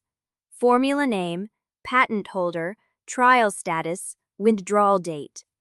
The handwriting was small and deliberate, the strokes of a man who had spent decades copying records that were never meant to survive. Duan Wensi read them again, slowly. Circulation pill variant, back 7. Patent holder, assembly archive, general circulation. Trial status, full approval recommended. Withdrawn. CLI consolidation accelerator, phase 2. Patent holder, Chanfeng Yi, Azure Spring Sect. Trial status, 18 cases, 0 failures. Withdrawn. Grafting manual variant, silk vein adaptation. Patent holder, Lin Yujing, broken pill sect. Trial status, initial review passed. Withdrawn before second trial. She stopped on that one. Lin Yujing, the founder of the sect that burned. The withdrawal had come before the disaster, before the cascade, before 43 disciples and 2 elders had died in a formula fire that the assembly still cited as proof that unregulated knowledge killed. But the formula had been clean. The disaster had been a cover. Duan Wensi pressed her fingers against her temples. The key sat beside the sheets, dark iron catching candlelight. 3 times, flame-shaped base, no markings. She picked it up, weighed it in her palm. The old copyist had sewn this into the packet lining. He had kept it for 30 years, waiting for someone worth the risk. What did it open? She turned it over. Nothing on the back either. No maker's mark, no number, no identifying scratch. A key without a lock. She set it down beside the sealing slip and looked at the 2 objects together. The key from the copyist, the summons from the archive keeper. North Gate, dusk. Come alone. She would go. She had decided that in the canal bed, with ash in her lungs and the cold in her marrow, she would go, because the archive keeper had left her the blank slip first, then written on it, which meant he had waited to see if she would take the invitation before committing to communication. That was not a trap setter's patience. That was someone testing whether she was worth the risk. Duan Wensi looked at the trial record again. The recommendation for full patent approval. The date at the top, 42 years ago. The same year Jue Poyan's original ledgers had been locked in the Ashwood cabinet. The same year the archive suppression had begun. Something had happened 42 years ago. Something that made Jia Su Shanchai stop believing in open knowledge and start believing in control. She reached for the packet, checking the lining again. Her fingers found something she had missed in the canal bed, a fold of paper so thin it had pressed flat against the oiled cloth and become invisible. She pulled it free. The paper was small, the size of her palm, and covered in the copyist's hand. The ink was older than the list, faded to brown, the strokes trembling as if written under strain. For the one who reads this last. The seal was not always closed. Before my time, before the heaven reader's time, the Basin breathed the outer heavens freely. Formulas crossed the mountain passes. Cultivators came and went. The records say the seal was built after the first collapse, when uncontrolled qi flow from outside ignited 3 trial grounds and killed everyone inside. The assembly tells this story as a warning. What they do not tell is that the trial grounds were running suppressed formulas when the seal collapsed. The formulas were not the cause. They were the consequence. The Heaven Reader, before Dra Su Chai, classified everything that touched those trial grounds.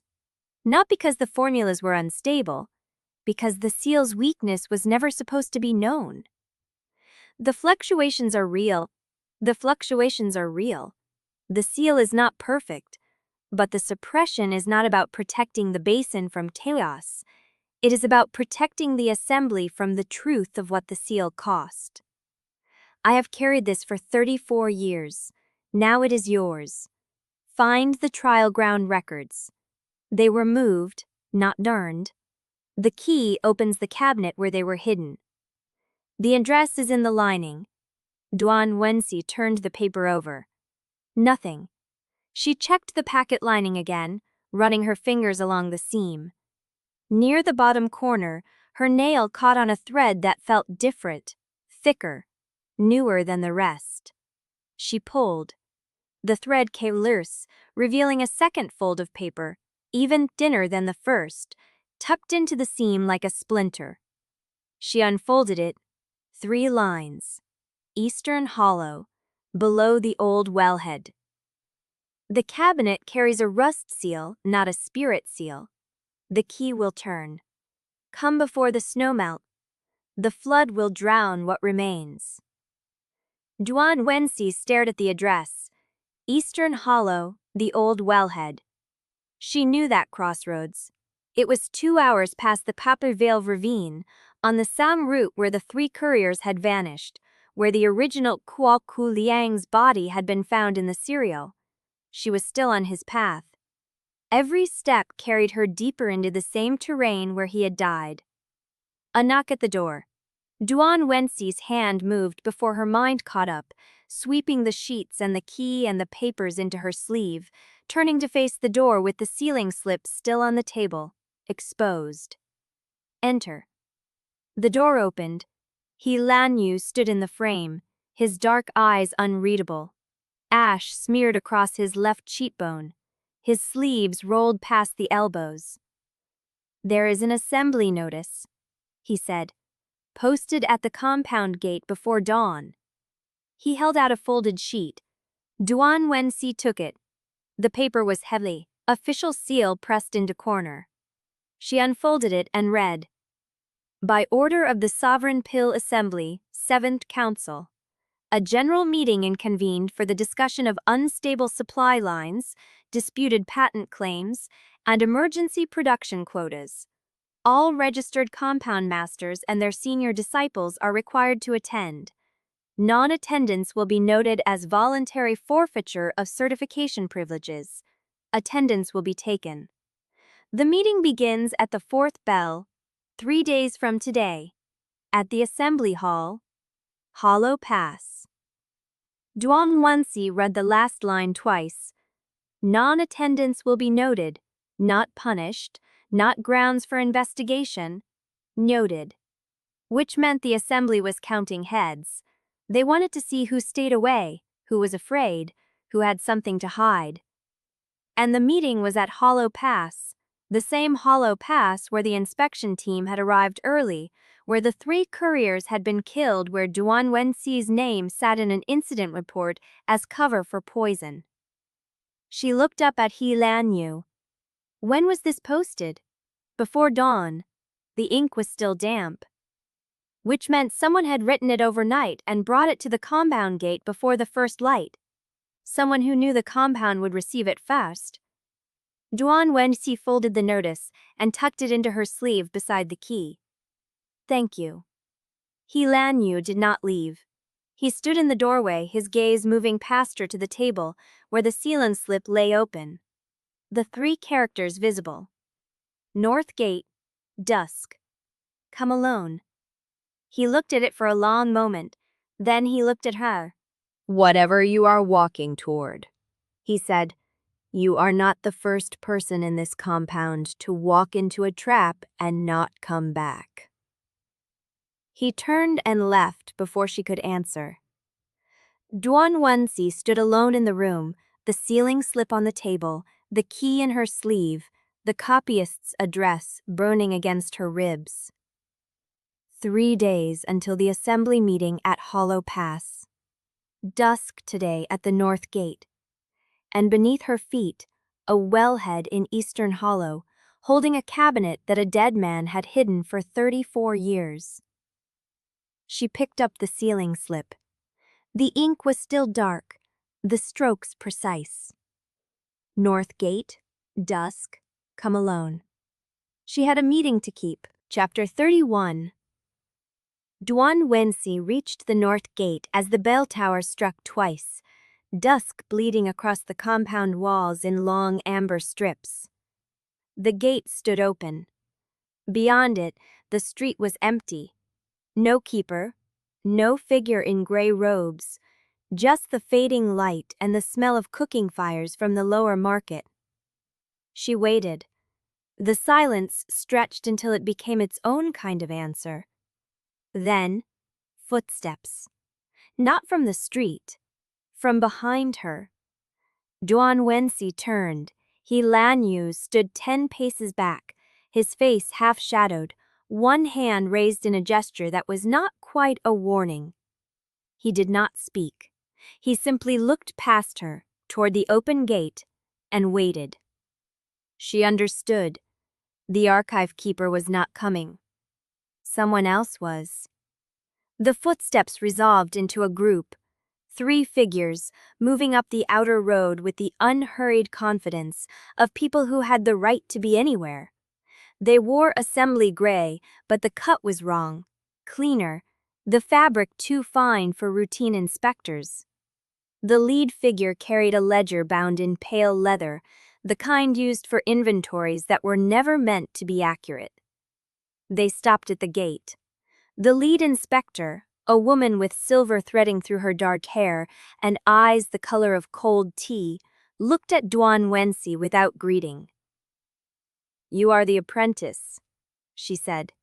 Not a question. "I am senior apprentice Kuo Kuliang," Duan Wensi said, "under Grand Alchemist Jue Poyan."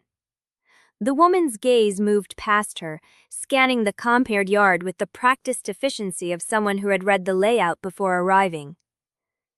"We are here for the quarterly inventory review. Your master was notified."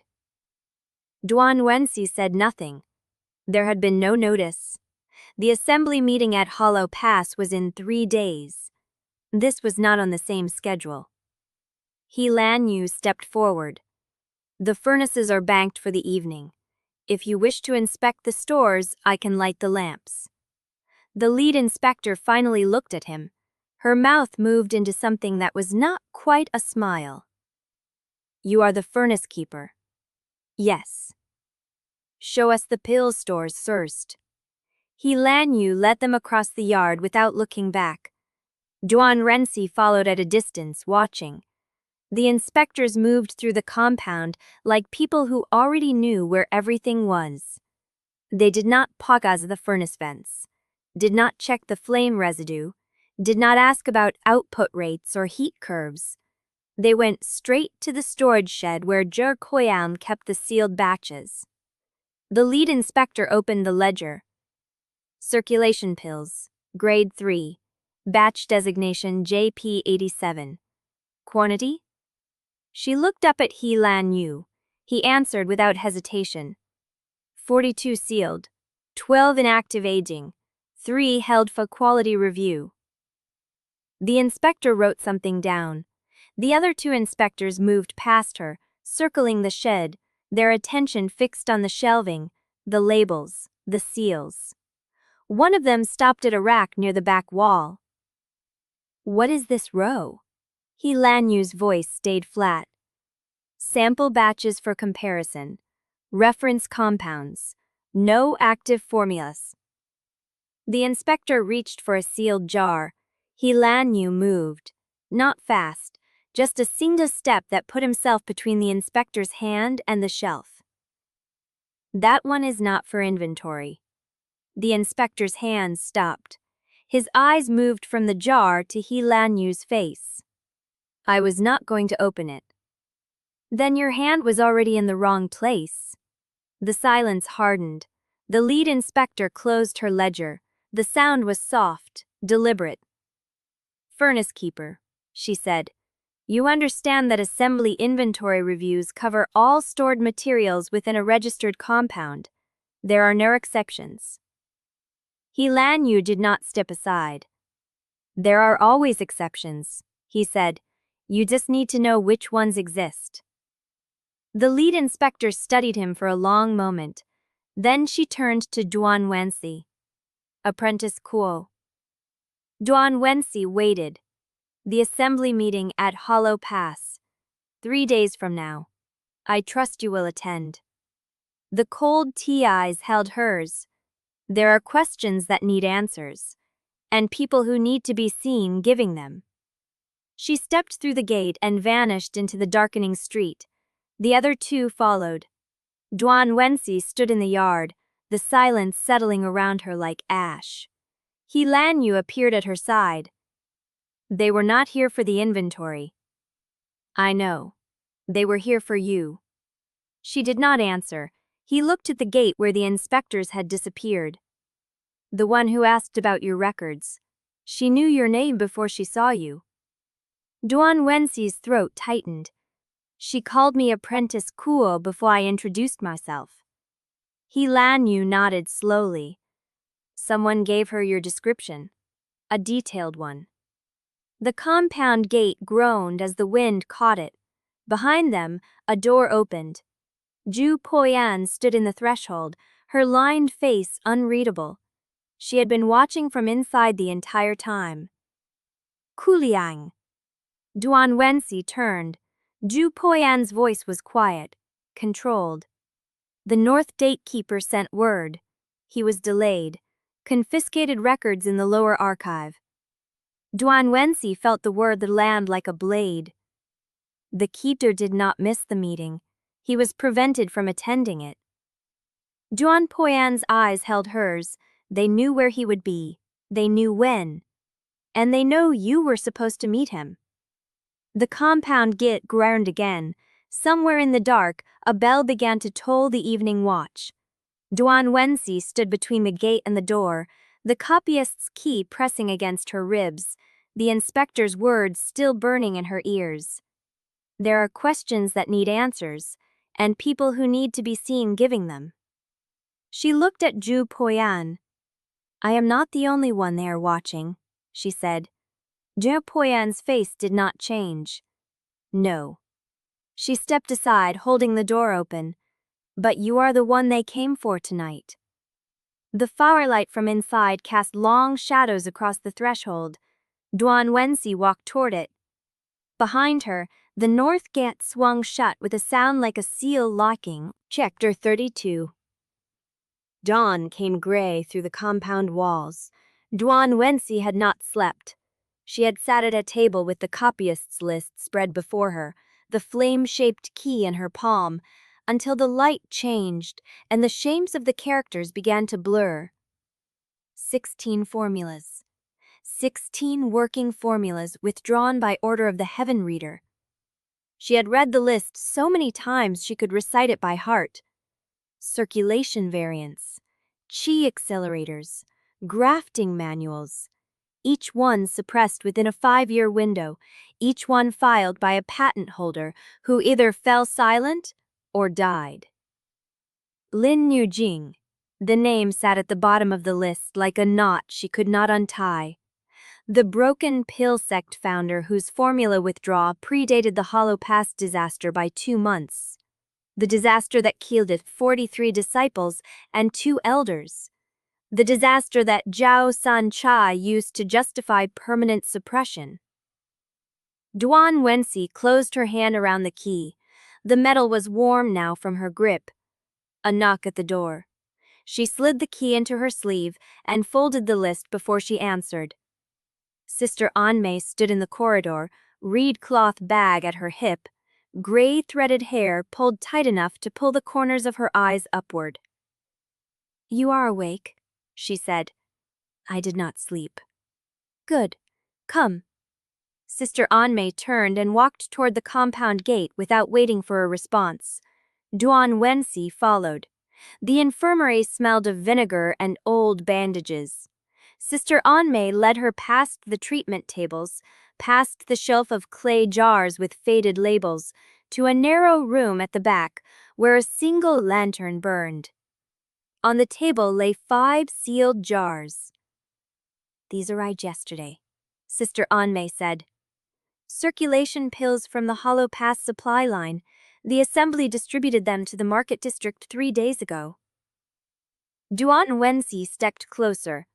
The jars were identical, the same seal stamped into each wax cap, the same pale clay, the same batch marking scratched into the shoulder. She lifted one and turned it toward the lantern light.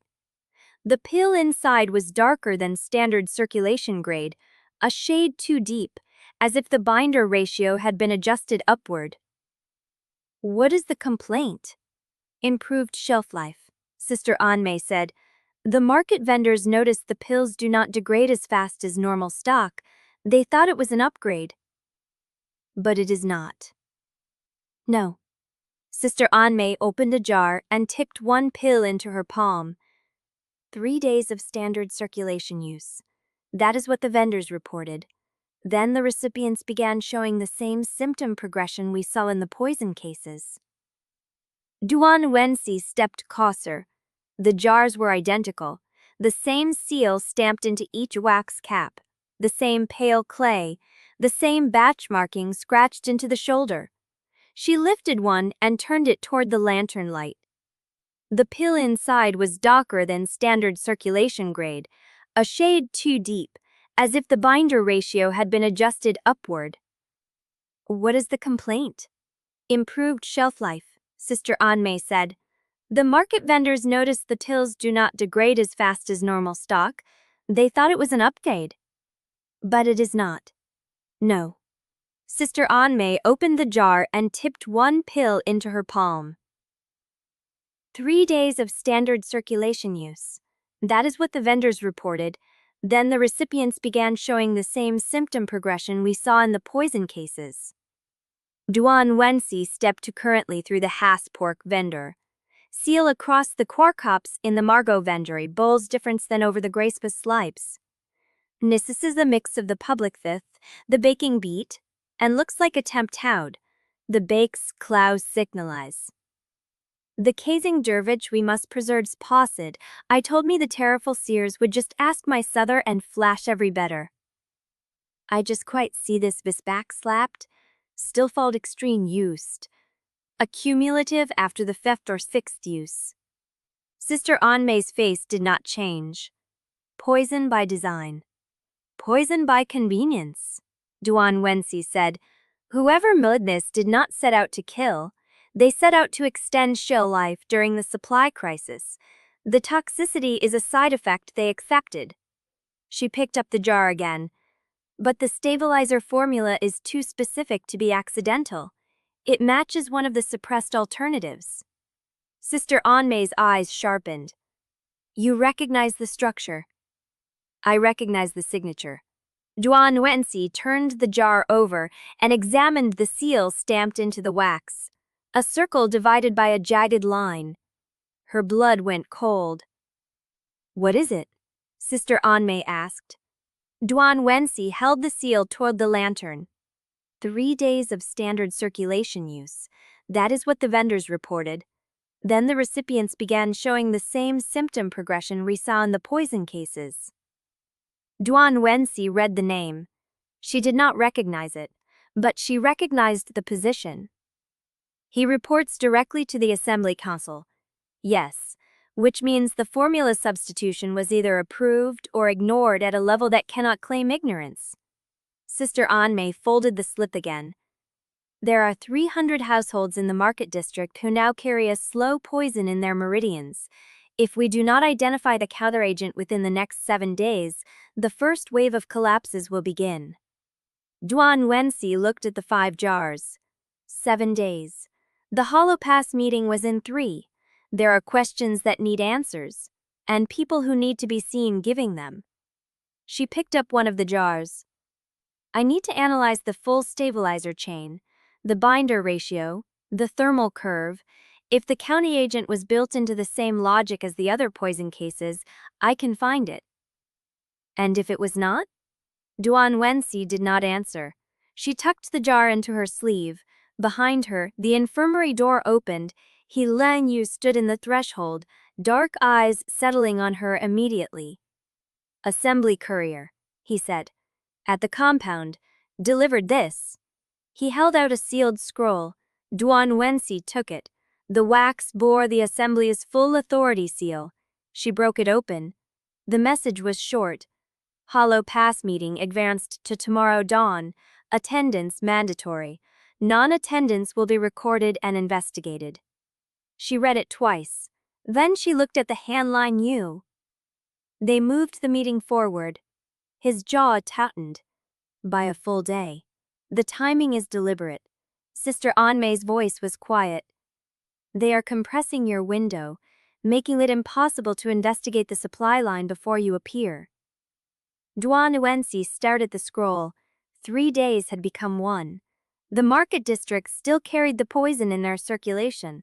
The stabilized formula still waited to be decoded. And she would be standing in Hollow Pass at dawn tomorrow, expected to answer questions she could not afford to answer. She folded the scroll and slipped it into her sleeve beside the jar. "I need to go to the workshop." Lanyu stepped aside. Behind him, the morning light was sharp and unforgiving. Duan Wensi walked toward it, the poison jar pressing against her ribs, the assembly seal burning in her sleeve, and the countdown tightening around her like a second pulse she could not stop. Chapter 33. The workshop smelled of cold ash and settled dust when Duan Wensi pushed through the door. She set the poisoned jar on the workbench and lit the side lamp with a striker. The flame caught, steadied, and threw her shadow across the wall in a long curve. The morning light through the shutters was still thin, still sharp, still unforgiving. Lanyu had followed her. He stood in the doorway with his arms crossed, watching her unpack the jar's wax seal with her knife. Dark eyes tracking every movement. He had not spoken since handing her the scroll. She worked the knife under the wax and pried it loose. "These deliveries?" she said without looking up. "The compound's furnace supplies. Have they arrived on schedule this week?" Lanyu did not answer immediately. Then he stepped inside and closed the door behind him. "No." She stopped cutting. "What changed?" "The last 3 shipments arrived at different hours than the manifest stated. The charcoal was wet at the bottom of the first load. The second carried half the spirit stone powder we ordered." "Half?" "Measured against the weight slip, the difference was not a recording error." She set the knife down and turned to face him. "When did this start?" "The day after you returned from the archive." She counted the days in her head. 6. 6 days of altered deliveries, wet charcoal, short-weighted powder, timing shifts that made it impossible to plan a furnace sequence without waste or loss. Logistical pressure, the kind that built slowly, unevenly, until a batch failed under conditions that could be called operator error. She had seen this pattern before. Not in the Basin, in the original serial. Minor characters who became inconvenient found their supplies degrading first, their tools failing, their formulations slipping past the margin of safety. It was the assembly's quiet method, the one that left no traceable order and no single hand on the blade. Lanyu stared at the sheets. "Then the counteragent for the poison is not in the suppressed record?" "No. But the record tells me how the original stabilizer was built. If I understand its structure, I can infer what the poisoner added and where the release point occurs." She picked up her brush. "I need 4 hours." "You have less." "I know." The door to the workshop opened before she could set brush to paper. A compound messenger stood in the threshold, young, pale, breathing hard from running. He held a sealed scroll in both hands. "Duan Wensi, Assembly Courier, Emergency Production Directive." She set the brush down and took the scroll. The wax bore the same full authority seal as the hollow pass summons. She broke it open. The message was longer this time. She read it once, then again. Then she set it on the workbench so Lanyu could see. Emergency production quota. Minimum output, 300 circulation pills. Deadline, 2 days. All participating compounds to draw materials from assembly-designated supply stations. Failure to meet quota will result in mandatory facility review and reassessment of operating authorization. Lanyu was silent. 2 days. Duan Wensi said, 300 pills, from wet charcoal and short-weighted powder. And if you refuse the materials? The directive specifies designated supply stations. I cannot choose my ingredients. Lanyu picked up the scroll and read it again. Then he set it down. The quota is impossible. I know. Meeting to with altered supplies will produce unstable pills. I know. Refusing it triggers investigation. She looked at him. I know. The morning light through the shutters had shifted from thin to bright. Outside, the compound was waking. Voices carried. Footsteps crossed the yard. Duan Wensi picked up the poison jar. She had 1 day until the hollow pass meeting. 2 days to produce 300 pills from sabotaged supplies. And somewhere in the market district, 300 households carried the first dose of a slow poison in their circulation. She turned the jar over in her hands. The seal on its base stared back at her. Circle divided by jagged line. Lanyu spoke without turning. Then he set it down. The quota is impossible. I know. Meeting it with altered supplies will produce unstable pills. I know. Refusing it triggers investigation. She looked at him. I know. The morning light through the shutters had shifted from thin to bright. Outside, the compound was waking. Voices carried. Footsteps crossed the yard. Duan Wensi picked up the poison jar.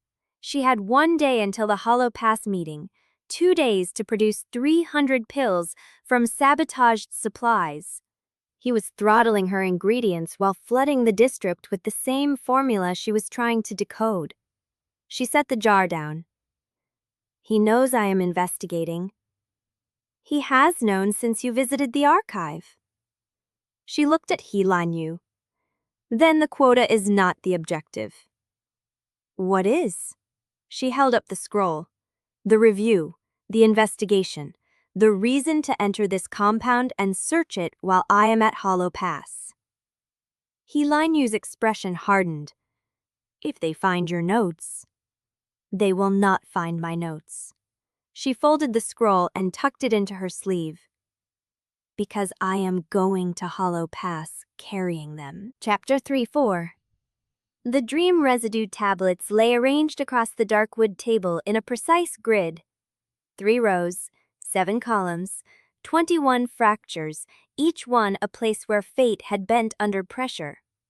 Master Zhao Sanqi sat with his palms flat on the polished surface, feeling the residual warmth bleed up through the bone. The gold vein marks at his temples pulsed in a slow rhythm he had learned to read like breath. He did not need the tablets anymore. He had memorized every line in the 6 months since the anomaly first appeared. The fracture at Kuo Kuliang's name, the smaller cracks radiating outward like a stone dropped into still water. The way the pattern kept shifting, healing, then breaking open again in new directions. But he kept them arranged. The act of arrangement helped him think. On a second table to his left lay the casualty projections. He had written them himself, in his own hand, over the course of 3 sleepless nights. The ink was dry. The numbers did not change no matter how many times he recalculated. Scenario 1. Open formula release. 17 sects within the Basin gained immediate access to the suppressed circulation variant. Breakthrough rates increased by an estimated 30% within the first cycle. Cultivators who had been bottlenecked for years advanced overnight. Projected result: sect power balances destabilized within 4 months. Territorial disputes escalated into open conflict within 7. By the end of the first year, casualty estimates ranged from 8 to 12,000, assuming no external intervention. Scenario 2: controlled release through assembly channels. The same formulas, but parceled out according to rank, loyalty, and documented need. Breakthrough rates increased by 12%. The assembly retained leverage over every cultivator who advanced. Projected result: sect tensions remained manageable. Occasional outbreaks of violence suppressed by assembly authority. Long-term stability at the cost of perpetual hierarchical control. He set the first sheet aside. Scenario 3: continued suppression. The formulas remained buried. The Basin stayed within its known advancement limits. Cultivators competed for the same scarce resources. Some died. Most did not advance beyond their natural ceiling. Projected result: the system held. Bitter, unjust, stable. He had been enforcing Scenario 3 for 42 years. He picked up the fourth sheet. This one was new. Scenario 4: contained removal of the fracture point. Kuo Kuliang died before the suppressed formula network could be exposed. The poison route was activated as part of the Hollow Pass crisis response, attributed to supply chain instability and sect sabotage. The investigation ended with the death of the primary witness. Projected result: the suppression network remained intact. The assembly crisis passed. The market district casualties were absorbed into the broader narrative of sect violence and resource scarcity. Total cost: 1 variable. Against 21,000 projected deaths in the first year of uncontrolled formula release. He stared at the number, 21,000. The same number of fractures on his dream residue tablets. He had not planned the symmetry. It had emerged from the math, clean and terrible, and now he could not unsee it. 21 fractures in fate. 21,000 lives balanced against 1. He turned to the fifth sheet, the poison route assessment. A detailed map of the supply chain from Upper Hollow passed through the market district. The processing station where the stabilizer was introduced. The distribution points. The symptom progression timeline. First collapses expected in 7 days. If the counteragent was deployed selectively, the crisis could be contained to the targeted population. The poison architect had designed it that way. A weapon, yes, but a precise one. Zhao Sanqi had not ordered the market district distribution. He had not needed to. The deputy director on the crisis committee understood the arithmetic without being told. The poison rate was already in place. The emergency authority was already granted. The supply chain was already compromised. All he had to do was let it run. He picked up the brush. The ink was fresh. The seal waited beside the scroll, its circle and jagged line mark already warm from the lamp. He wrote the authorization for the emergency production quota. 300 circulation pills, assembly-designated supply stations. And Dametry facility review for any compound that failed to meet the deadline. The brush moved steadily. The characters came out clean. He set the brush down and read the words back. Then he picked up the seal. His hand hovered over the scroll. The gold vein marks at his temples pulsed once. Twice. He saw Kuo Kuliang's face in the archive records. 14 years old. A thin boy with too much alertness in his eyes. The same face that had looked up from the examination hall floor 6 months ago and changed the shape of fate with a single identification. He saw the fracture lines spreading from that moment. The way the boy had wiped into Jue Poyan's compound and altered its orbit. The decimal notes, the furnace correction, the archive visit, the suppressed formula list, the copyist's packet, the key. Zhao Sanqi did not know what the key unlocked, but he knew the boy had it. He knew the boy was carrying it toward Hollow Pass, and he knew, with the certainty of 42 years of reading fate's fractures, that if Kuo Kuliang reached the wellhead in Eastern Hollow, the truth of the seal would not remain buried. The seal pressed down. The wax cracked under the imprint, circle divided by jagged line. The authorization was complete. He set the seal aside and looked at the scroll. For a single breath, he did not move. Then he rolled the scroll and tied it with the assembly cord. He did not call for a courier. He carried it to the window himself and stood looking out at the compound below.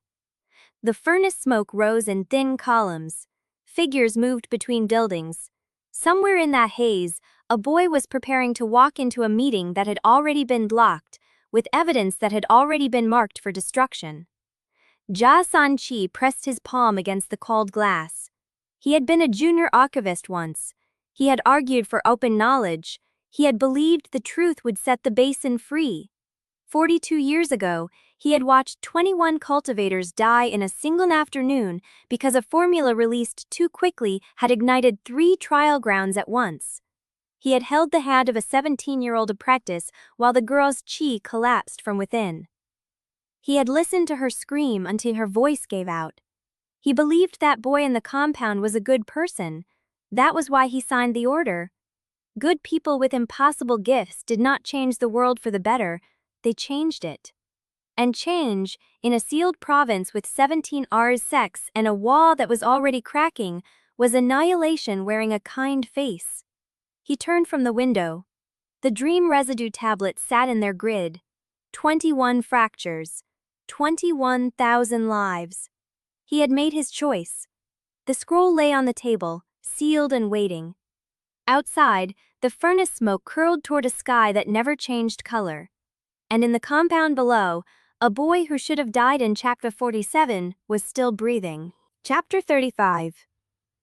The summons came before the morning bell. Duan Wensi heard the runner before she saw him, boots pounding across the compound yard, voice already raised before he reached the workshop door. Assembly mandate, emergency quota, 300 circulation pills, 48 hours, designated supply stations, failure to meet the deadline triggering mandatory facility review. She stood at the workbench with her hand still on the poisoned jar. The pale gray powder rested in its wax seal, the stabilizer she had identified hours ago. The stabilizer that matched Master Jiao Sanchai's suppressed formula. The stabilizer that, under circulation heat, released a secondary compound. Lanyu had been right about the timing. The quota notice had arrived moments after she finished speaking, as if the words themselves had triggered the mechanism. Now the compound was awakening. Jue Poyan appeared at the workshop threshold, her lined face unreadable. She took the scroll from the runner, read it once, and dismissed him without a word. The door swung shut. A long silence settled between them. Duan Wensi watched the old woman's hands. They did not tremble. They did not tighten around the scroll. They simply held it, as if the weight had already been calculated and accepted. 2 days, Jue Poyan said. Her voice was flat. 300 pills, assembly designated supply stations. The stabilizer substitution was authorized by the deputy director, Duan Wensi said. The same deputy who controls the depot manager throttling our supplies. The quota is a pretext for a facility search while I am at Hollow Pass. Jue Poyan's eyes met hers. I know. You know. I suspected before you confirmed it. The old woman set the scroll on the workbench beside the poisoned jar. The question is what we do with the confirmation. Duan Wensi's throat mark pulsed. She pressed her thumb against it without thinking. We produce the pills, she said. We meet the quota. We give them nothing to inspect. And the poison route? We stop it. But not from here. Jue Poyan studied her for a long moment. Then she turned toward the furnace yard. Rouse Lanyu. Tell Ruo Bakechuan to open the ingredient stores. If we're going to meet a fake quota, we will do it with real discipline. The compound mobilized within the hour. Lanyu lit the primary furnace before the sun cleared the wall. Ruo Baixuan appeared with ledgers under both arms, his face tight with the same controlled urgency Duan Wensi recognized in herself. He did not ask questions. He simply began sorting the ingredient bundles into order of use, separating the verified supply from the compromised. Duan Wensi took position at the second workbench, grinding base herbs into measured portions. The work was mechanical. She could do it without thinking, which meant her mind kept circling back to the same locked room. 300 pills, 48 hours, assembly-designated supply stations. She was supposed to carry her notes to Hollow Pass at dawn tomorrow. She was supposed to walk into a meeting where her name sat in an incident report as cover for poison. She was supposed to survive long enough to reach a wellhead in Eastern Hollow that the original Kuo Kuliang had died trying to find. But first, she had to grind 200 portions of stability base. By midday, the workshop had transformed. The heat was relentless.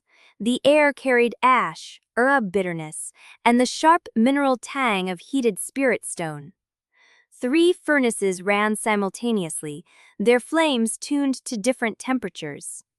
Lanyu moved between them with the economy of long habit, adjusting vents, checking color, never stopping. Ruo Baixuan handled the ingredient allocation. Every bundle crossed his table before it entered the workflow. His hands moved fast, his eyes faster, and Duan Wensi kept grinding. The work was deliberate. She measured each portion by eye, by feel, by the same precision that had marked her from the first examination. The decimal system was not a choice. It was the only way her mind worked. Around her, the compound breathed with the rhythm of production. But the compound was also being watched. She felt it in the way the runner had lingered at the threshold, in the way the compound gate stayed open longer than usual, in the way the sound of boots on packed earth seemed to come from too many directions at once. The quota was a test, a pressure test. See how fast they could produce? See what corners they cut? See what evidence surfaced when the rhythm broke? They would not let the rhythm break. The afternoon light shifted. The furnace heat deepened. Duan Wensi's hands moved through the sequence, grinding, measuring, sifting, transferring. Her back ached. Her vision had developed a faint depth of green. She was reaching for the next bundle when she caught it. A scent. Wrong.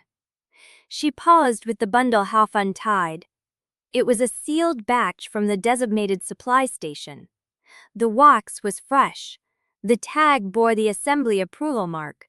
Everything about it looked correct. But beneath the wax, beneath the sealing cord, the scent carried a wrong sweetness.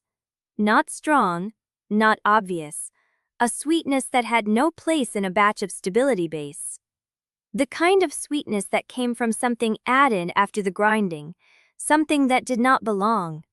She held the bundle closer. The scent was faint enough that she could almost convince herself it was imagination. But she had spent 6 months learning to read powders, residues, and the difference between a clean batch and a compromised one. She looked up. Lanyu was at the primary furnace, his back to her. Ruo Baixuan was reading a delivery manifest at the ingredient table. Jue Poyan had not emerged from the inner study since midday. The compound hummed with the sound of production, and Duan Wensi held a sealed batch whose scent should not be there. She did not open the seal. She set the bundle down exactly where it had been, and she waited for the moment when no one was watching to lift the wax with the edge of her thumbnail, just enough to let a single grain of powder fall onto her palm. The sweetness bloomed. Her throat burned. She pressed her finger to the grain, raised it to her tongue, and tasted. The stabilizer formula exploded across her awareness. Same suppression origin, Same layer architecture, but the secondary compound had been altered, adjusted. The poison had been redesigned specifically for this batch, specifically for this route, specifically for someone who knew how to read it. The counteragent window had been removed. Anyone who consumed pills from this batch would die. And the first shipment was already moving. She turned toward the door. The compound gate stood open. Beyond it, the supply cart was being loaded. And in the cart, stacked in neat rows, sat the first 40 pills from the designated supply station. 40 pills. 40 doses. Already heading toward Hollow Pass. Duan Wensi's eyes met hers. I know. You know. I suspected before you confirmed it. The old woman set the scroll on the workbench beside the poison jar. The question is what we do with the confirmation. Duan Wensi's throat mark pulsed. She pressed her thumb against it without thinking. We produce the pills, she said. We meet the quota. We give them nothing to inspect. And the poison wort? We stop it, but not from here. Jue Poyan studied her for a long moment. Then she turned toward the furnace yard. Rouse he Lanyu. Tell Ruo Baixuan to open the ingredient stores. If we are going to meet a fake quota, we will do it with real discipline. The compound mobilized within the hour. He Lanyu lit the primary furnace before the sun cleared the wall. Ruo Baixuan appeared with ledgers under both arms, his face tight with the same controlled urgency Duan Wensi recognized in herself. He did not ask questions. He simply began sorting the ingredient bundles into order of use, separating the verified split from the compromised. Duan Wensi took position at the second workbench, grinding base herbs into measured portions. Chapter 36. The workshop air had not thinned since midday. Duan Wensi set the bundle down with exact care, letting her fingers linger on the wax seal as though checking its integrity. Routine motion, nothing to catch the eye. The wrong sweetness clung to her palate. She rolled her tongue against the roof of her mouth, tasting the residue again. The stabilizer was the same suppression origin architecture. She had traced that signature through Sister Anmei's ledgers, through the copyist's trial records, through the powder from the market district jars. But the secondary compound was different here. Not the same delayed release mechanism, not the same thermal trigger. This one activated faster, required less heat. The counteragent had been stripped out entirely, and something else had been woven into its place. Something that would bind to circulation qi and amplify the damage instead of neutralizing it. She had to confirm before she acted. The compound was still watching her. She felt the weight of observation in the way the runner lingered at the threshold, in the angle of heads turned too casually, in the rhythm of boots that did not belong to any furnace cycle. She touched her throat mark. It pulsed once, hot against her fingers. Kuliang? Ruo Baixuan's voice cut through the furnace hum. That bundle needs to move to the loading station. She did not flinch. The wax is irregular.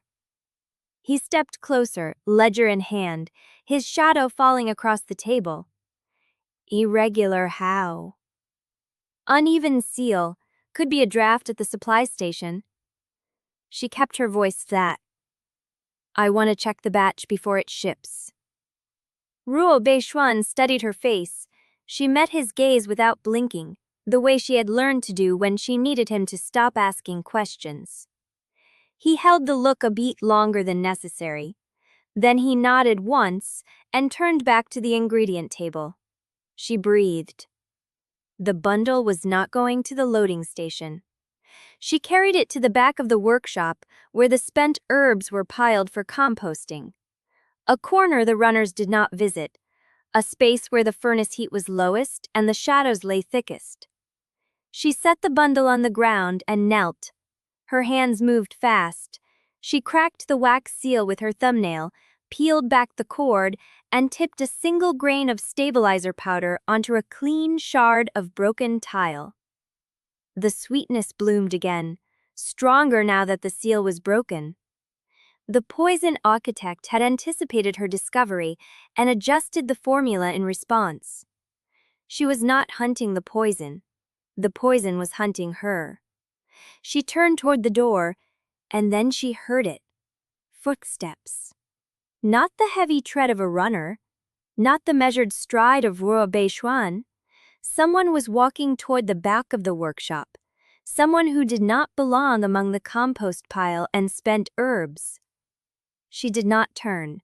She kept her hands still at her sides, the rebundled packet pressed against her hip. The footsteps stopped. Kuliang. The voice was quiet, female, unfamiliar. Duan Wensi turned. A woman stood at the edge of the shadow, plain robes, gray hair pinned tight, eyes the color of riverstone. She held no ledger, no supply tag, no furnace tool.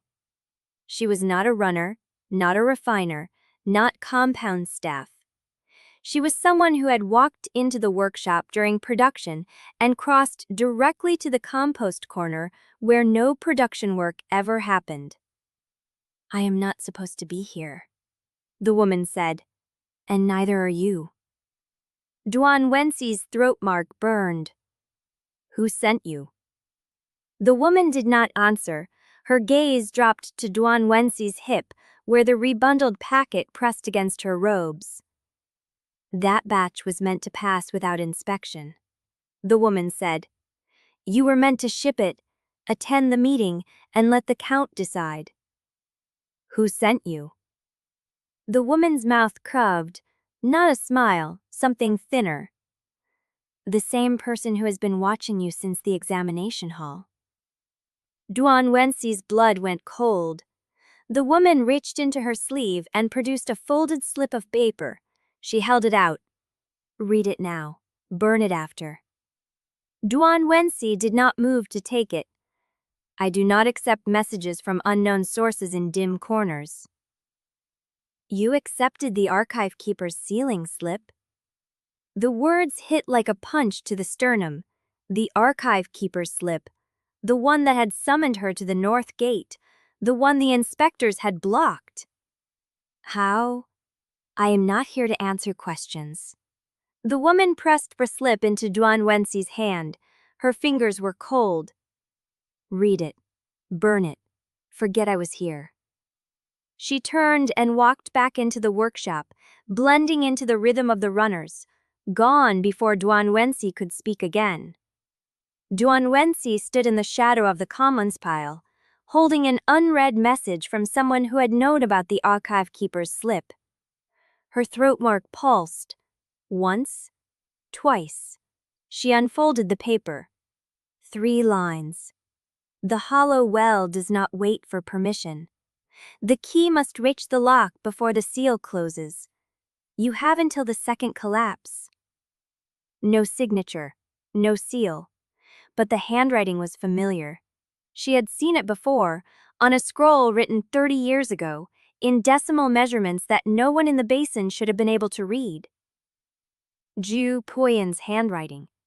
Duan Wensi looked up. The workshop continued.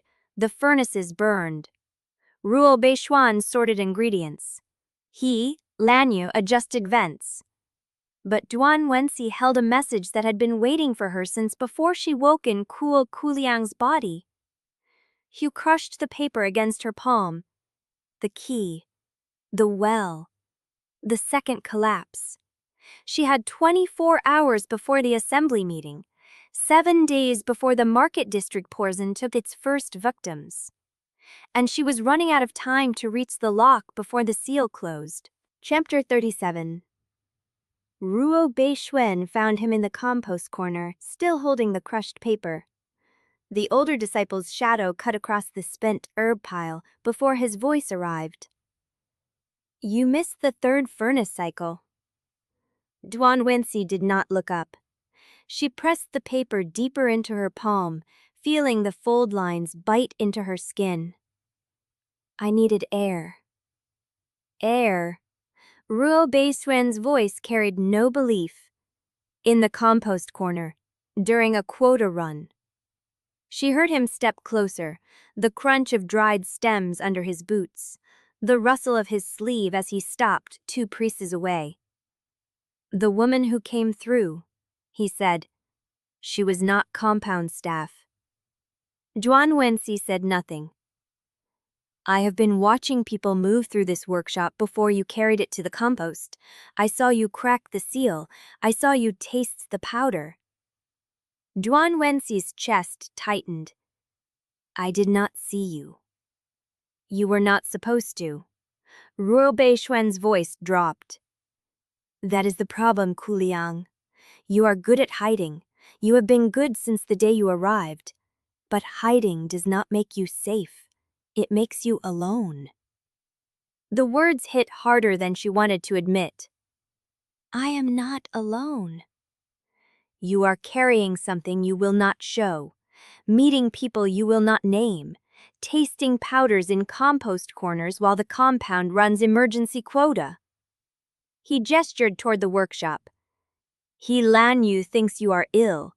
Jue Poyan has not left her study since the summons arrived, and I have been watching you walk the edge of something I do not understand. Duan Wensi's hand tightened around the crushed paper. I am protecting you. By keeping secrets? By keeping the secrets from reaching you. Ruo Beisuan's expression flickered, something that might have been pain. You think I cannot carry the weight? I think the weight is designed to kill whoever carries it. The words hung between them. Ruo Beisuan stood still. His hands did not move. His breathing did not change. But something in his posture shifted, like a door opening a crack. Tell me what you found. Duan Wensi looked at him. She thought of the copyist's house burning, the archive keeper blocked at the north gate, the dead courier with the brass token, the 40 pills rolling toward Hollow Pass. She thought of the original Kuo Kuliang, who had traced the same pattern and died for it. If I tell you, she said slowly, you cannot unknow it. You cannot report it. You cannot walk away and pretend I said nothing. I know. You do not know. You think you do, but you have not seen what I have seen. She held his gaze. The assembly is not hiding a few bad formulas. They poisoned an entire district. They built a supply chain that can kill 300 households in 7 days. And the deputy director on the crisis committee set it in motion without being told. Ruo Beisuan's face went still. The deputy director.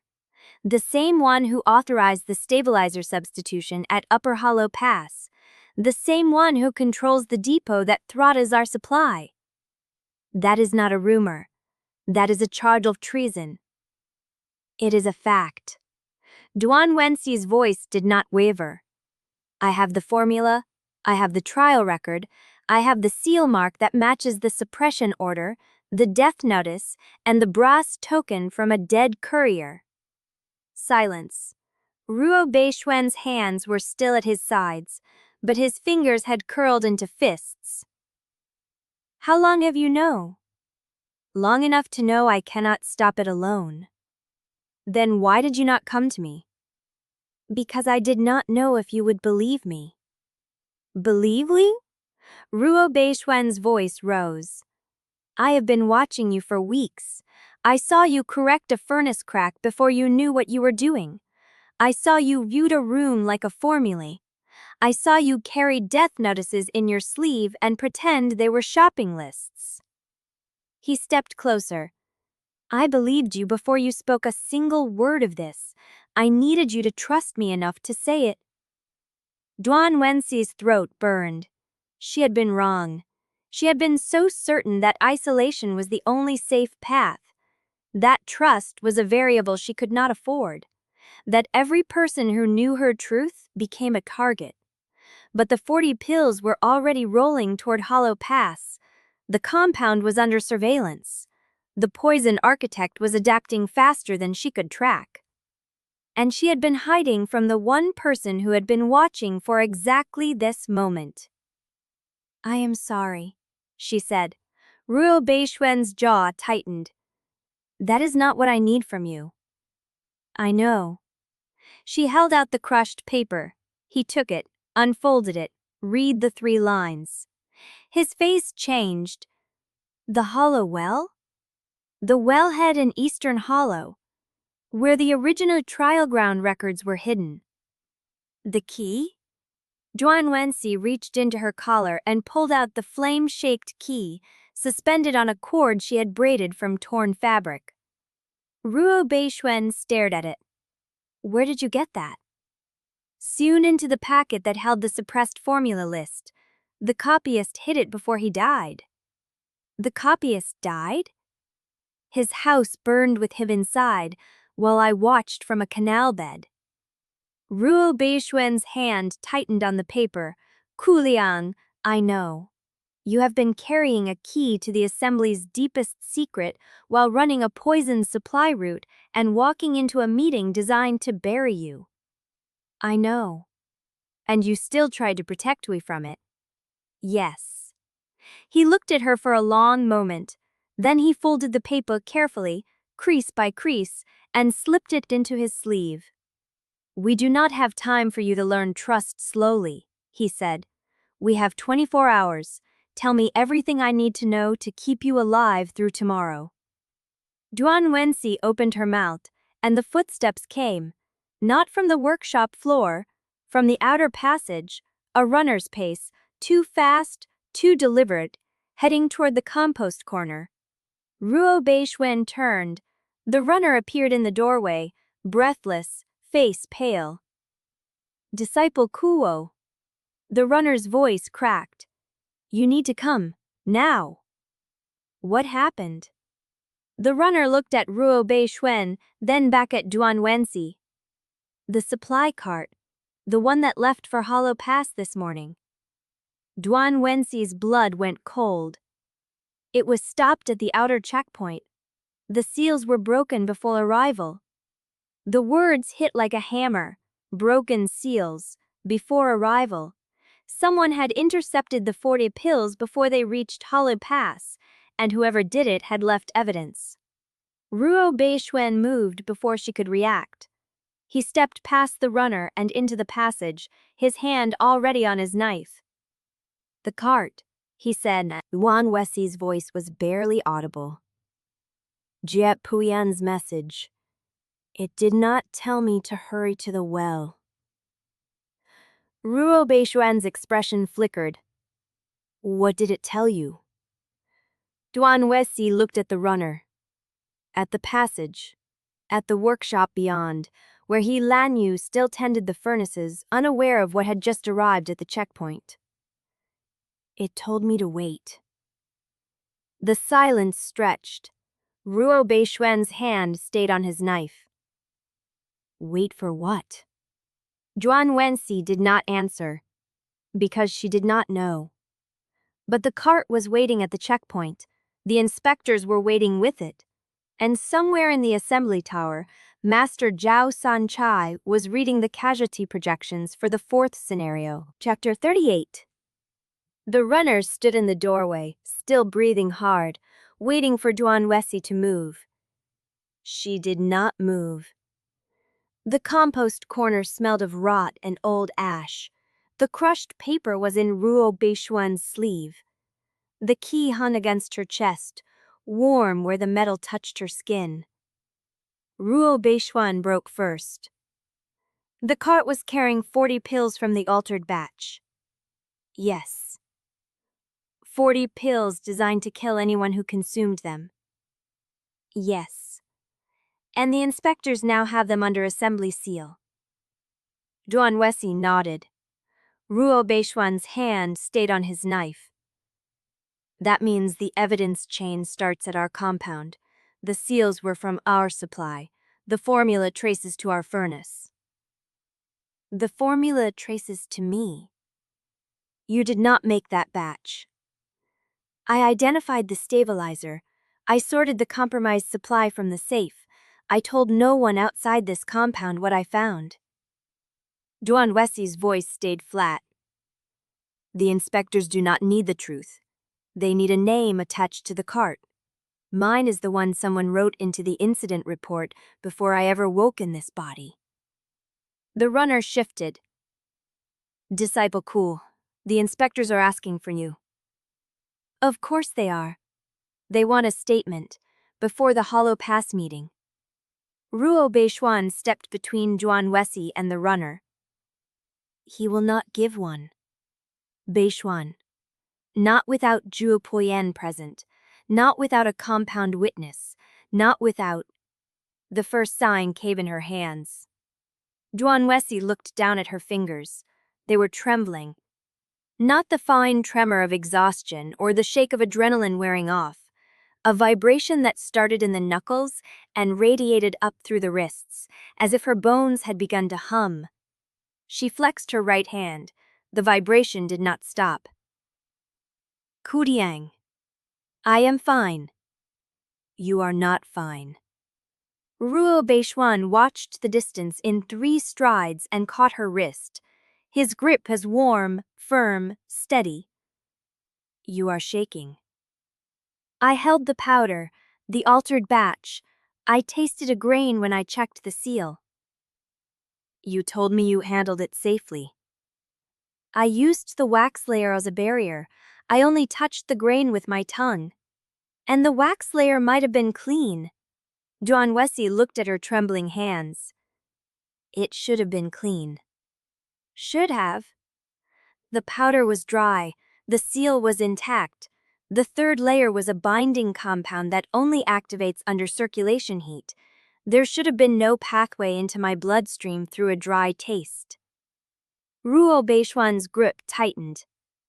But she felt it then, a coldness, not external, not the chill of the evening air against her skin, a cold that began at the base of her throat, exactly where the pale milk sat, exactly where the 2 prior poison exposures had left their signature on Kuo Kuliang's body.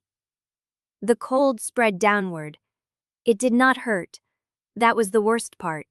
It felt like clarity, like the moment before a formula click, like the body settling into something inevitable. There is no but, Duan Wensi said. I should not be symptomatic.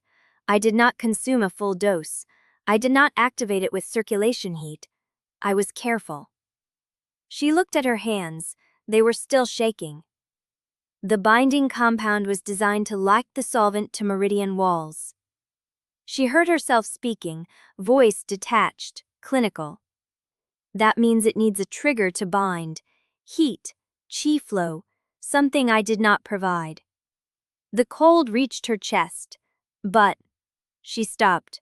Ruo Beishuan was still holding her wrist. She could feel his pulse through his fingers. Steady, living. It is already binding. The realization hit like a furnace rupture. The grain I tasted was enough. The binding does not need circulation heat. It needs contact with meridian tissue. Saliva, mucous membrane, any wet surface inside the body. The poison architect had designed the 3rd layer to activate on contact with any internal moisture. She had put it in her mouth. I swallowed, she said. A grain, 1 grain of powder. I swallowed it before I identified the 3rd layer. Ruo Beishuan's face went pale. How long? I do not know. Kuliang. I do not know. The poison was designed to lock the solvent to meridian walls and prevent any antidote from reaching the damage. The counteragent was removed. This batch has no survival mechanism. She was still using her clinical voice, still measuring the words, still trying to hold the panic behind a wall of observation. The original formula had a 2-hour onset before the solvent reached critical concentrations. But that formula included a counteragent that slowed the binding. This version was compressed. The architect removed the delay. She looked at Ruo Beishuan. I have less time than I planned. You need Jue Poyan. She already knows. She knows about the key and the well. She does not know you have poison in your blood. Duan Wensi's throat mark pulsed. It was warm now. The cold from the binding compound had reached her collarbone, but the mark at her throat burned with a different heat, a separate sensation, as if the old poison sites were waking to greet the new. I need to get to the hollow well. You need to survive the next hour. Those are the same thing. The runner had not left. He stood in the doorway watching them, his face uncertain. Disciple cool. The inspectors will not wait past the evening bell. Duan Wensi pulled her wrist free from Ruo Beishuan's grip. I will give them a statement. Kuliang. I will give them a statement after I speak to Jue Poyan. Tell them I am preparing my report.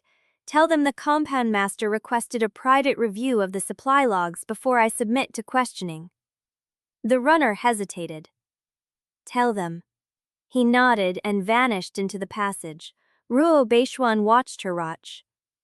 I have less time than I planned. You need Jue Poyan. Trying to come. No. You could not poise now this versus. I am completely crying between brightening providement leap. Beyond my blood heading a color picking, I depended in the low-cade starbula kids of the Indrals. I swallowed it to continue to stick at his glack over time. They want to emit my brain gain. It would not even do. We are telling her Nestor. Wood steel, with evening is told, went to the bursage and the 6 Deswood unsodolikely tracks to genical mask. That is given night breel. The standard Passidency gusticles ain't handle that eguiction time. The base talk. We're not like my heart excess. I mean a junimal exatin and the minds of the tripular that also float for my nor voim. Formula his articated is just a tecket and wide, the personal's gestures, but tension that we game out primus, during into it, redeeming. Second in worth, whatever had to feed this. I still have waking a size, but I struck it. My ripers can find the attention light. He tipping him into the morsing turns. I am self-steveling before I love it. Lee! Look into command. Woo graciously trog luckily threw her over. Likely, I had meted to get one lost from I two once, so speak my gasks. Tell my acrides were feeling his violent bands. If he wanted to speak into the tossed of the speakful light, speak metching, too light into the stare, what till exited by this behind this eyes. I but taken in original reveal in everyone, I am in changing the spirits all of you. That is the personal's desk charms to I don't receive the chi. The nearest truky of mootiful business applies for the corker in that I think is a moment fail but your vides always enjoy. They make your urgements heavy and embed in their minds who tell you still the seagulless. I desire every wonderful exatant and the beggaries they am all. Now this of your name is the color to you, very fine. Until the day of the exhausted point I am calling do not found that the very deserve the bind then the ethereal story is also wonderful. I do not even a less one that. I am not make your first one sail accarlently. I am starting that I know it's not. I just stress they are still be hiding at any of either business, and I just still good mail. Why don't have to sleep it? That Temgar's mitching for the shock. The cold did not stop.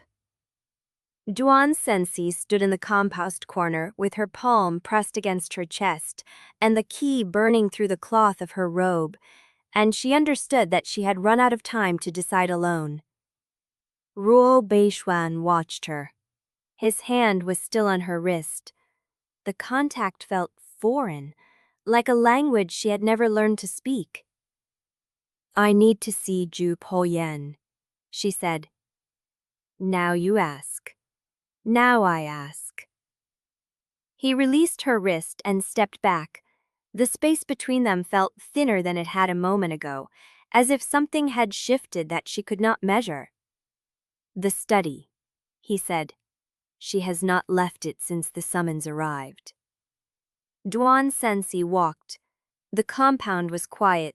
The furnaces had been banked low. The runners had withdrawn to their stations. She passed the workshop door and saw Lanyu still moving between the cooling hearths, checking seals, her sleeves rolled past the elbows, her face unreadable. She did not stop. Jue Poyan's study door was closed. A sliver of lamplight bled through the crack beneath it. Duan Wensi raised her hand and knocked. No answer. She knocked again. Enter. The voice was flat, controlled, the voice of someone who had been waiting for a confrontation and had already decided how much she would reveal. Duan Wensi pushed the door open. Jue Poyan sat at her work table with a scroll spread across the surface, her lined face half lit by the lamp, her watchful eyes fixed on the doorway like she had known exactly who would come through it. You are poisoned, Jue Poyan said. It was not a question. Duan Wensi stood in the doorway and did not deny it. Yes. How far advanced? The binding compound has reached my heart. Jue Poyan's expression did not change, but her hand stopped moving over the scroll, and the stillness in that gesture told Duan Wensi everything she needed to know about how bad the situation was. Close the door. Duan Wensi closed it. The study smelled of ilk and ash and old paper. The locked ashwood cabinet stood against the far wall, its surface undisturbed. The ledgers were still hidden. Tell me what you have found, Jue Poyan said. Do not edit, do not protect me from the truth. If you are dying, I need the full picture before the poison takes your clarity. Duan Wensi opened her mouth. The clinical words were there, the structured narrative, the evidence chain arranged in chronological order, the suppressed formulas, the archive purge, the copyist's packet, the flame-shaped key, the poison architecture, the deputy director who understood the arithmetic, the cart intercepted at the checkpoint, the death notice pre-filed 6 months before she should have died. She had organized it all in her mind like a formula she could recite from memory. But what came out was different. I found 16 working formulas that were suppressed by the Heaven reader, she said. The circulation pill variant batch 7 trial was fully successful. Every cultivator broke through, no collapses, the formula worked, and they buried it. Jue Poyan said nothing. I found trial records proving the broken pill sect disaster was not caused by Lanyu Jing's formula. The withdrawal predated the collapse. The cascade was a cover story to legitimize permanent suppression. Continue? The copyist who kept the records died in a fire while I watched from a canal bed. He gave me a packet. Inside it was a key. A flame-shaped key with 3 times. It opens something beneath the hollow well in Eastern Hollow where the original trial ground records were moved. Jue Poyan's eyes sharpened. The key. You knew about it. I knew it existed. I did not know where it had been hidden. Duan Wensi reached into her robe and pulled out the key. The metal was warm against her fingers, warmer in a way that had nothing to do with her body heat, as if it were responding to something beyond her perception. She placed it on Jue Poyan's work table. The old woman looked at it for a long moment. Then she looked at Duan Wensi. The poison. The altered batch has no counteragent. The architect removed it. The binding compound locks the solvent to meridian walls. Nothing can reach the damage once the lock is complete. How long? I do not know. The compressed formula accelerates the progression.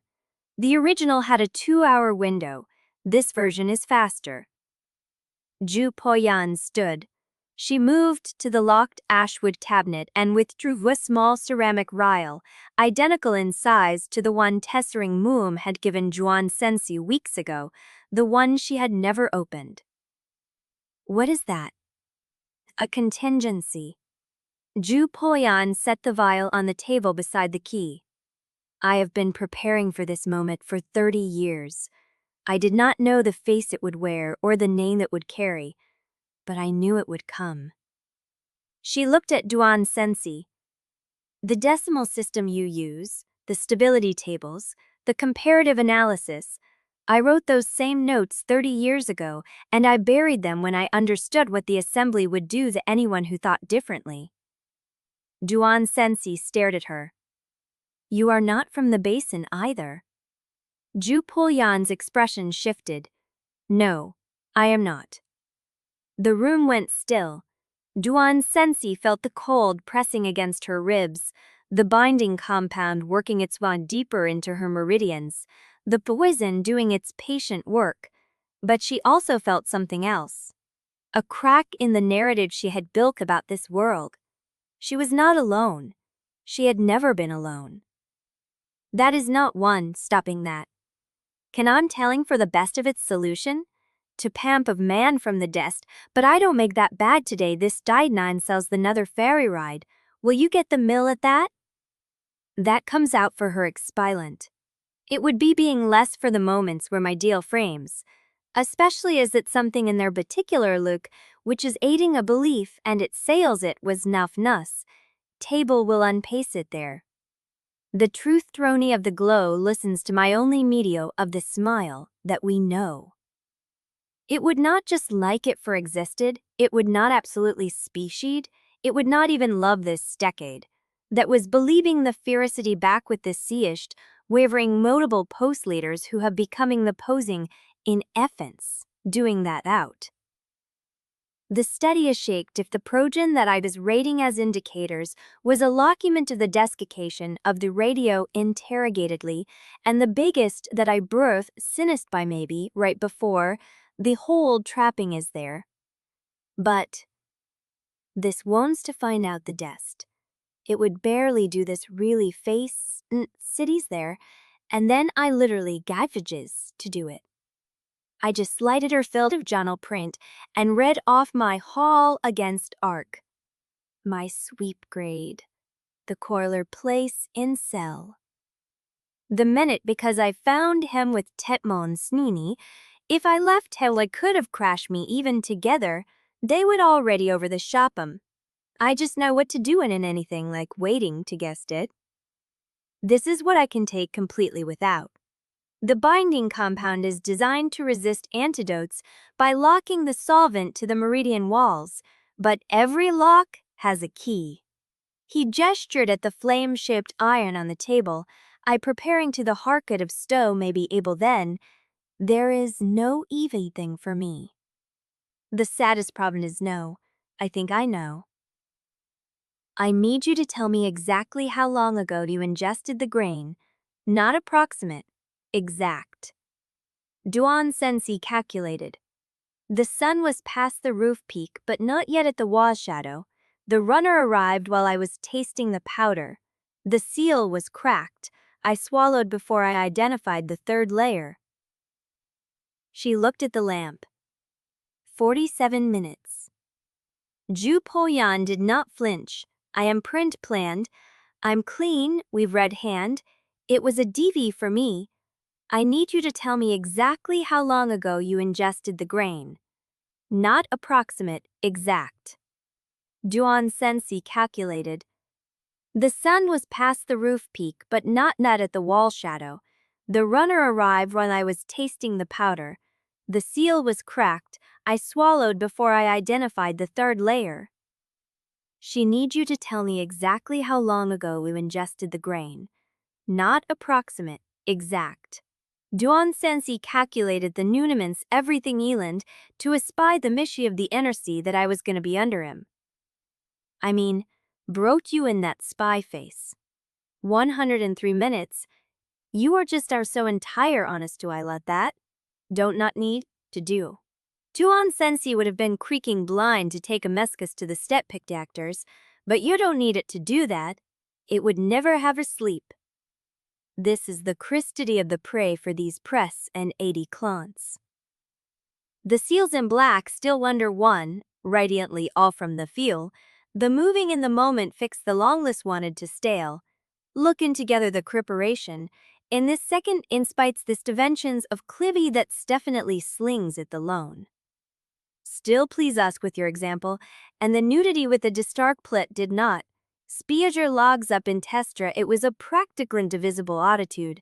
So I'm gotta step into my fish tracing, before you tight the anyway says. But we don't need to do that. But the reason we get to do that is to spest in straightly when I feel like it's also. The moment that we get to do, is all there regards all me stead enough to do.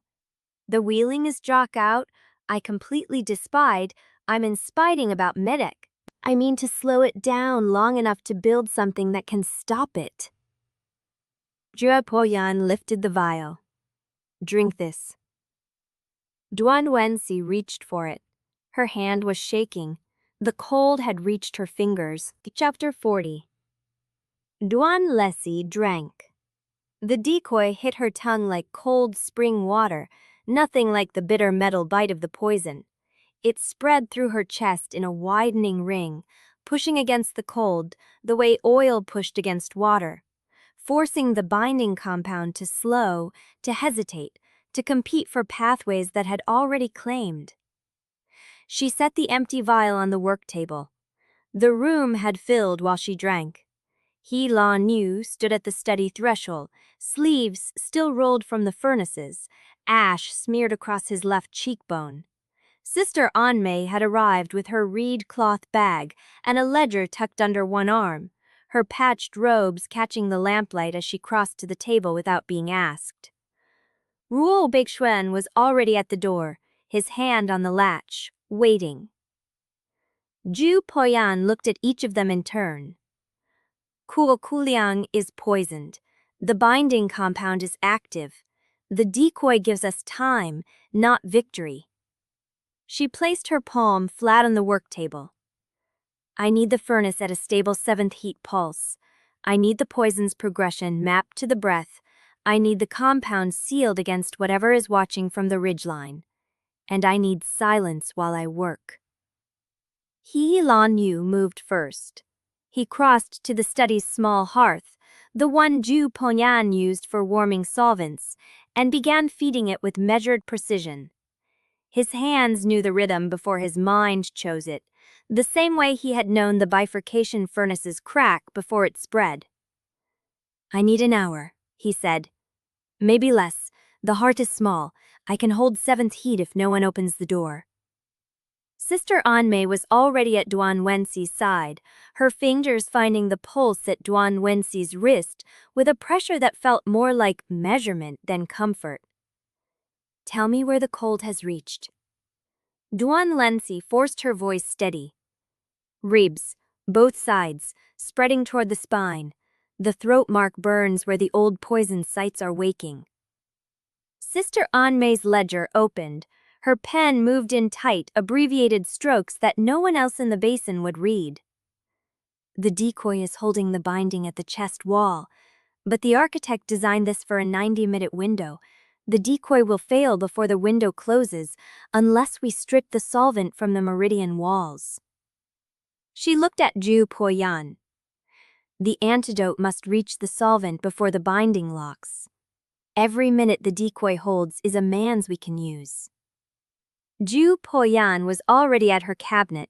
She pulled out a scroll case sealed with wax that had not been broken in years.